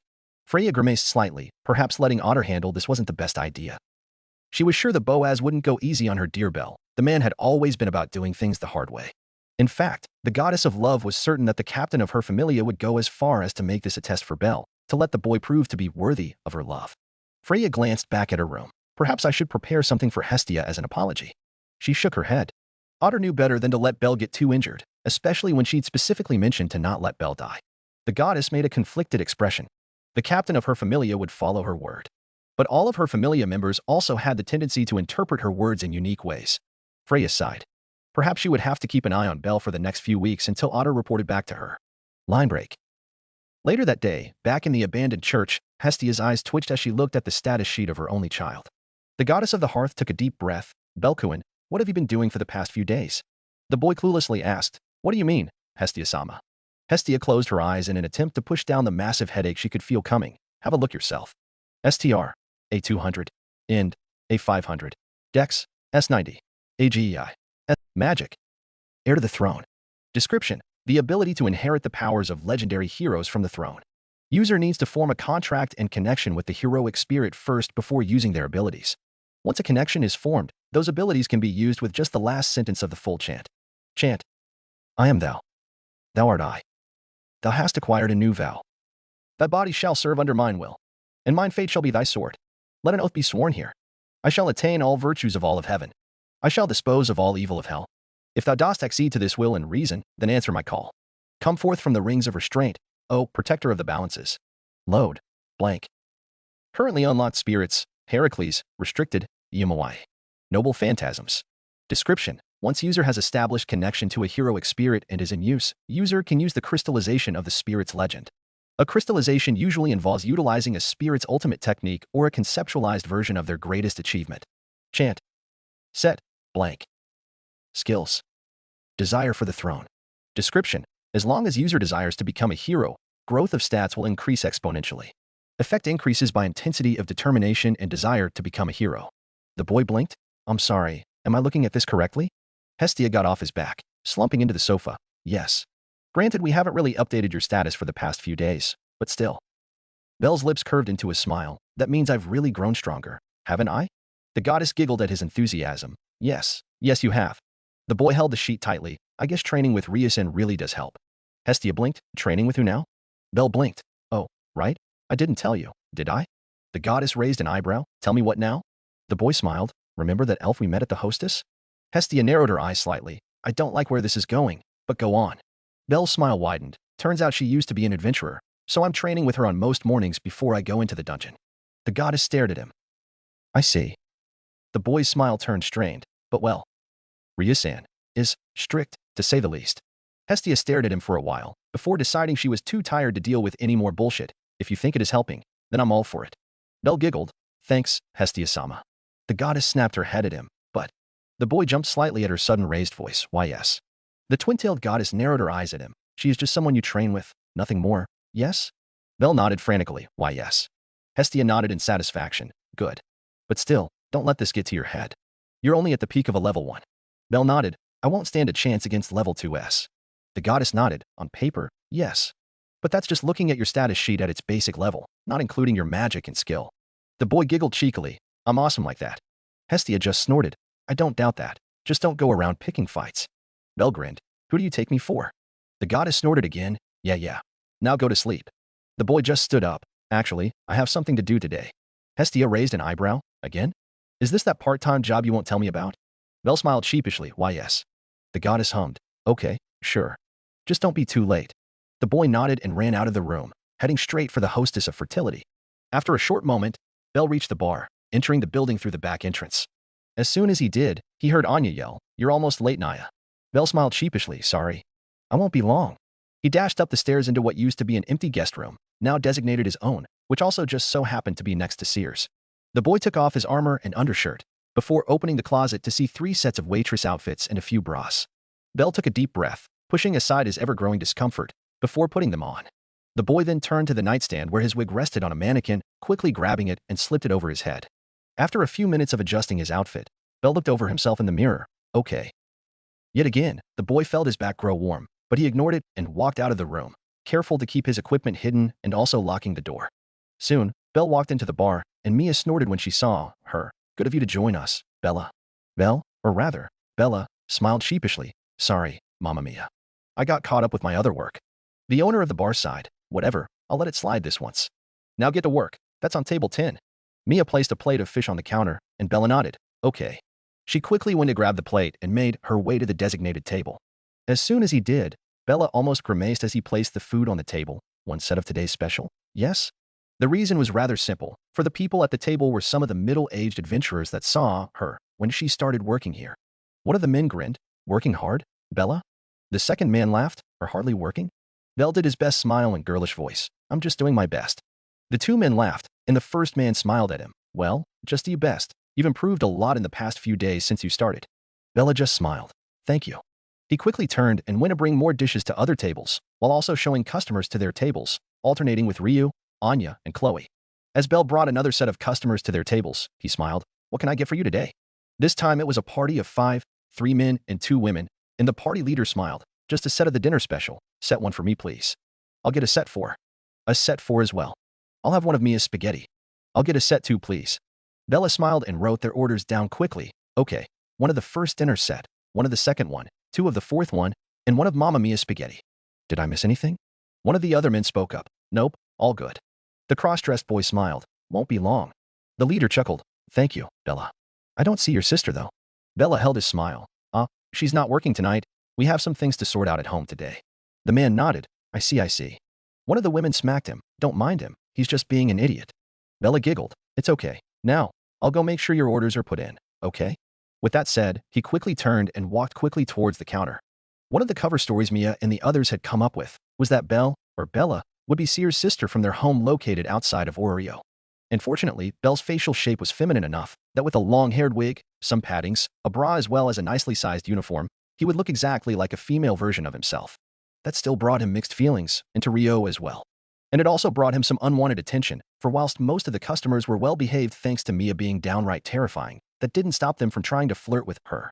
Belle decided to do his best to ignore them, all for the sake of being able to train with Ryuu and grow stronger. Unbeknownst to him, however, his back grew warm at that line of thought, and it continued as the night went on. Line break. The next morning, Belle and Lily were at the Machigatte Familia store. Lily blinked a few times as they approached the store. Is this where you've been getting your supplies all this time? Belle nodded. Machigatte-sama is a good friend of Hestia-sama, so I try to get most of my supplies here when I can. The prum in disguise nodded slowly. I see. Lily tended to get hers from third parties or the DanMachi Familia's official store, but she supposed the Machigatte Familia's store was decent too. The pair walked in, and Belle smiled. Hello, Naza-san. The Chianthrope hummed. Belle? Her eyes landed on Lily, and she raised an eyebrow. Oh, and who is this? The prom in disguise opened her mouth to reply, only for Belle to speak up. This is my supporter, Lily. She's the one I told you about. Nazahand. Is that so? The doctor stared at the shorter Chianthrope before looking at Belle. So, the usual today? Belle smiled. Yes, please. Naza nodded and pulled out a tray of potions. Here, that will be 12,000 valis, please. The boy nodded and pulled out his wallet. Yep, okay. But before he could pull out the money, Lily pulled his hand down. Just one moment. Belle blinked. Lily? The prom reached up and pulled one of the vials out. I'll pay you back in a bit. Naza's eyes widened. Hey, what dash? Before either of them could get another word out, Lily popped the cork off and downed the vial in one go. And as soon as she did, Lily frowned, before glaring at Naza. I knew it. The Chianthrope almost faltered. What do you mean? The prom in disguise looked at her partner. Belsama, these potions? They're rip-offs. At most, these would only be worth 200 valis each, and that's being generous. Naza frowned, but before she could speak up, Lily continued. I always thought it was weird that Belsama would ask me where I got my supplies, but now I understand. She glared at the doctor. You've been watering down the potions, using sweetener and thickeners to make them taste just like the actual ones. Someone like Belsama won't notice the difference, of course. The Chianthrope opened her mouth to argue, but a familiar voice reached her ears. Is that all true, Naza? The three turned, and Naza's eyes widened when she saw Mayak walking into the store. The doctor spluttered, Mayak-sama. The god wordlessly walked to the counter, grabbing a vial from the tray. Naza's eyes widened. W8. She tried to stop him, but Mayak quickly downed the potion, his frown deepening. So it would seem. He let out a long sigh, before turning to Belle, and about 90 degrees down. I really apologize for what she's done, Belle. I promise, I'll return all the money we owe you. Belle blinked and waved his hands frantically. W8, Mayak-sama. I don't mind, really. And please stop bowing. The god stood up. I swear, I will make this right. But before that, he turned to Naza. What do you have to say for yourself? The pharmacist didn't answer, and Maya continued. I've always thought of Hestia and her child to be close friends of ours. Your diluted potions would have gotten him killed. The Chianthrope furrowed her brows. Our familia's finances have always been in the red. I just felt that Belle would be a good way to get us back on track. Mayak frowned. Is that all? Just because we're in debt, you decided to scam Belle? Naza nodded. I do feel sorry for doing it, but Belle's still a level 1, and he only started recently. He would have been fine on the first 5 levels. The god's frown deepened. Idiot. Did you really think he'd stay on the first 5 floors as a level 1? Adventurers don't work that way, you know that. Belle tried to speak up, but Lily pulled him back and instead spoke up. Belsama has already gone to the 10th floor. Alone. Mike nodded. So I've been told. I don't mean to downplay your capabilities, Belle, but a single mistake will cost you your life. The god looked at Naza. Relations here on Gekai rely heavily on trust. You should know that better than I do. That tiny bit of money you'd get off this would have cost us a life, and the trust from Hestia and her child. The pharmacist took a deep breath. I understand that, and I know Belle has done nothing to deserve this. But if this goes on, we will be worse off. Our debt will get worse than it already has. The pair of adventurer and supporter shared a look at those words, but before either could put in a word, Mayak scowled. And you saw fit to involve people who had no part in this? I thought you were better than this, Naza. His words were like a knife to her, and Naza flinched, not daring to meet his eyes, and Mayak continued. We took an oath. As doctors, as pharmacists, we have an obligation to put the care of our patients our #1 priority. Even if we are worse off on our finances. We should sell proper potions, instead of diluted ones. Naza snapped her gaze up at him. Then why do you still give out potions for free? This whole problem wouldn't have came up if you stopped giving out potions to everyone you see. Mayak blinked. Huh. The god blinked. What are you talking about? I don't dash. Belle spoke up. Right. That does happen quite a bit, huh? Lily nudged him in the ribs. Sure. The boy winced, but the damage was already done, as Naza glared at her god. See. Even Belle seen it happen. Mayak rubbed the back of his head. Well? Before they could continue, however, the door opened. Yexeusee. Me. The sound of laughter reached their ears, and they turned to see an old god with white hair and beard walking in, followed by a young lady with lush silver hair. The god laughed. I'm here for the money this month. You have it ready, don't you, Mayak? The god and child fell silent, and Mayak spoke out. Dien. Dien scoffed. Of course you don't. You never show up to pay up, so I took the time to come down myself. He looked around, scrunching his nose, and what a disgusting place this is. It's so dusty, how do you even get your potions up to par? The older god scoffed. At any rate, I've been lenient on you for quite a while, and I won't have this go on any further. Tomorrow. If by tomorrow I don't see any money, I'll sell this old shack you call a home. You hear me? With that said, Dien turned and walked towards the exit. Armid, we're leaving. The silver-haired woman sighed. Understood. She gave the pair an apologetic look, before walking after her god. Soon, the doors closed shut, and Lily looked at Mayak and Naza. What was that about? Mike sighed. Dian and I, we never really saw eye to eye, even before we came down here. We used to be equals in business and providing health care. Naza looked away, but I ruined all that. Belle blinked. What? Why? The Chianthrope pulled her right sleeve up, revealing a silver arm. I used to be like you, Belle. I'd go into the dungeon, farm for magic stones and fund the familia. Her eyes landed on her prosthetic arm, but I got careless, and I lost my right arm because of that. Belle blinked. Oh. Naza nodded. My Sama got this arm for me, but we only got it because he begged the insect over and over again. And he provided the arm at a large cost. Maya closed his eyes, and I don't regret doing it. If it happened again, I would do the same thing. The Chianthrope sighed. And because of that, our familia went into debt, and most of our members couldn't take the burden. So they left. Belle nodded. I didn't know that happened. Naza nodded, and it's all my fault. Mike frowned. Naza, stop. It was never your fault. The Chianthrope frowned, but still dash. Before they could continue, Lily spoke up. That's good and all. But moving on. We can put the issue with Naza scamming Belsama for another time, but do you have a way to pay Dian Sec back by tomorrow? The three turned to Lily, and Naza nodded. I have an idea. But we can't possibly get it done in time. Belle asked, is there anything we can do to help? The Chianthrope blinked. You want to help? The boy nodded. Of course I do. Naza furrowed her brows, even after all that? Belle nodded. Yes, it's not wrong to help others. Lily sighed loudly. Right, of course it's not. The boy grinned at her. I don't want to hear any complaints from you, Lily. The prom just folded her arms, looking away with a pout. Belle looked at them. Now, what can we do to help? Naza contemplated the idea. Before she spoke up, I have an idea for a potion. We need 2 key ingredients for it. I've already gotten some adventurers to help me with the first one, but now we're lacking the second. Mike asked, what would those ingredients be? Naza. The Chianthrope pulled out a sack. The first one's the wings of the blue papillon. The second one is an egg of a bloodsaurus. Lily blinked. A bloodsaurus? Those only show up on the 30th floor. Naza nodded. In the dungeon? Yes. But those ones don't have eggs. What I'm talking about are the ones that live above the surface. The prom hummed. I see. That makes sense. The Chianthrope nodded. I've applied for approval to leave the city, but I just haven't found anyone to take it on. Lily hummed, and she looked at Belle. Before she sighed, I know you want to just help them, but we should still let Hestia-sama know. Belle grimaced. All right. A short moment later, Hestia stood in front of the counter of the Mayak Familia store. The twin-tailed goddess nodded. I understand the gist now. She glared at Naza. I will have words about what you've done. Mark my words. Hestia sighed. But that can come later. She looked at Mayak. So, I guess we'll be going on a road trip then. The god lowered his head. Thank you, Hestia. Hestia snorted. Well, you are a good friend, so I'll let this slide, just this once. And to make it clear, I mean as helping you with the ingredients, not for scamming my poor Belkuin. Mayak laughed softly, of course. The goddess nodded. Good. Now, meet us at the gates in an hour.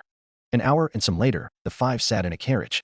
Mayak had a complicated expression on his face. Is it really okay to take a carriage? Hestia nodded. Of course. My own debt aside, Belkuin's made enough money that we can afford to splurge once in a while. Naza had a conflicted expression on her face when she heard those words, but she didn't speak up and instead focused on the road. The god chuckled. I see. I'm happy for you, Hestia. The goddess giggled. Thank you. She looked at Naza. Now, would you tell us more about our destination? The Chianthrope nodded. The forest we're heading to is around 2 hours away from Orio on carriage. There we will find a bloodsaurus nest and their eggs. We'll be aiming for those eggs. Belle folded his arms. I see. If they behave like the monsters I've seen on the surface, then we'll probably need to lure them away. The 4 looked at him in surprise, and Lily couldn't help but ask, have you fought monsters before on the surface? The boy blinked. Huh? Oh, yeah, of course. My grandfather's brought me hunting a few times, and we usually hunt boars and stuff, but he has shown me how to hunt monsters on the surface before. Lily blinked. I see. Belle laughed softly. Well, now that I think about it, those monsters are actually really weak compared to the ones in the dungeon. Naza nodded. I see.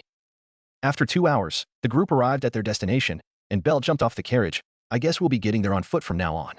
Naza nodded. Yes. Belle turned to the carriage driver. Thanks for the ride. We won't be long.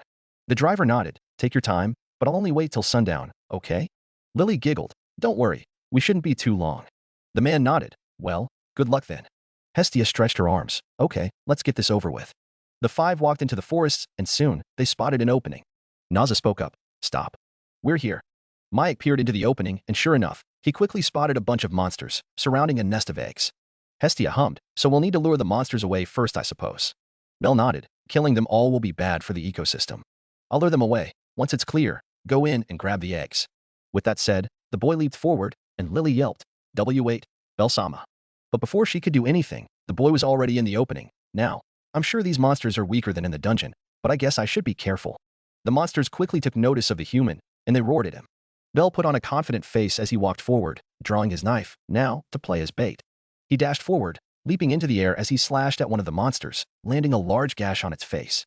Not missing a beat, Bell landed on the ground and sprinted away, prompting a few of the monsters to chase after him. Bell took a breath, load, Heracles. The power of the demigod filled his body, and he kicked the monsters that chased after him, sending them flying away. Bell then quickly dashed after the eggs, prompting the remaining few blood sources to chase after him. This time, Bell ducked under them and kicked them away from the eggs. Now, with that said, the boy charged at the monsters, having placed himself between them and the eggs. Switching the Hestia knife to his left hand, Bell summoned the nameless axe sword in his right hand, brandishing it. A few of the blood sources charged at him, but Bell simply swung the giant weapon at them, sending them flying backwards again. Another tried to bite him, but the boy simply shoved the sword in between its teeth, holding it back. One of the monsters roared as it spotted Naza and Lily grabbing a few eggs from their nest, before charging at them. But yet again, it found Bell's stone sword in its face, before being sent flying once more. That same process repeated for the next few minutes, until Bell heard Lily yell, "We're done." Bell nodded, and he let out a deep breath. Set, 9 lives. Power filled his veins, and the boy readied his axe, but his target was not any of the monsters. No, he simply swung his sword at the ground, unleashing a massive shockwave that blew the blood sources back for a good amount of distance. As soon as the monsters were sent flying, Bell turned and made a beeline out of the forest, catching up to the other end but mere moments. Naza blinked in surprise. "Bell?" The boy let the power of Heracles leave his body. "Keep moving. They'll come after us soon." The Chianthrope nodded. "Why yeah, okay." The group soon made their way out of the forest, and they jumped onto the carriage, much to the driver's surprise. Lily yelled, "Go. Now." The heavy stomps told the driver everything he needed to know, and he quickly grabbed the reins. Hiya. The horses neighed and started running, pulling the carriage along with them. Bell let out a sigh in relief. That was exciting. Mike panted. "Why yeah, I can't believe we made it out." Hestia giggled despite catching her breath. "But Belkuin, that was amazing." The boy giggled sheepishly. "Well, I guess." Naza stared at him. "Are you sure you're a level 1? I know I said monsters above the surface are weak, but those were still around the strength of an orc." Maya hummed. "Hestia, would Bel happen to be?" The goddess nodded. "Yeah, and no, there are no servants. Belkuin is the heir to the throne." The god nodded. "I see." He looked at Naza. "Naza, whatever you saw, I want you to never speak a word of it, not to anyone outside the 5 of us here." The young woman blinked. Oh, okay." Mike looked at Bell. "I hope that is okay with you." The boy nodded. "Of course." Lily looked at the bunch of eggs they'd acquired. "So would this be enough?" Naza nodded. "More than enough. I'll have those potions ready by tomorrow morning once we get back." Hestia nodded. "Then you can sell them to DN Sex Familia and hopefully rid you of that debt." The pharmacist nodded. "If it works out the way I hope it'll do, then yes. We will be. And we can start to pay you back." Bell shook his head. "I said it's fine. Really." Mike patted the boy on the shoulder. "Please, just let us make it right." The boy wanted to protest, but Lily spoke up. "Bel-sama, just let it go." Bell looked at Lily, before back at Mike and Naza. "Fine. We'll talk more about that once we get that potion ready." Line break. Meanwhile, Otter was on the 15th floor, holding a massive cleaver with another large sword on his back. He breathed out through his nose as he killed yet another horde of monsters. This is not enough. The captain of Freya's Familia thought back onto the reports on Bell's background. To help the boy rank up, Otter had to understand what made the boy tick. Or rather, what made him not tick. The man had come across 3 pieces of information. 1. Bell Cranel desired to become a hero more than anything else, and Otter figured it would be much like what the Braver wanted to do. 2. Bell Cranel was almost killed by a minotaur on a higher floor, only to be saved by the Sword Princess. 3. Bell Cranel showed hesitance when fighting against larger monsters, particularly against orcs and ogres.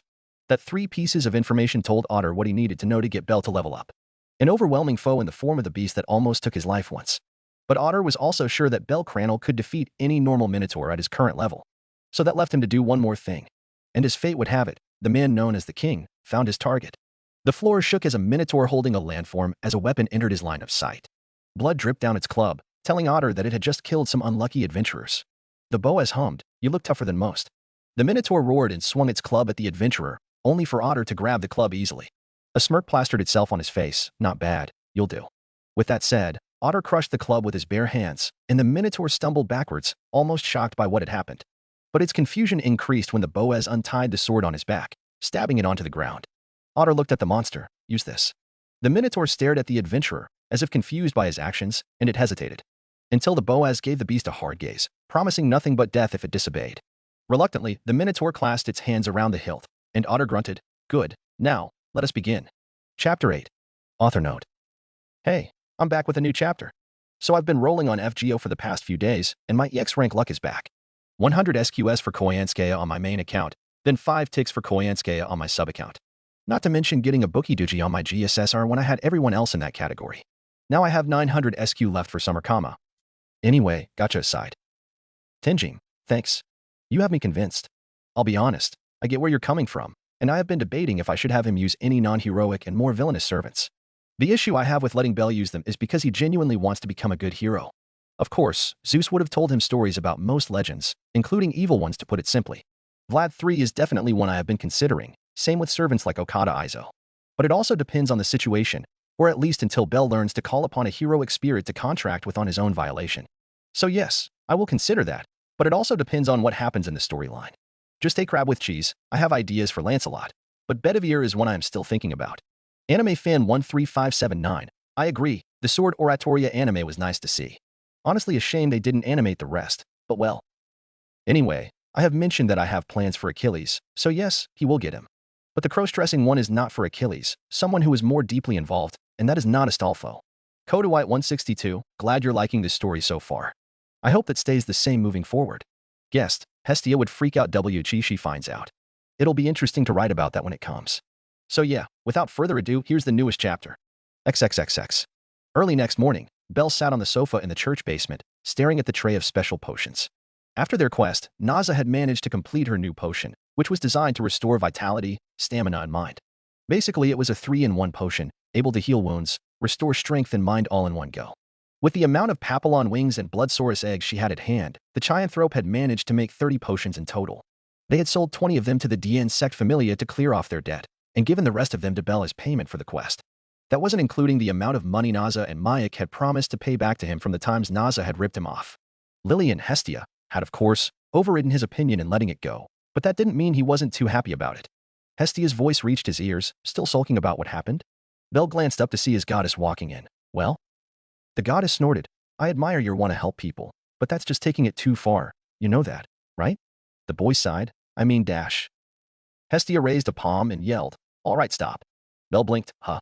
The goddess walked to stand in front of him, holding him by his cheeks. Belkuin, I understand.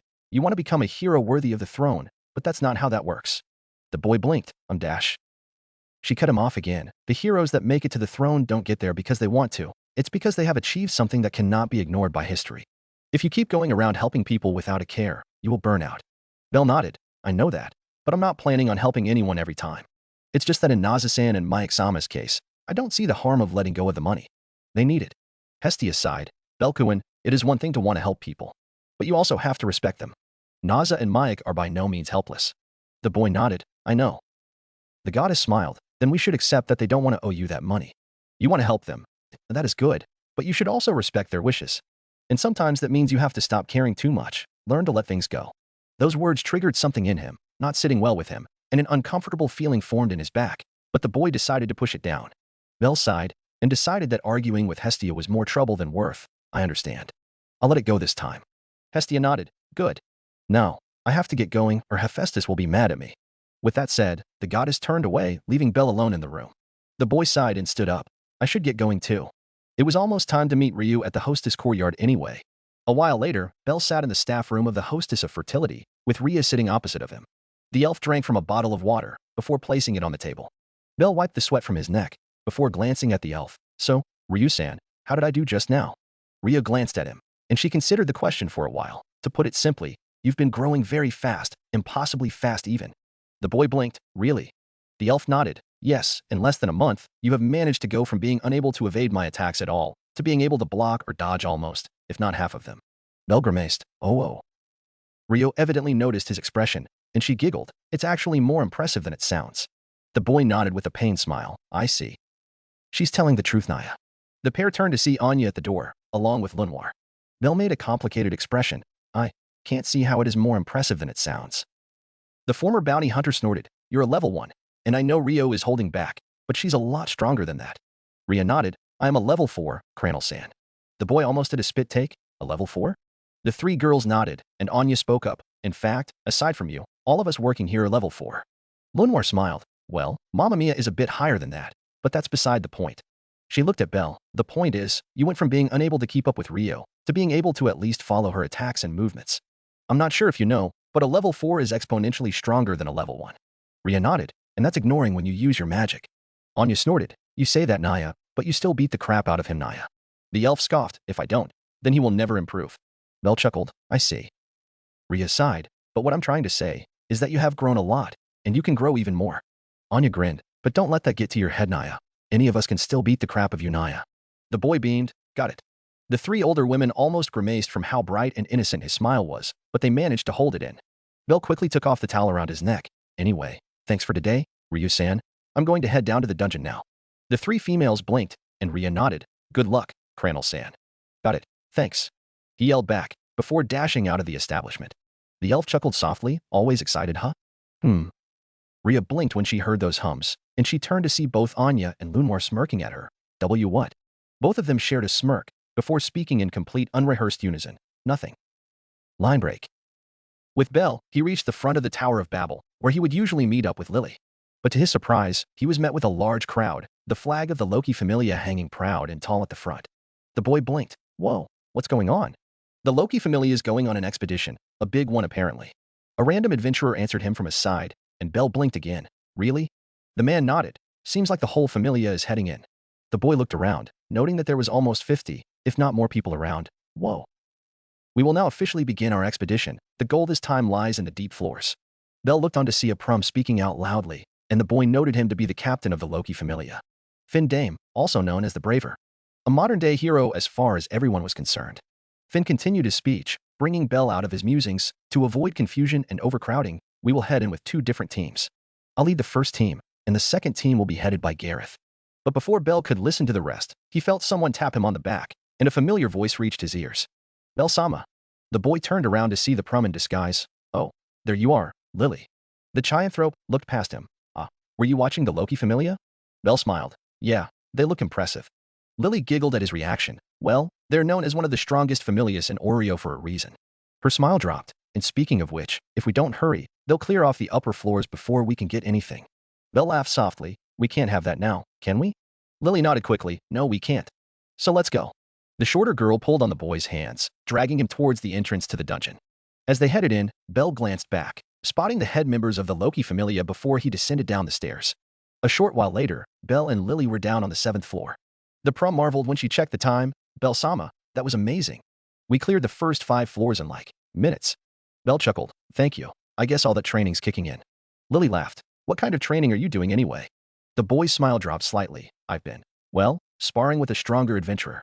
The Prumote. Oh, right. You told me about that before. She scratched her temples. That elf, right? Belle nodded. Yep. Lily hummed. But before she could further voice her opinions on that matter, the wall shook slightly. Guess break time is over. Belle-sama. The boy nodded. Yeah, stay back. The Prum complied, as monsters formed before them. Taking a breath, Belle dashed forward, swinging the Hestia knife in hand. In the blink of an eye, the boy was behind the monsters, his knife outstretched. Then, the monsters all exploded into ash, leaving the magic stones on the ground. Lily started to pick up the magic stones, praising her partner as she did. Amazing as always, Belle-sama. The boy sheathed his knife once he checked that no more monsters were spawning. I still have a long way to go, Lily. The Prum puffed her cheeks. Learn to take and accept compliments, Belle-sama. Belle rubbed the back of his head sheepishly, laughing softly as he apologized. Sorry, it just came out naturally. Lily sighed. Anyway, we're done on this floor for now. The stairs are up ahead. The boy nodded. All right, let's head down further then. The pair descended down the stairs, and as they did, Belle looked around. Lily noticed that, and she asked, Belle-sama, is everything okay? The boy's eyes landed on a random wall, before tracing up towards the ceiling. For some weird reason, I feel like there's someone watching us. The shorter girl blinked. What? Her eyes darted around, and she frowned, but I don't see anyone. Belle's lips thinned. Must be my imagination then. He turned back to the front, where the beginning of the 8th floor laid. Let's continue. We're aiming to get to the 11th floor today, right? Lily smiled and nodded. Yep, I really think we can fully clear it this time. Belle chuckled. All right, let's get going then. The pair continued down deeper into the floor, and the dungeon walls rumbled, spawning more monsters. The boy just met them head on, not faltering at all. Line break. Meanwhile, back in Freya's room, the goddess watched through the divine mirror as Belle cleared the 8th floor with ease. Freya hummed. He's progressing nicely. Her lips curved upwards until she heard footsteps. Otter. Freya didn't need to turn, for she easily knew that it was her captain. The Boaz reported, "Preparations are ready. We can begin whenever." The goddess simply continued staring at the white rabbit. "Good. I think today will do just fine." Freya hummed again. "Go get things ready, Otter. I'm sure my dear Belle will show us something remarkable." The Boaz nodded. "By your will." He turned to leave the room, but before he could step out, Freya's voice reached his ears again. "And one more thing." The man stopped and looked at his goddess. "Yes." Freya turned to look at him, and the Boaz almost widened his eyes when he saw the expression on her face. The goddess spoke. "Make sure he lives, if not." She trailed off, and Otter nodded. "Understood. I shall see to it that he makes it through regardless of the results." Freya nodded, smiling as she did. "Thank you. You may go." Otter nodded and left the room, descending down towards the 9th floor. As he made his way past the first 5 floors in almost an instant, a thought passed his mind. "Belle Cranel, for your sake. I hope you prove to be worthy of her affection." After a while, Belle and Lily reached the 9th floor, having taken a short 5-minute break on the 8th floor after clearing it. As they walked, the pair noticed that they'd passed the middle point of the floor. Belle asked, "Lily, is it just me, or does this floor just seem a bit off?" Lily nodded. "It does. We haven't seen a single monster at all, and no adventurers too." The boy hummed. "Perhaps someone cleared them all off?" The prum considered the idea. It may be possible. Maybe someone cleared them all out just now and headed on ahead. Lily furrowed her brows. "But still, I have a bad feeling about this." Belle nodded. "I think it should be fine. Let's keep moving." The prum nodded, and they continued their way forward, until they heard a loud roar, followed by a scream. The pair froze, and Lily swallowed. What was that? Belle, on the other hand, almost started shaking. He knew that sound. He knew it, but he couldn't remember what it was. Until another scream reached his ears, and the boy snapped out of his stupor. "Someone needs help." Lily blinked. "Wait, what?" Before she could get another word in, Belle broke into a dash, and the prum yelled, "Wait, Belle-sama." She quickly chased after him as Belle took a turn. Lily followed after him, but quickly realized her partner had stopped right after he turned. The reason? She found out very soon, for a body flew past them, and Lily turned to see the man, already dead. The prum snapped her eyes around, noting that there was another adventurer in the walls, probably the one that Belle had seen being smashed in and killed. "Help me." The two turned towards the direction of the voice, and they both saw it. A minotaur, and not just any minotaur. The ones Lily had seen were all black. This one was red. That meant one thing. This minotaur was an abnormal species. Furthermore, she had never heard of a minotaur being on the 9th floor. She gulped, before she quickly tugged on Belle's arm, whispering as quiet as she could but loud enough to reach his ears. "Be Belle-sama, we should go." The boy didn't respond. Instead, his eyes were locked onto the minotaur and the adventurer cornered by the monster. Lily spoke again, daring to raise her voice more. "Belle-sama?" Only then did she notice that his hands were shaking, if ever so slightly. The prum looked at him again. "Belle-sama? Are you okay?" Belle didn't respond, until he saw the minotaur raise the giant blade in its hands, and the adventurer yelled out again. "No. No. Help me. Please." Lily blinked as she recognized the voice, and she looked, spotting Canoe backed up at the wall. But before she could react, Belle broke into a dash, screaming as he drew the Hestia knife. But he was too late. He was too far. The minotaur swung, and Canoe's head fell to the ground. Belle skidded to a stop, and Lily's eyes widened with horror as the head rolled on the ground. Then, the minotaur turned to see Belle and Lily. The prum clenched her fists, and she yelled, "Belle-sama. We have to run." The monster roared, and Lily flinched, before she yelled again, "Belle-sama." Yet, to her frustration, Belle didn't respond. For unseen to the girl, the boy was almost hyperventilating, frozen with fear by the fact that an adventurer had just died before him, along with the fear-inducing roar from the minotaur. Then the minotaur charged. Lily panicked, and she cursed herself, "Belle-sama." The boy didn't respond yet again, and the prum found herself dashing forward, pulling Belle back. But she wasn't fast enough, and despite being able to pull the boy out of danger's way, Lily failed to save herself. The beast swung its blade, smashing into the ground, but still managed to graze Lily's sides. That was more than enough to send both of them flying back. Both of them crashed into the ground, and Belle groaned as he sat up and quickly regained his bearings, the crash having snapped him out of his stupor. Until he realized Lily was on top of him. "Lily?" But before he could do anything, the minotaur growled, pulling its sword from the ground and earning it Belle's attention as well. The boy gritted his teeth, still shaking slightly. But he managed to stand up, holding Lily in his arms, who he quickly realized to be unconscious from the impact. Belle gritted his teeth again, and he glared at the minotaur that started to charge at him. Load. Hera dash. His eyes widened when the monster was suddenly in front of him, having closed the distance between them in no time. Belle barely had time to pull Lily back, shielding him with his back, and the minotaur swung. The sword met his armored back, and the armor dented, but not broken. However, the force behind the swing was strong enough to send them both flying into the ground once more. Belle groaned as he got to his knees, quickly realizing that Lily was under him. He grunted in frustration, the minotaur's footsteps reaching his ears, and his eyes darted around. There was a small rock nearby, and Belle quickly threw the prum towards that rock with hopes that it would hide her. The girl crashed into the ground, rolling into the rock. The footsteps became louder, and Belle quickly rolled to his side just in time to dodge the earth-shattering blow. The boy got to his feet, wincing from the armor pressing hard against his back as he did. Belle grunted as he quickly took off his chest plate, the piece of armor falling to the ground. The Minotaur roared and charged again. This time, Belle was prepared, and he gripped the Hestia knife in hand. The beast swung, and the boy dodged, sidestepping to move behind the Minotaur. As he moved, Belle's mind raced. He needed to keep it busy and find a time to cast his magic. The boy knew that he wasn't quite ready to take on a Minotaur at his base state, much less an abnormal type. Belle knew, from that brief exchange, that the Minotaur was slower than him, if only slightly. Power-wise, he lost hands down, but speed was a different story. All he needed to do was not get hit. The beast charged again, swinging its sword at Belle once more. This time, the boy dodged. Despite almost panting from his hyperventilation, Belle dodged all of the swings. He was afraid of the Minotaur, but he was even more afraid of losing Lily, just like how the Minotaur had killed Canoe and the other two adventurers. Belle took a deep breath as he dodged yet another swing. That was it, just avoid the swings. He could do this, he could find an opening, then he could finish it. The Minotaur swung its sword once more, and Belle dodged it, letting it strike the ground. That was it, that was his chance. Load. Herrick dash. Before he could finish his chant, the Minotaur reared its head and flailed, and Belle barely managed to bring his arms up to block the horn, slamming into his arms and sending him flying back. The boy crashed into a pillar nearby, and he groaned as he struggled to get to his feet. Pain filled his body, and Belle was sure he had broken at least a few ribs just from the horn. The stomps reached his ears, and Belle was sure the Minotaur was almost upon him. The boy grunted as he struggled to his knees, but before he could get to his feet, someone appeared between Belle and the beast. The boy managed to look up, and he spotted the blonde hair before her voice reached his ears. You did well, don't worry, I'll take care of the rest. Belle's eyes widened, for he easily recognized the person before him, Ace. Wallenstein. More footsteps reached his ears, and Belle turned to see more members of the Loki familia. In fact, they were all the higher-ups. He recognized Tioni and Tiona, and he quickly saw Bet as well. The sight of the werewolf quickly reminded him of what happened at the hostess, the first time he'd visited the establishment. And Belle's eyes snapped back at Ace and the Minotaur. Then, everything froze. Are you frustrated? A voice vibrated in his mind, and Belle found himself answering. Yeah. I am. Why? The boy gritted his teeth, because even though I've trained so hard, even though I've been told I've grown a lot, you couldn't save them. And now you're afraid. Belle didn't answer this time. He didn't need to.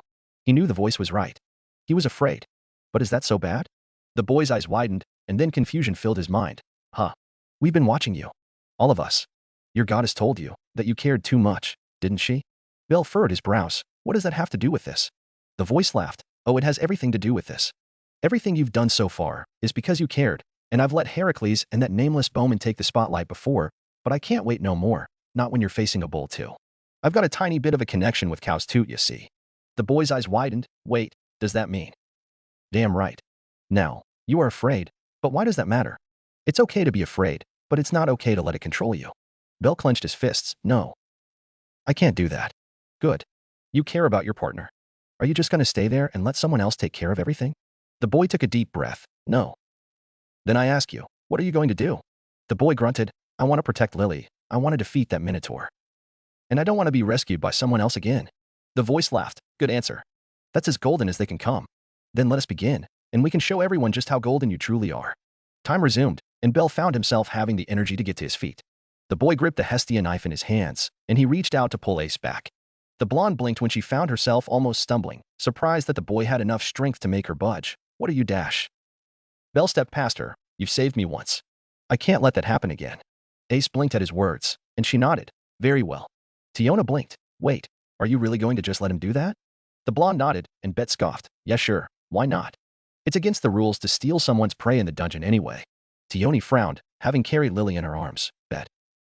The Amazon turned to see Finn and Riveria reaching them. Finn, Riveria. The leader of their familia nodded to her. What's the situation? The younger woman was about to answer, but before she could, Belle broke into a sprint, tearing their attention towards the level 1 adventurer. As the boy dodged the swings from the monster, Bet blinked when he actually looked at him. Wait, that brat. Riveria asked, you recognize him? The werewolf laughed. Oh hell yeah. That's the tomato brat I was telling y'all about. He smirked. But holy shit, he really does have something with minotaurs, huh? Tiona glanced at him. So he's the one Ace saved? Bet smirked. Yeah, and I can see why he doesn't want to be saved again. If it were me, I'd kill myself then let it happen again. Tioni frowned. That's not funny, Bet. The werewolf laughed. Hey, he's trying to be a man here. I say let him try. The long-haired Amazon glared at him. Bet, stop. The werewolf noticed the prum in her arms, and he clicked his teeth in annoyance, whatever. But before he could continue, Lily got out of Tioni's arms, having regained consciousness, but also stumbling into bed at the same time. The prum spoke out as she struggled to stand. P please, save. Belle-sama. Bet blinked. W what are you dash? Tioni quickly held on to Lily. Careful, you're wounded. The prum groaned out weakly. P please, don't, leave him. Riveria stepped forward. Let me. She held a hand over the prum's head, her healing magic quickly healing up any wounds she had. Bet clicked his teeth in annoyance, whatever. The man turned and began walking towards the monster. The high elf glanced at him. Are you going to help him? The werewolf scoffed with distaste. Yeah. I hate weak-ass people like him, but I can't stand people who leave weak-ass people to die even more. He turned back to the monster. All of you piss off. I'll handle T-dash. Until now, the others had been silent, and Bet quickly realized why. With Belle, the boy was dodging every swing from the Minotaur. His back burned, it burned a lot, but Belle didn't feel pain from it. No, in fact, he felt strong, stronger than he ever felt. It had taken him a while to get used to the Minotaur's devastating swings, but now, Belle was used to it, and he could keep up. None of the slashes would reach him. So he chanted, I am thou, thou art I. The Minotaur swung again, and yet again, Belle dodged, sliding under the blade before he landed a slash on the beast's thighs. Thou hast acquired a new vow. Magic filled the air, along with the smell of ozone. The small audience Belle and the Minotaur had gained all widened their eyes, and Tiona gaped. Wait, is he doing what I think he is? Bet stared in shock, concurrent chanting. Thy body shall serve under mine will. Mine fate shall be thy sword. Belle continued chanting, and he continued moving, not stopping at one spot at any given moment. Let an oath be sworn here. I shall attain all virtues of all of heaven. I shall dispose of all evil of hell. As the boy moved, Bet scowled. What the hell is going on here? Finn's lips curved upwards. A while ago, in Bet's eyes, that young man was but a rookie, a newcomer who wasn't capable of anything. Am I wrong? He watched the white-haired boy, but that doesn't seem to be the case anymore, does it? The werewolf could only stay silent, unable to find any words. Even then, Belle continued to move, ignoring everything else around him, even the group of people watching him. If thou dost accede to this will and reason, then answer my call. The Minotaur swung its sword at him horizontally, forcing Belle to block it with his knife, but the boy didn't stop chanting. Come forth from the rings of restraint, O protector of the balances. Belle grunted as he did his best to push back against the sword, and the Minotaur took the chance to swing its horn at the boy. But it was too late, for the boy's chant was now finished. Load, Sakata Kentoki. Lightning exploded from the boy's body, and the sound of thunder reached everyone's ears. Belle let out a deep breath, staring at the Minotaur who had been blown away, quickly getting to its feet. The boy gripped his knife tightly, feeling the power and lightning coursing through his veins as images flashed through his mind. A man who cared more than anyone else in the distant country of Japan. A man who had accomplished so much, just because he cared for others. A man who made caring for others his reason to fight. A man who became a genuine hero in the eyes of the many. Belle opened his eyes, and he stared straight at the Minotaur in front of him. The monster roared, and it swung its sword at him once more. This time, Belle didn't dodge. He didn't need to. Belle switched the Hestia knife into his left hand, and in the blink of an eye, a giant axe clashed against the giant sword. The Golden Eater crackled with lightning, and the Minotaur growled as it tried to overwhelm Belle with its strength. Except it didn't account for the fact that Belle now had more than enough strength to match it. As Belle fought the Minotaur, Tiona's eyes gleamed, a lightning weapon, a white-haired boy, and a Minotaur. This is just like the Argonaut. Finn's lips curved upwards. That story about a boy who wanted to become a hero, is that right? The prum chuckled. I suppose this does seem exactly like a scene from that story. Finn turned his attention back to the boy, as Belle swung the Golden Eater at the Minotaur, sending it skidding backwards. Both Belle and the Minotaur stood off against each other, the latter regaining his balance, while the former simply stood there. Until the boy shouldered the axe, magical energy filling the air, much to everyone's confusion and curiosity. That curiosity would soon be satiated, for Belle's lips moved. Golden. It first came out as a whisper, but the boy continued. Golden. His eyes locked onto the Minotaur. With the sound of thunder, begone. Lightning exploded around the axe, and Belle tightened his grip on the axe. Set. He dashed forward, Hisatsu. The Minotaur did the same, but before they could meet, Belle leaped into the air. Golden. The smell of ozone intensified, and the lightning around the Golden Eater increased tenfold. Then, the boy brought it all down. Spark. The monster barely had time to widen its eyes in shock and surprise, let alone react to it. Then, the lightning struck. It ended in but the blink of an eye, and Belle's axe was now embedded in the ground. The Minotaur was scorched all over, and it also lost its remaining horn, having been chopped off by the Golden Eater. That same horn stabbed itself into the ground, and as if on cue, the corpse of the beast exploded in a burst of ash, leaving its magic stone on the ground. At the side, Bet, nor any of the onlookers, could believe their eyes. he really pulled it off. They had a lot of questions, like how the hell did a level 1 get so strong? How did he get that magic? How did he get that weapon? But they quickly remembered the situation they were in, and Finn cleared his throat. Riveria, can you heal him? The high elf snapped out of her stupor, and she nodded. Of course. She laid Lily on the ground, before quickly walking towards the boy. As she reached him, the golden eater vanished, and Belle fell to the ground. Riveria's eyes widened. Mind down. She shook her head and gave him a quick look over before using her healing magic. Tiona asked, is he okay? After a short moment, Riveria nodded. He's fine. It doesn't seem like he has any major injuries. The Amazon sighed in relief. That's good to hear, right, Ace? The blonde girl didn't answer. Her eyes locked onto the boy, and Tiona blinked. Ace. The shorter girl blinked when she noticed Ace's hands clenched in fists. Ace? What's wrong? Spirit. Bet frowned. Huh? What are you talking about? Ace stared at Belle, her expression unreadable. Just now, I saw it. A spirit. He summoned a spirit. Finn blinked, before he hummed. Is that so? The man's eyes landed on Belle's unconscious form. I guess we found the one Loki was telling us about then. That made things a lot more complicated than he had expected. Finn shook his head, and he spoke up. Ace, Tiona, Riveria, can you three bring them back to the surface? The rest of us will meet up with the others. Then we can meet up on the 18th floor later. The three nodded, and Ace carried Lily, whilst Tiona held on to Belle. Riveria hummed, and she looked at Finn. Do you want me to talk to his patron god? The Prum nodded. If you could, that would be great. The two shared an understanding nod, and the elf turned to the other two. Let's get going. We should at least make sure they get proper medical attention. Both Ace and Tiona nodded, and the three made a dash for the surface. As soon as they did, Finn glanced to his side, where he noticed Otter following them up. The Prum sighed. Guess things will be getting interesting. He shook his head and turned to Tioni and Bet. Come on, you two. Let's get going. Tioni easily complied, but Bet wasn't as obedient. Tisich. All right. This took way too long than it should have anyway. The three made their way back to the main group, and as they did, Finn turned to glance at the exit to the surface one more time. That young man. I think I should find out his name later.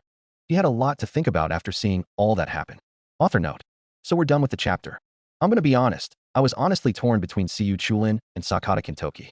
But considering Belle's relationship with Zeus, and with the latter being the god of thunder, I felt Kintoki would be a more fitting one here. Especially with his connection to Ushi Guzan/Reiku, whose name is literally Oxhead Heavenly King. So yeah, the next chapter will be the reveal of Belle's title, and no, it won't be Little Rookie. Do tell me what y'all think about this chapter. Until next time, read and review please. Chapter 9. Author note. Hey, I'm back. 600 SQS for Mobman.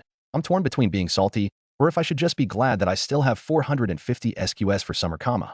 Anyway, Anime Fan 13579, I honestly wanted to use Theseus, but like your reasoning, I couldn't find any Type Moon version of him or anything of a noble phantasm.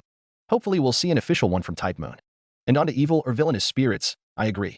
But again, it will depend on the situation on which heroic spirit would fit the best. Of course, I will be getting Belle to contract new heroic spirits on his own terms eventually, and I am still considering if I should let him summon shadow servants. And I want to emphasize this again, Belle doesn't get changes to his physical appearance when he gets a pact with any servant. Armor and gear usually don't appear physically, despite him getting the abilities. Only the weapons and noble phantasms will appear physically. His own gear will take the place and receive the blessings from the noble phantasms, if that makes sense. But I digress, it really would be interesting to have an embarrassing moment where Belle ends up in a woman's dress. Guest, glad you liked Kintoki being involved. Now, Belle turning female when he loads a female servant is debatable, and I am more towards not doing it. But for certain ones, well, let's just say he would, and I'm looking at a certain knight from France. Also, not sure if the next guest reviews AE from the same person, but Artoria is one I am still thinking on how to add. Yes, I do agree that her abilities are very good, but it still comes down to the situation where Belle can reach out to Artoria. So yeah, we'll see how it goes. Megusha, not sure who you are referring to when you say Mario. So, guest, again, not sure if this is the same person as before, but Belle creating a safe zone with territory creation is an interesting idea. I may put that to use. Cody White 162, thanks, glad to see you find them a good read. I do hope you continue to enjoy the story. Now, with that said, here's the newest chapter. XXX. The next morning, Hestia stood inside one of the infirmaries in the Tower of Babel. On the bed in front of her laid her one and only child. The goddess looked out of the window and sighed. Flashback. The previous night, after Belle and Lily were fully patched up and given beds to rest in, the elf and blonde swordswoman had stayed behind in the room, whilst Tiona watched over Lily. Riveria stared at Hestia in the eye. Goddess Hestia, answer us. The supposed presence of a god during the monster Philia incident, was it him? The twin-tailed goddess stayed silent, and she almost furrowed her brows in frustration. Almost. The high elf sighed. Look, we don't want to harm him either, but you should understand how serious this is. Hestia simply remained silent, and Riveria let out a sigh once more. Ace said she saw him summon a spirit. That brought a reaction out of the goddess, and the high elf took the chance to push on. He doesn't seem like someone who would use it for bad. In fact, from what I can tell, he is someone that would make good use of his power. Riveria moved, so that she could stare at Hestia in the eye again. Goddess Hestia, please, let us understand, and let us try to help where we can. The goddess took a deep breath. Can you promise me? You won't tell anyone? The elf was slightly taken aback. Before she answered, I promise. Truth, but Hestia wasn't about to take any chances, and she asked, even Loki? Riveria made a difficult face. That will be hard. The high elf wavered, and the goddess sighed. Then can you promise that Loki doesn't screw us over? The elf blinked, and she glanced back at Ace, who also had a confused look. Riveria turned back to Hestia, and she nodded. I will do my best to make sure she doesn't do anything that would harm him. I promise you that. Hestia sighed, detecting no lies from her words. I guess. That is as best as I can get now, and you don't seem like you will back down. The goddess looked at Bel. To be honest, I have no idea how Belkuin got that power. But I can tell you this, your friend Ace is right. Belkuin has the power to summon spirits. That sparked a reaction from Ace, for she stepped forward. How did he do it? Is that how he got so strong quickly? Even Riveria was startled by the blonde's reaction, but Hestia didn't mind it. Yes and no. The spirits he summons? They're special. They are heroes, legends that do not exist in Gekai, and Belkuin is fated to inherit them all. The high elf furrowed her brows in confusion. Legends that do not exist in Gekai. Hestia nodded. Tell Loki that Belkuin is the heir to the throne of heroes. That will answer all of her questions. She looked at Riveria. That is all I have to say, and I hope you will keep your promise. The high elf sighed, getting the hint that that was all she would get from the short goddess. I understand. Thank you. Ace, on the other hand, simply looked confused and frustrated. Flashback end. Hestia sighed again. What a troublesome child you are, Belkuin. She stared out of the window again. She'd have to pay Loki a visit again. Or at least, that was what Hestia thought before. Instead, Loki had paid her a visit first instead in the morning, and they now sat in a cafe, or rather, a private room. The redhead rested her head on her arm. So, spill it. How did you find him? Hestia sipped on her tea. What do you mean? Loki stood up, an annoyed expression on her face. How did you find a kid that just so happens to be the heir to the freaking throne of heroes? The goddess of mischief's expression turned into a conflicted one. I'm pretty sure you don't have the power to forge a connection like that. So it's definitely someone else. What I can't figure out is how someone like him ended up with you. Hestia blinked, and she blinked again. Then she laughed, of all the things. Ha ha ha ha ha. Loki blinked, before she seethed. It's not funny, you big boob lowly. Hestia calmed down, reining in her laughter. Sorry, I thought you'd be threatening me with Belkuin's status. The redhead goddess blinked, before she scoffed. Course not. What do you take me for? I'm not that cruel. The twin-tailed goddess lips thinned. Really now. For a moment, Loki felt like she was staring at a totally different Hestia, and the goddess of mischief almost faltered. Really? For a moment, the twin-tailed goddess looked like she was about to explode, but instead, Hestia let out a breath. Whatever. As long as you don't do anything that would harm my child. The redhead sighed. Look, Hestia. I won't sugarcoat it. How long do you think you can hide this? If it were any other skill, it would be fine. But this is no small issue. The twin-tailed goddess folded her arms, still. Loki leaned into her chair. He's the heir to the throne of heroes, Hestia. No one will harm him. In fact, they'd want him in their groups. I know I want him. Hestia sighed. That's what I was afraid about. The redhead studied her face, before she smirked. Then how about this? I'll vouch for you. The busty goddess blinked. Huh? Loki cackled. Oh, the look on your face. Hestia frowned. What are you playing at? The goddess of mischief simply smirked. Nothing much really. What I want is a favor from you and your child, each. In exchange for that, I will vouch for you and your child. No one, and I mean no one, will get a pick at your kid, except for me. Hestia scowled. What do you mean except for you? I won't let you have him. Loki just smirked again. Oh, just you wait. He will come to mama on his own terms. What man wouldn't want to join my familia? The twin-tailed goddess fumed. Your stupid familia turned him away in the first place, you useless lowly. That caught the redhead by surprise, did we? Hestia scoffed. Why do you think I even managed to find him in the first place? Belkuin was rejected by almost every familia out there when he came here in the first place. Loki grimaced. Ouch, that must have sucked. The goddess of mischief blinked. Wait. Then someone must have kicked him away. Her expression darkened. When I find out who it was, I'ma let him have it. Hestia just hummed, before she stood up. Is that all? I still have work to do. Loki's face changed in an instant, a smile on her face. You still haven't given me your answer. We reveal your kid's secret, I vouch for you. And in exchange, you owe me a favor in addition to the one from the info for Soma's kids, and a favor from your kid too. The twin-tailed goddess scowled. And why the hell should I reveal Belkuin's status to that bunch of no-good assholes? None of them ever revealed their kids' skills at all. The goddess of mischief's smile dropped. I guess you do have a point there, don't ya? Hestia thinned her lips. Then, care to explain why you want this in the open? The goddess of mischief hummed. Well, I think Freya's after your kid too. The goddess of the hearth's face turned dark. She what? Loki's face stilled when she saw the aura around Hestia's hair. Oh shit. I might have said too much. Hestia slammed her hands on the table. One favor. Each. And you make sure you vouch for us against Freya. The redhead blinked, as sure. Hestia's twin tails rose in the air. And you better put everything you have on the table if that whore tries anything. Loki raised her hands in a surrendering manner. Never seen this side of Hestia before. Why you have a deal. The twin-tailed goddess nodded, before slamming a sheet of paper on the ground. Now hey is this. This time it was Loki's turn to explode, but in a more comical manner. Huh. Hey is it? First up, this is the wrong universe. And where the hell did you get that idea? Hestia fired back. Doesn't matter. Now make it official. Line break. A short while later, Hestia was back in their shared church basement with Belle. The goddess hummed as she copied the status sheet onto a blank piece of paper, handing it to the boy as soon as she did. Belle took it and gave it a read, and he blinked. He blinked again, before the boy looked up at Hestia. Hestia-sama, am I looking at this correctly? The goddess' lips curved upwards until it became a full-blown grin. Yes. Yes.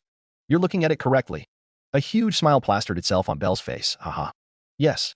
Belle jumped to his feet on the bed, holding the status sheet up like it was the greatest thing ever. I can level up.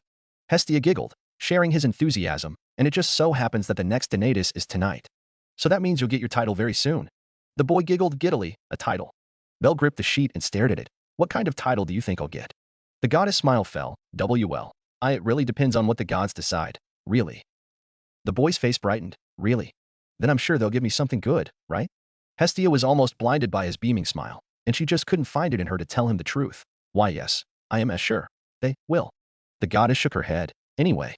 Hestia stared at him in the eye. Shall we get you your level 2 status sheet? Belle beamed. Yes, please. The goddess nodded. Very well, then let us begin. The boy got on the bed, and Hestia let another drop of blood fall onto his back, bringing up his fauna in a tangible manner. The goddess giggled. All right, here goes. Hestia channeled her arcanum into Belle's back, and the fauna glowed, before quickly dying down. The goddess smiled. Now, before we end things, you can now gain a developmental ability. Belle glanced back. A developmental ability? Hestia nodded. From what I can see, you can choose one from these two, Luck or Hunter. The boy asked, what are the differences? The goddess furrowed her brows. Hunter is simple. It improves your performance against monsters you fought and won against before. Belle nodded, and Luck? Hestia made a complicated expression. Not too sure. It probably improves your luck? The boy looked down at the pillow. I see. Belle closed his eyes. Hunter, like Hestia said, was straightforward. It would help him clear the higher floors, or any floor he'd cleared before quickly. On the other hand, Luck, as the name implied, would most probably improve his luck. But even then they weren't sure. And for some reason, Belle's back grew warm when he thought of the luck ability. The boy made his decision. I'll pick Luck then. Hestia blinked. Wait, really? Belle nodded. At this point, I don't think Hunter will benefit me too much. Luck, on the other hand, may just be what I need. The goddess hummed, before she nodded. All right, if that's what you believe that you need, then I have no objections. She waved her hands over the status sheet, and it glowed as the goddess finalized it before printing it on a sheet of paper. Belle Cranel. Level 2. STR. I0. Ind. I0. Dex. I0. AGI. I0. Mag. I0. Magic. Heir to the throne. Description. The ability to inherit the powers of legendary heroes from the throne. User needs to form a contract and connection with the heroic spirit first before using their abilities. Once a connection is formed, those abilities can be used with just the last sentence of the full chant. Chant. I am thou. Thou art I. Thou hast acquired a new vow. Thy body shall serve under mine will, and mine fate shall be thy sword. Let an oath be sworn here. I shall attain all virtues of all of heaven. I shall dispose of all evil of hell. If thou dost accede to this will and reason, then answer my call. Come forth from the rings of restraint, O protector of the balances. Load. Blank. Currently unlocked spirits. Heracles, restricted, Iamawae, Sakata Kentoki. Noble phantasms. Description. Once user has established connection to a heroic spirit and is in use, user can use the crystallization of the spirit's legend. A crystallization usually involves utilizing a spirit's ultimate technique or a conceptualized version of their greatest achievement. Chant. Set. Blank. Skills. Desire for the throne. Description. As long as user desires to become a hero, growth of stats will increase exponentially. Effect increases by intensity of determination and desire to become a hero. Development skills. Luck. Belle blinked when Hestia handed him the sheet of paper. Wait, it's done. The goddess nodded. Yep. Here's your new status sheet. Hestia got off his back, allowing the boy to sit up as he glanced at his new status. So, how do you feel? Bell looked at her, a slightly disappointed expression on his face. It felt anticlimactic, to be honest. The goddess blinked, before she giggled. What? Were you expecting something like? My body is brimming with power. I won't lose now. Hestia made a show of looking at her hands with a shocked expression, much to Bell's embarrassment. The boy chuckled sheepishly. Well, yes. The goddess giggled. In due time, you're only starting, so you won't feel that much different. Besides, it'd be a problem if your body gained more power than it can handle. Bell hummed. I guess that makes sense. Hestia nodded, before reaching into her wardrobe for a dress. Now, I suppose I should get ready. The boy blinked. Get ready? For what? The goddess let out a sigh for Donatus. It's starting in 2 hours, so I have to get ready and meet up at the tower. Hermes hosting at this time, again. Bello, speaking of that, what is this Donatus anyway? I've heard of it a few times, but I never really figured out what it is. Hestia looked between the few dresses she had. It's a meeting of the gods in Oreo. It happens every 3 months, and it also happens the next one is held today. The boy nodded. I see. It sounds impressive. The goddess of the hearth nodded. It is, but well. She couldn't exactly tell her child that most of the time, the gods were simply bickering around like kids. Hestia cleared her throat. Anyway, I'm going to go take a bath first. I'll probably be back before evening. Bell nodded. Okay, I'll see you later. The goddess gave him a smile before she took her dress and went out of the church. Line break. Hestia had hoped it would be simple. She really hoped it would be simple. But Loki had to open her big mouth. She had to open her big mouth. Now, every god and goddess had their eyes on her. Demeter asked, So, Hestia, what did you have to tell us? Takamikazuchi looked at her from a side. Hestia? The twin-tailed goddess took a deep breath. Remember when we all felt Heracles' presence the other day?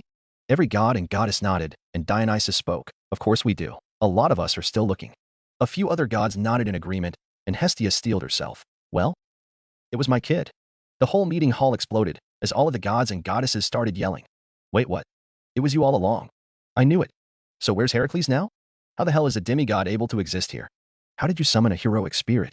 The yells continued, until Hermes slammed his hand on the table. Let's not get ahead of ourselves and let Hestia explain. Yes? The yells died down, and Freya spoke up. Indeed, I'm curious as to what Hestia has to say for that. Especially with how much of a fuss she'd made with that little stunt of hers. She stared at Hestia in the eye, or perhaps, it wasn't really her fault, and she is simply involved in it? The twin-tailed goddess frowned. There it is. She's definitely waiting for this chance to get to Belcoin. But Hestia didn't let it get to her, and instead spoke out as calmly as she could. My kid, Cranel, is the official heir to the throne of heroes. What we all felt wasn't just a heroic spirit, but him taking on the powers of Heracles. The room exploded again, until Hermes slammed his hand on the table again. Quiet down, please. She still hasn't finished. He stared at the busted goddess. So what you're saying is that your child, Cranel, has the ability to inherit the powers of heroic spirits, is that right? Hestia nodded. Yes, that's right. Hermes nodded. Then he doesn't have the ability to summon heroic spirits as servants, just their powers. The goddess nodded again. That's right. The god of messengers nodded again. Before he looked down, that's what she said. Uranus. What do you think?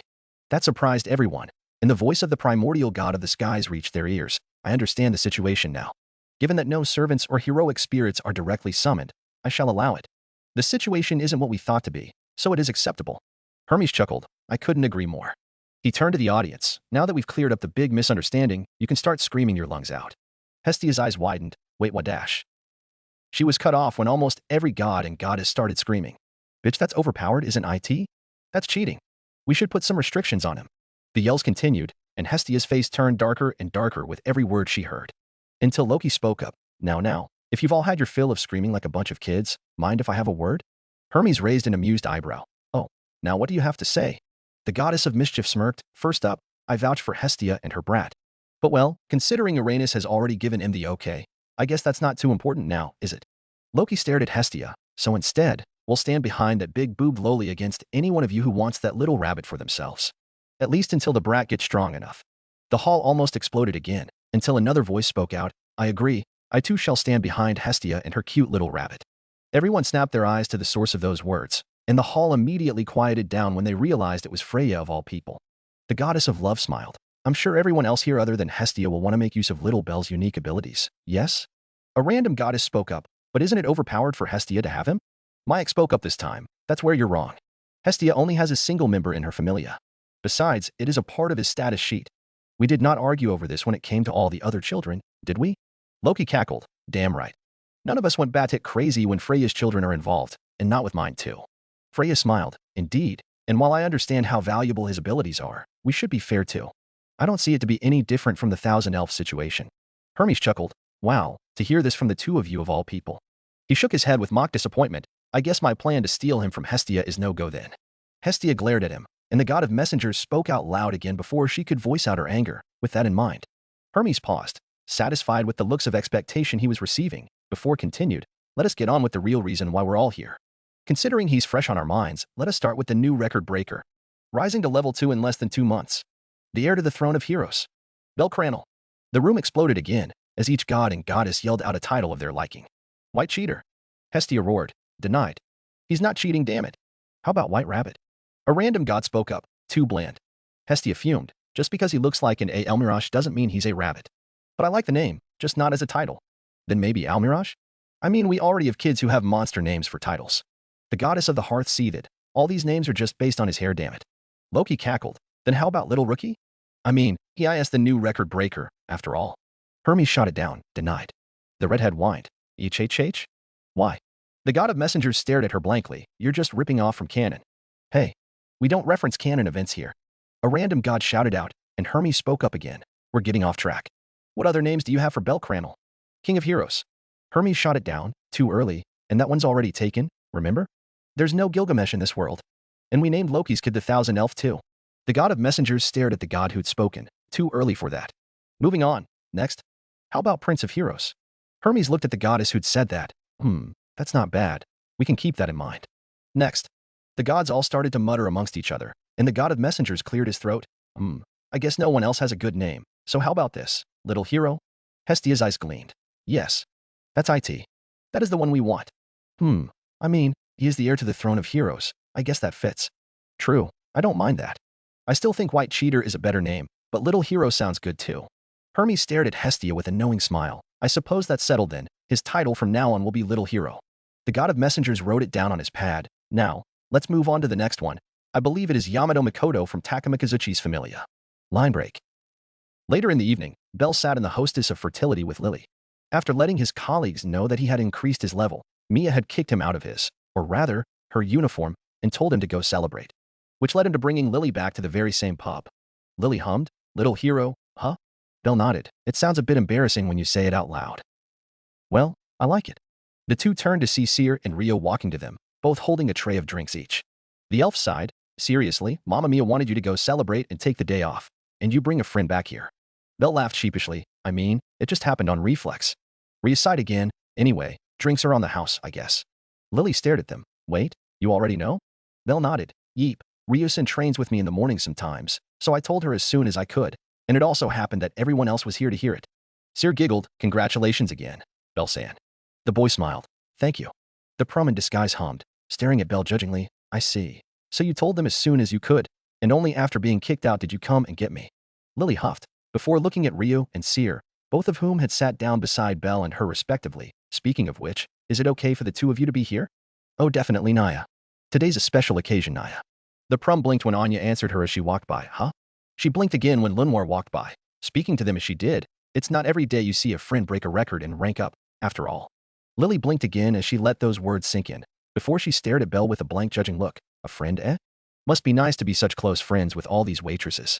Bell just laughed awkwardly. Syr smiled. Let's put that all aside. It is an important day for you, right? The boy smiled and nodded. Yes, it is. They were about to continue, until Bell heard someone from behind him. Hey, is that him? The dude who broke the record for reaching level 2? In less than 2 months? I heard he's also that dude who can inherit powers of legendary heroes. My god won't tell me more though. Right, must be nice to have a cheat ability like that. Bell glanced back at them, before sighing as he turned back to Lily. So much for keeping it a secret. How did it even spread so fast? Ryuu answered, considering Donatus happened today, it's not surprising. Lily nodded. You did break the record, so it's natural everyone would know. The gods won't waste time spreading information like this. Syr nodded. Well, just think of it as becoming someone popular. The boy sighed, I guess. The silver-haired girl smiled. All right, let's get started, shall we?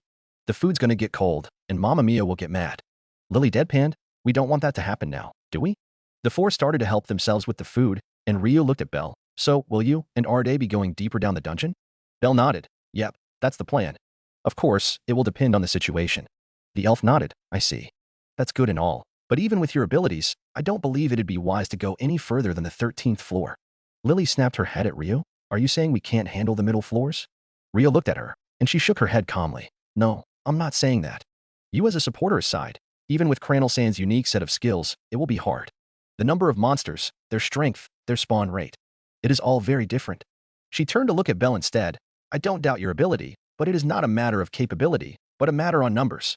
Belle looked at his glass. I see. Ryuu hummed. To be honest though, all you need to do is expand your party. The boy hummed. Easier said than done. I'd have to look for people who would join me.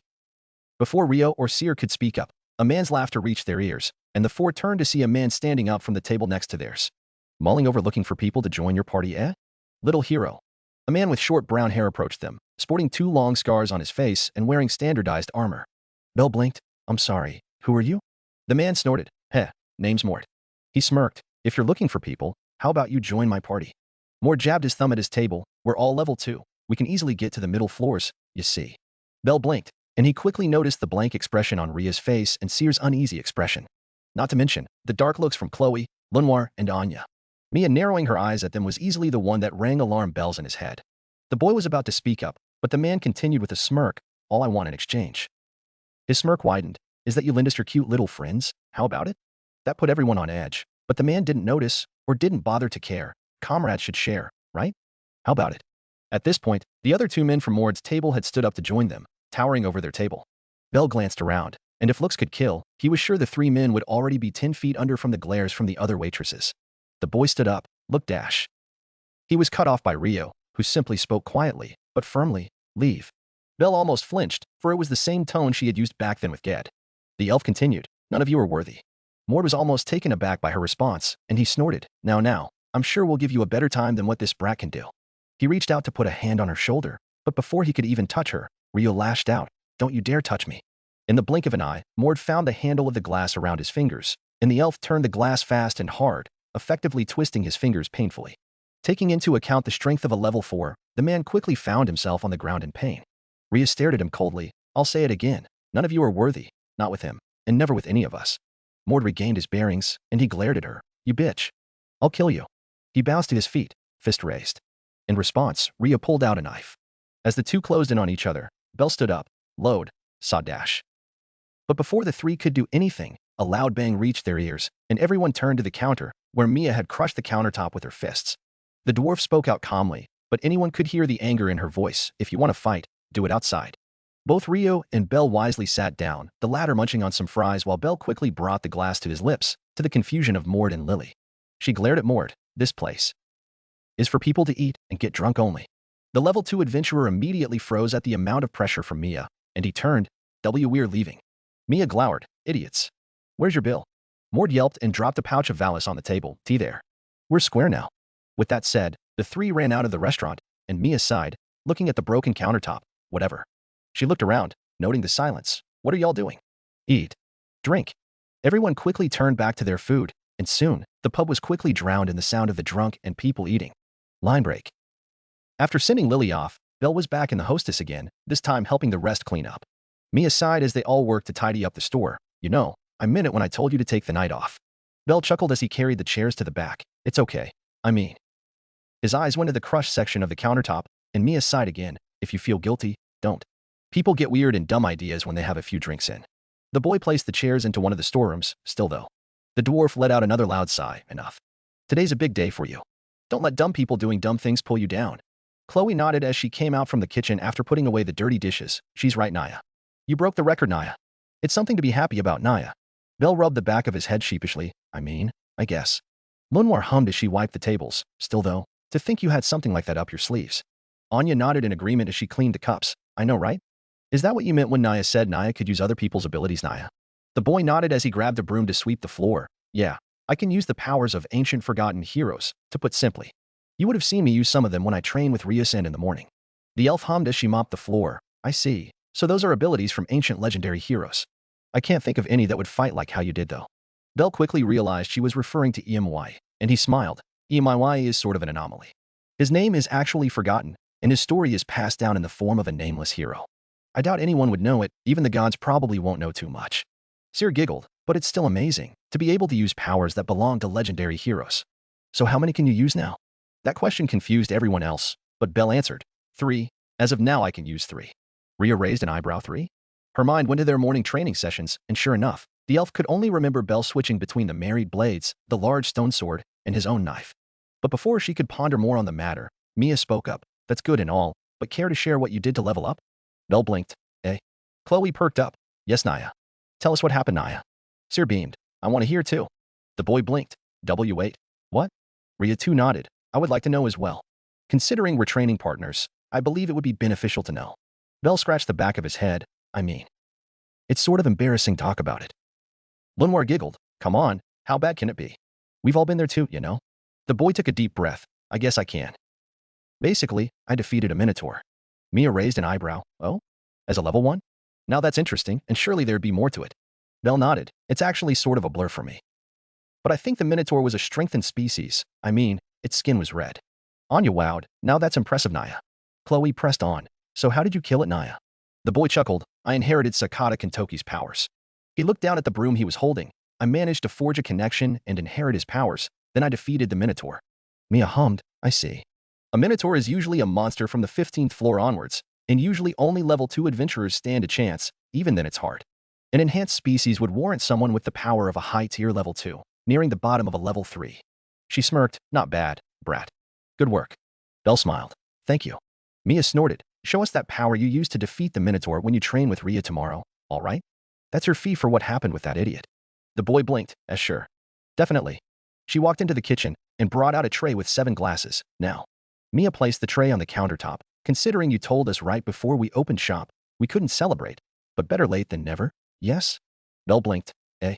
The owner of the establishment snorted. What? You think I just let you end it with some food and drinks like that? The boy nodded. I mean, yes. Rhea nodded. I honestly believe that would be it too. Syr giggled. Even Lily-san thought it was strange, but considering it's Mamma Mia, that much would be considered generous. Mia grew a tick mark on her forehead. What do you lot take me for, huh? She sighed. Whatever. We're almost done cleaning anyway, so take the time to have fun, all right? Mia grabbed a glass herself, before grabbing one and handed it to Belle. And this one is yours. Belle blinked and took it. Eh? Sure. He looked down at the glass of juice, before looking at the rest, and he realized everyone else was holding a glass of beer. Belle asked, wait, why am I the only one getting juice? Mia scoffed. Idiot, I'm not about to let an underage brat drink beer. The boy blinked. But what about everyone else? Chloe giggled. We're all legal, you know? Belle gaped. What? Syr giggled. Chloe and Rio are 21, and both Anya and Lunwar are 22. The 2 cat people glared at her. Syr, you didn't have to tell him. The boy owed. Before he looked at Syr, what about you?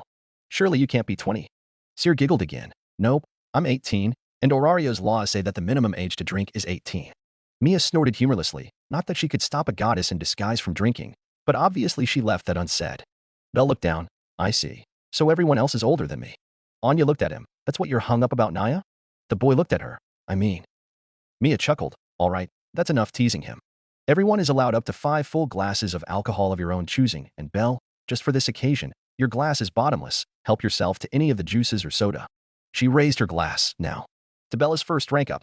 The waitresses all laughed at that before joining in. Tio Bella. Belle just smiled as he too raised his glass, bumping it with everyone else's. With that, Belle spent the night, drinking and bonding with the waitresses of the Hostess of Fertility. He also learned a few things about his fellow waitresses, but that was a story for another time. Author note. Done. That's it for the chapter. So we've got Belle's title, and it's not the little rookie, but little hero. Cliched, I know. But I felt that it was appropriate. Anyway, we'll be introducing Welf in the next chapter, and I believe we won't see another new heroic spirit until the 18th floor arc. So yeah, with that said, until next time. Read and review please. Chapter 10. Author note. Hey, I'm back. Regulus Cetus, he won't turn into a woman just because of certain servants. Really, for now I'm only thinking of doing that with one specific servant, and it's because of their noble phantasm/nature of their character. Exodus 1, 2, 3, 4, 5, I wouldn't say it's actually slower than canon. More like the events that got him to level up just came later. Belle's growth is actually similar to in canon, but at a slightly lower rate considering he has the powers of heroic spirits, which would make things not as challenging. And with the heroic spirits, Belle essentially has a level boost. So the gain in Excelia won't be as fast, but he will still be equally, if not stronger than in canon. Shinigami 101505, thanks for the review. Ryu Wolf, thanks dude. Anime Fan 13579, I wanted his title to have something related to heroes, so Little Hero it is. And you were right that the effect on his physical appearance is not absolute. When I say he doesn't have any physical appearance changes, I mean it when it comes to just loading a hero. It is essentially like Include from the Khalid series, just with the power level of install. If he is using a noble phantasm or a servant skill, where appropriate or inevitable, there may be changes. For example, if he uses Vlad 3's noble phantasms, spikes will explode from his body, or the complexion of his skin may change to match that of a vampire. Handheld weapons or equipment aside, there will be minimal to no showing of any armor or changes to Belle's appearance. Also, you used Mordred as an example. Now she is a potential one I will include in Belle's roster of servants to inherit. But because of how I'm building up Belle's abilities or nature of using the noble phantasms, not every restriction will apply. Let's say the 13 seals on Rangaminiad or Excalibur Proto. Those will apply. But physical ones won't necessarily apply, simply because Belle's set chant will bypass them. And again, I'm really just writing this for fun. I'm not really diving in too deep into how fate mechanics will fit in, just that it will happen. So if it doesn't quite make sense to you, just take it as me chalking it up to Belle's skill or magic. Anyway, another reason I chose luck is, well, gotcha hell. The luck stat was just one reason, but the gotcha component of FGO, and how Belle currently only contracts heroes by them reaching out to him, was what convinced me. Gilgamesh is one I have plans for, so do look forward to it. And you're right. Gilgamesh won't give Belle access to his treasury so soon. He will have to prove himself. Cody White 162, glad you love the chapter. Here's the next one. Anim helps depression, golden indeed. And glad you like the fourth wall breaking. Only the gods will be breaking the fourth wall, because they are literally the only ones who know there are other parallel universes out there. So yeah, without further ado, here's the latest chapter. XXX. The next morning, after having spent most of the night being teased by his colleagues at the Hostess, Belle was now walking through the Hephaestus Familia's shop. The reason was simple. His previous set of armor had been thoroughly trashed, both from the Minotaur's strikes and him unleashing Kentoki's noble phantasm. The armor, or rather, the chest plate, had been caught in the blast. That left Belle without a good full set of armor. The boy wandered through the alleys, looking for the gleam of metal he had come to be familiar with. Belle had actually browsed through the pieces on sale before, and he had come to realize that Welf Kratzo's work tended to have a certain glint. And he was going through each set of armor he could find, looking for the blacksmith mark that belonged to Welf Kratzo.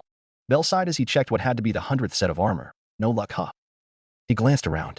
He had pretty much gone through most of the sets on display. Maybe he's not selling his work anymore.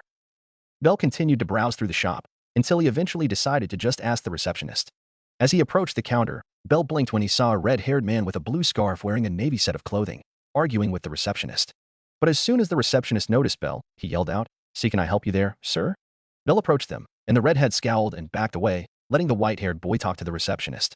The boy smiled. "Actually, yes, I'm looking for Welf Kratzo's armor. Could you perhaps help me find it?"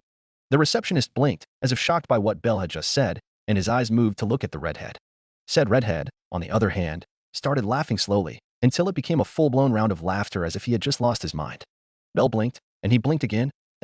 The redhead reached down, and he picked up a crate, dropping it on the counter loudly. "If you're looking for Welf Kratzo's work, then you have some right here." Belle blinked again. "Wait, what?" A short while later, Belle found himself sitting on a bench at an open area in the Hephaestus Familia shop, overseeing the majority of Oreo. The boy felt awkward, and he could only look at the set of armor between him and the redhead, or rather, Welf Kratzo himself. Without a doubt, this new set of armor was definitely better than the one he had before. Belle was about to speak, and even then he was unsure how to start, but he didn't need to. "You know, I'd never have thought the little hero of all people would be buying my work." The boy glanced up at the man, and he put on a smile. "I'd never have thought to be able to meet you in person, Kratzo-san." Welf's lips thinned, and he looked away. "About that, can you, not call me by my last name?" Belle blinked. The redhead sighed. "Well, doesn't quite sit well with me." The boy blinked again, before he nodded. "Sure, I guess. Welf-san it is then." Welf sighed again, but a smile made its place back on his face. "A bit formal, huh? But I guess I can live with that." He shook his head. "I guess that's as far as we can get on our first meeting." Welf cleared his throat, before leaning on the crate of armor. "Anyway. So, Belle Cranel." Belle jumped. "Why, yes." The redhead smirked at his reaction, before speaking out loudly. "You've come to buy my armor not once, but twice now. Surely that makes you one of my regulars, am I right?" Belle blinked, and he nodded. "I guess you're not wrong." Almost immediately, the boy spotted a bunch of other blacksmiths turn away in annoyance, much to his confusion. But he did have a pretty good guess. Evidently, Welf also noticed the change, or rather, he was hoping for it. The redhead chuckled at that, before glancing at Belle with an apologetic look. "Excuse me for that. We have a bit of a turf war going on, you see. If we don't put a claim of sort, anyone else can swoop in, but if we do, then we're basically telling the others to piss off." Belle hummed, I see. Welf smiled sheepishly, I hope you don't mind. The white-haired boy chuckled and shook his head. No, of course not. I like the armor you forged, so we're good. The redhead grinned, good to hear. Welf glanced down at the set of armor, which brings us to our next topic. Belle blinked, yes. The redhead took a deep breath, and he looked at the boy, Belle Cranel. I wasn't lying when I said you're my regular customer.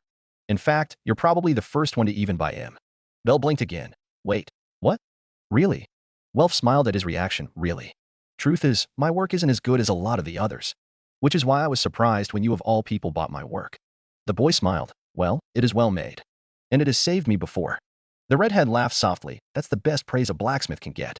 Welf let out a breath. But anyway, Belle, would you like to form a contract with me? Belle blinked. A contract? The blacksmith nodded. Yes. I'll be your personal blacksmith, and I'll forge anything for you. Weapons, armor, supplies. The boy looked at him dumbfounded. He'd heard of contracts between adventurers and blacksmiths. They were some of the basic knowledge Ina had drilled into him, and he knew just how valuable contracts were. Belle looked at Welf. Are you sure? The redhead nodded. I'm sure. Besides, no one else would buy my work. You're the newest record breaker, so I'm confident I want to form a direct contract with you. In fact, the question would be whether you want it or not. The boy blinked. Really? Welf smiled wryly. Really? You really don't understand your position, do you? Belle blinked again. Huh?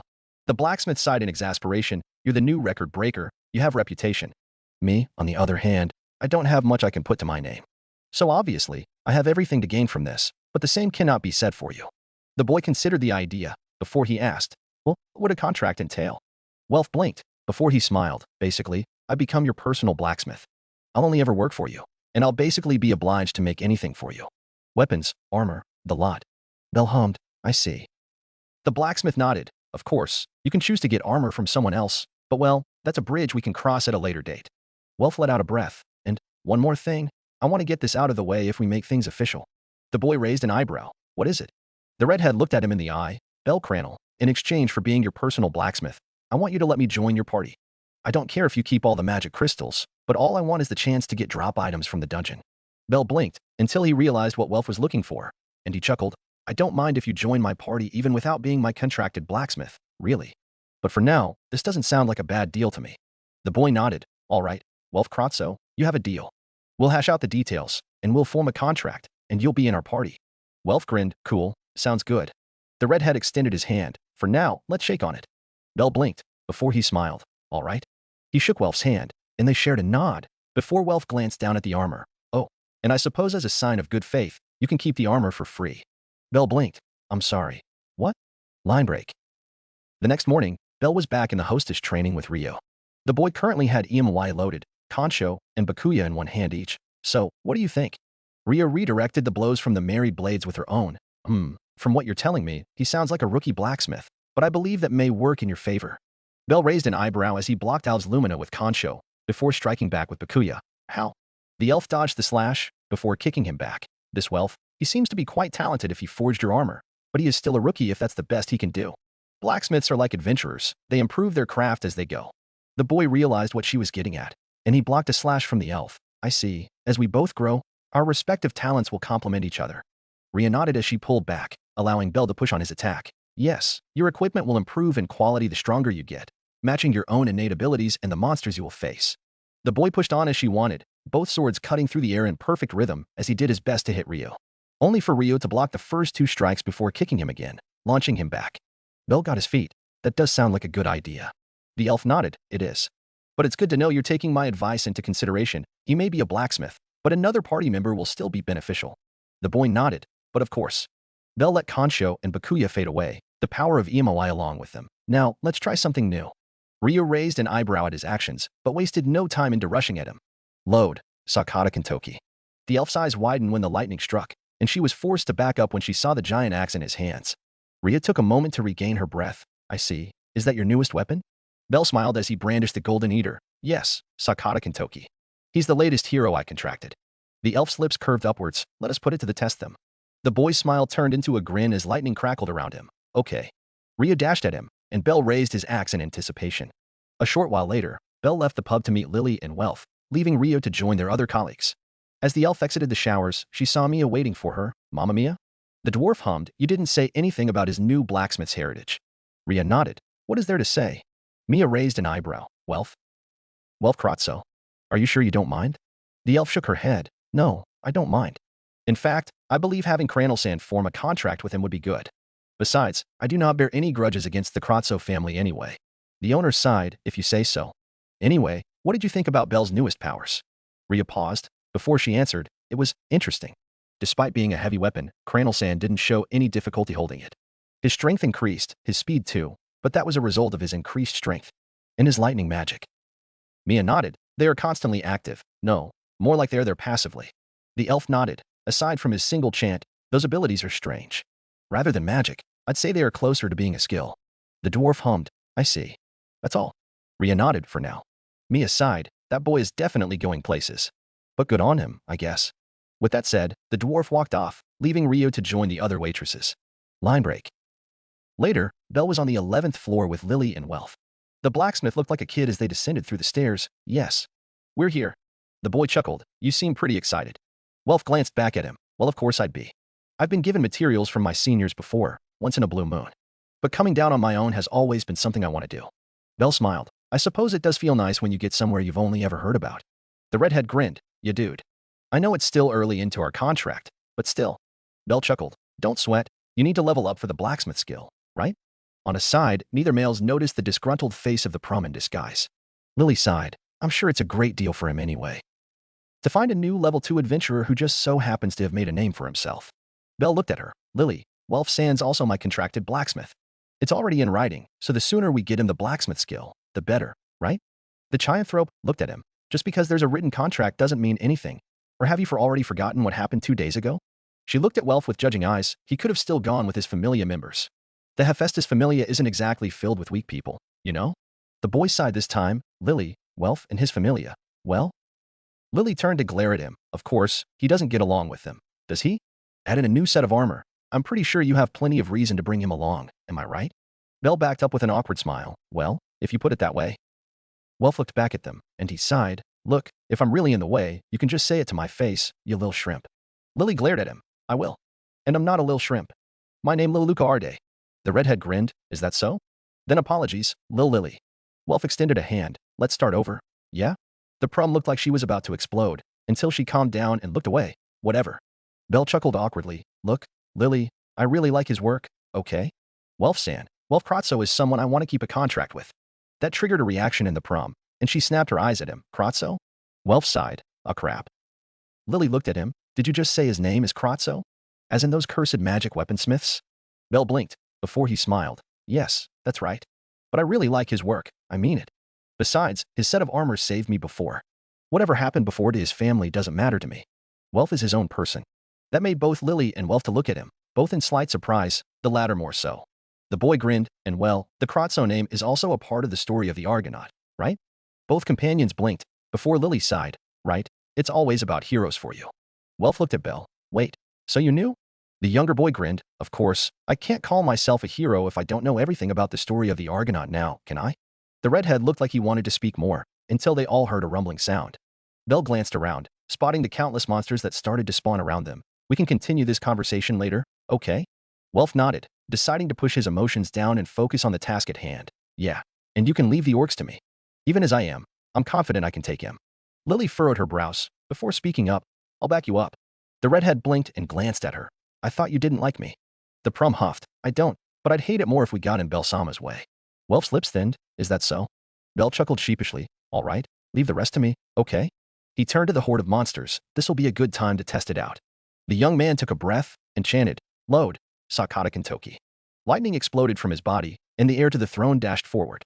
As the remaining two took on the two orcs, Welf caught a glimpse of the Golden Eater. What the shit?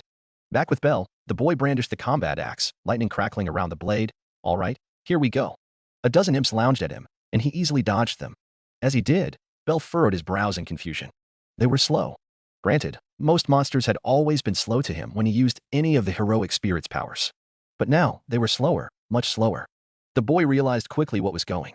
The monsters had not gotten slower. He had simply gotten faster. Belle quickly found himself in middle of the monsters, and he turned, the memories of Kentoki filling his mind, telling him how to move. Belle spun, a Shigura. Senpu. The power from the spin brought up dust, and the lightning danced around Belle as he spun, creating a human typhoon that tore through the imps. Not missing a beat, the boy turned, leaping into the air as he spotted an orc, a third one in addition to the two Welf and Lily were fighting. Bell raised the axe, and as he came down, cleaved the orc perfectly in half. The young boy turned to look at his companions, just in time to see Welf cleave the second orc in half, exploding into a burst of ash. Bell approached them. All done. Welf let out a breath as he relaxed. Yeah. I see you're done too. The redhead smiled in exasperation. By the gods, a level 2 really is different, huh? Bell chuckled. You're pretty good yourself. Lily scoffed. If we're done, I'm gonna get the magic stones, okay? Welf nodded. Yeah, sure. We'll keep watch. As the prum went to collect the stones, Welf sat on a boulder, while Bell watched their surroundings. The redhead laughed. But seriously though, being in a party sure makes things a whole lot easier. Bell nodded. Yeah, we have more people to share the workload, after all. Welf grinned. Hell yeah, it really changes how we can move and fight. Totally different from if you're doing things alone. The white rabbit nodded, staring at Lily. I mean, even having just a supporter with you makes things a whole lot easier. A full party would definitely change the game. As the prum collected the stones, both males noticed another group of adventurers descending the stairs. Bell noted, more people are coming down. Welf nodded. Well, yeah. Usually we wouldn't see many adventurers, but you do bump into some people once in a while. The blacksmith leaned back on the boulder. Anyway, once Lily's done, we can have a lunch break before we go deeper. Bell nodded. Yeah, I guess we can leave the monsters to the other adventurers. The boy made a mental note to keep an eye out. Ged and Mort had not exactly given him the best impressions of other adventurers. The two sat there, waiting for Lily to finish, considering all of their supplies were with the supporter. But before they could continue their conversation, a yell reached their ears. Run! There's an infant dragon! The two snapped their heads to where the yell had come from, spotting 3 men running away from a wingless dragon the size of an elephant.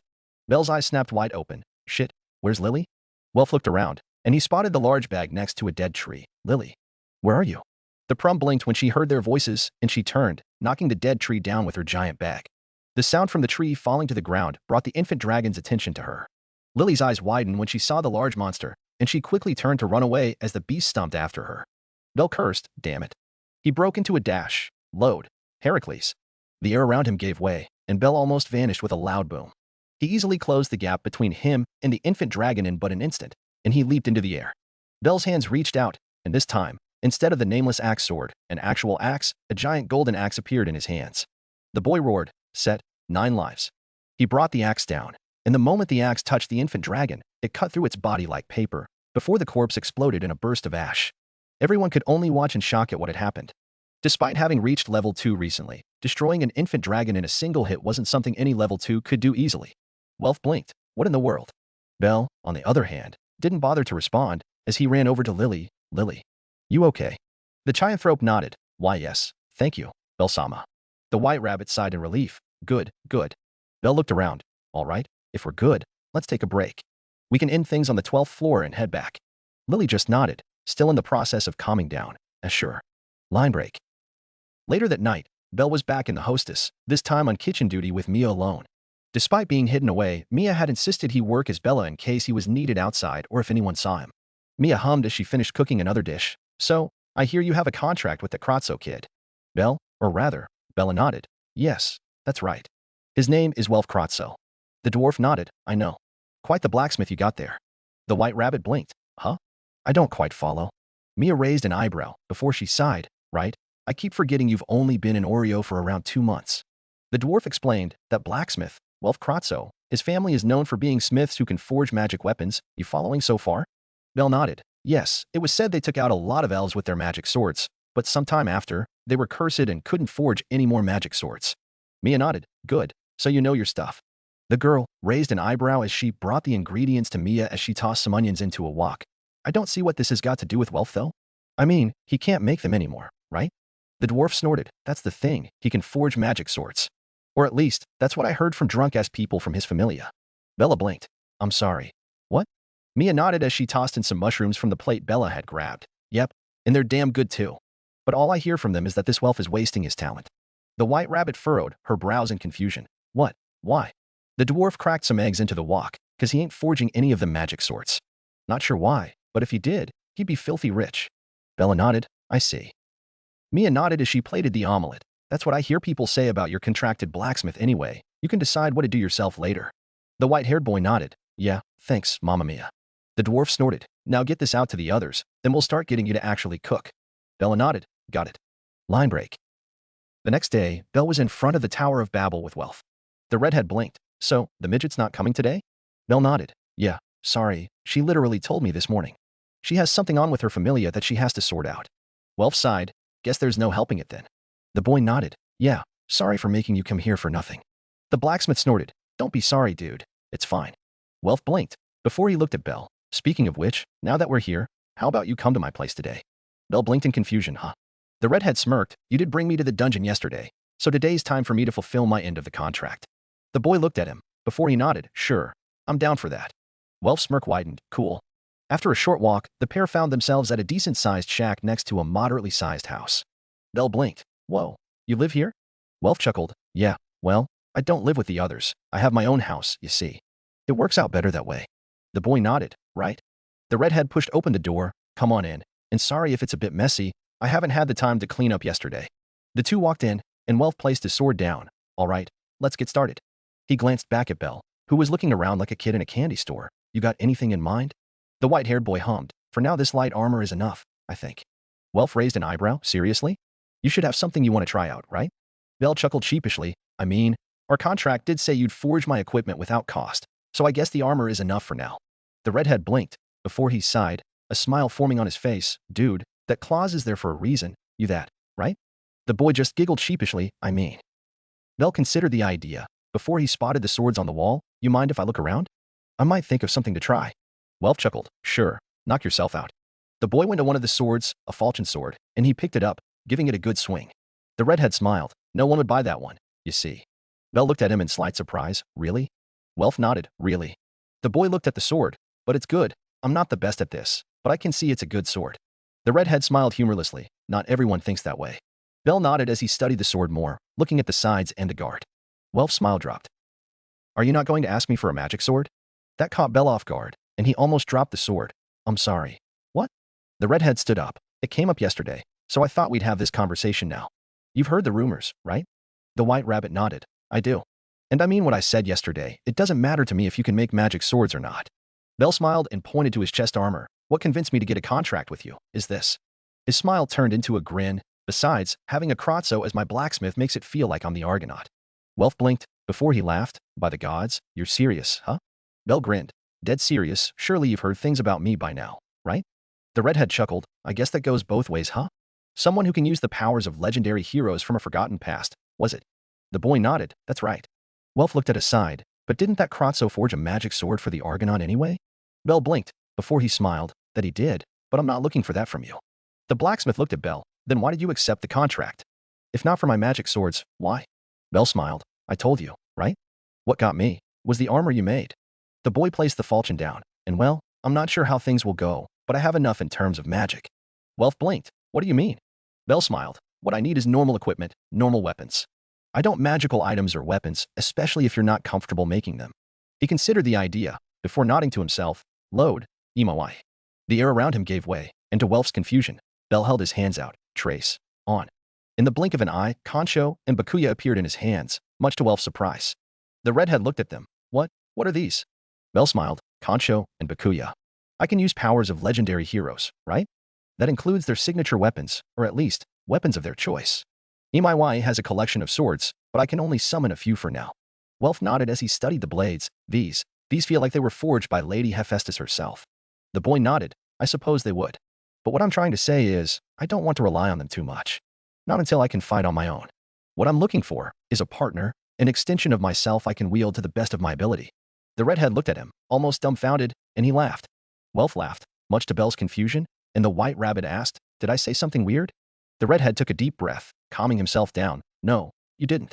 What you said just now is pretty much the reason why I don't want to forge magic swords. Belle blinked. Huh. Welf handed Concho and Bakuya back to Belle, who simply dispelled them. Magic swords. What do you know about them? The boy hummed. Not too much. I know they are weapons, mostly blades, that contain magic. You can use them to unleash magic, usually fire. But the Crotzo family's magic swords can pretty much do anything in general. The blacksmith nodded. That's right. But the thing about magic swords, or magic weapons in general, is that they break. Welf frowned as he looked at his forge. You see, I used to have a lot of customers. But they all knew of my blood, and somehow, people found out about my magic swords.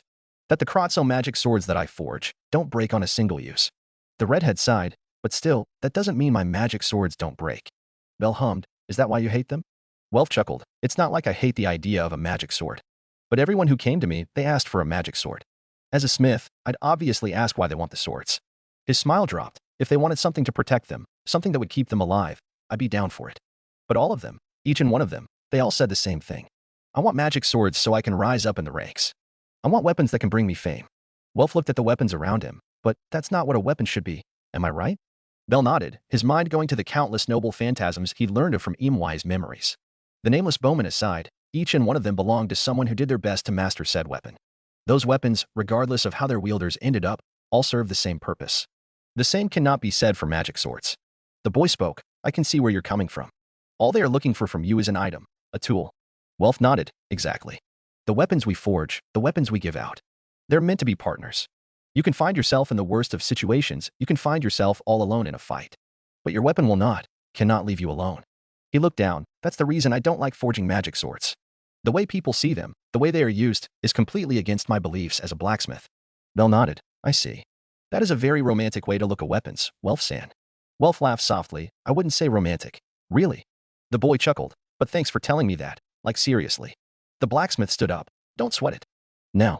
Welf looked at Bell. You have any idea what you want? Bell's eyes darted to the shelves. Before he remembered he had the Hestia knife sheath, and an idea came to mind. The boy looked at his contracted blacksmith. Actually, yes I do. The redhead grinned. Lay it on me. Bell reached to his bag, where he kept the Minotaur's horn he'd gotten from when he first loaded Kentoki. I've been dual-wielding Kansho and Bakuya for a while now, and I want to try doing it without borrowing Imwai's powers. He pulled out the horn, along with the Hestia knife. I have a knife already, so I was thinking to get another one. Welf quickly understood. I get what you mean. I can probably make a knife with the same length and weight. His eyes landed on the Hestia knife, and he grimaced. But dude, I know my goddess made you a weapon, but I'm pretty sure I can't make anything that will match her work, if at all. Bell blinked, before he realized what Welf was saying. Sorry. I probably shouldn't have dash. Welf waved him off with a soft laugh. It's fine. Lady Hephaestus told me already. Your goddess bought it for you, didn't she? So that has nothing to do with our contract. The redhead grinned. In fact, it sort of gives me something of a goal to reach. The white rabbit blinked. Wait, what? Welf took the knife from Bell. I've seen her work before, but seeing it again really just shows how big of a gap there is between us. The blacksmith nodded to himself. All right, let's do this. Welf turned to light up his forge. I see you've got a Minotaur's horn with you. You want me to use that as a base? Bell glanced at the horn in his hand. Yeah, if you can. The blacksmith smirked. Easily done. He glanced at the Hestia knife at his side, roughly noting down just how long the knife would have to be. Okay, I think what we have here should be enough. I'll have to throw in some metal as well. Soon, the forge started to heat up, and Welf glanced back at Bell. Stand back, it's gonna get a bit hot. Bell nodded. Oh, okay. Soon, the man started the forging process. Melting down the materials, hammering it down, molding it into the shape of a knife. Bell watched as Welf went through each step bit by bit, step by step. He could easily tell just how much practice Welf had put into the craft. And as he watched, Bell felt his back grow warm. The white rabbit continued to watch, taking in the sight of every swing of the hammer, every second of the process. Until Welf finished the blade, and the redhead pulled open the windows, letting the sunlight shine onto the newly forged blade. It length roughly the same as the Hestia knife, with a slightly shorter grip, and Welf nodded in satisfaction. Not bad for my first time forging a knife with a Minotaur's horn. The redhead looked at Bell with a smile. I can say with confidence that this is by far my best work to date. Bell studied the blade, and even he could tell that it was better than almost every other blade in the shack. Whoa. Welf chuckled at his reaction, before he spoke up again. Now, let's think of a name. The blacksmith looked at the knife. I guess, since it's a dagger we made from a Minotaur's horn, how about Minotan?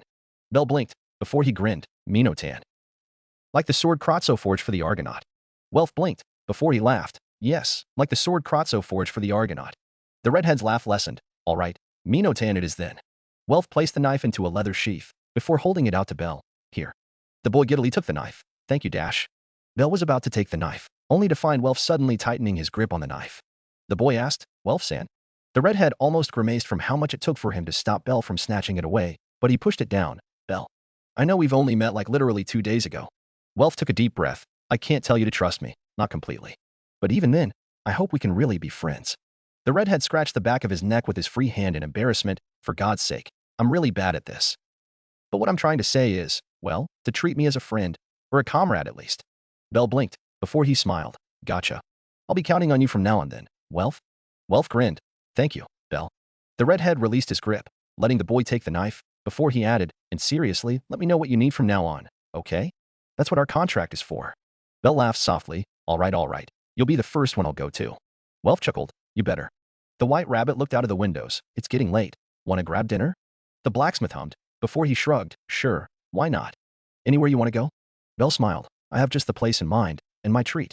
Welf chuckled. All right, lead the way.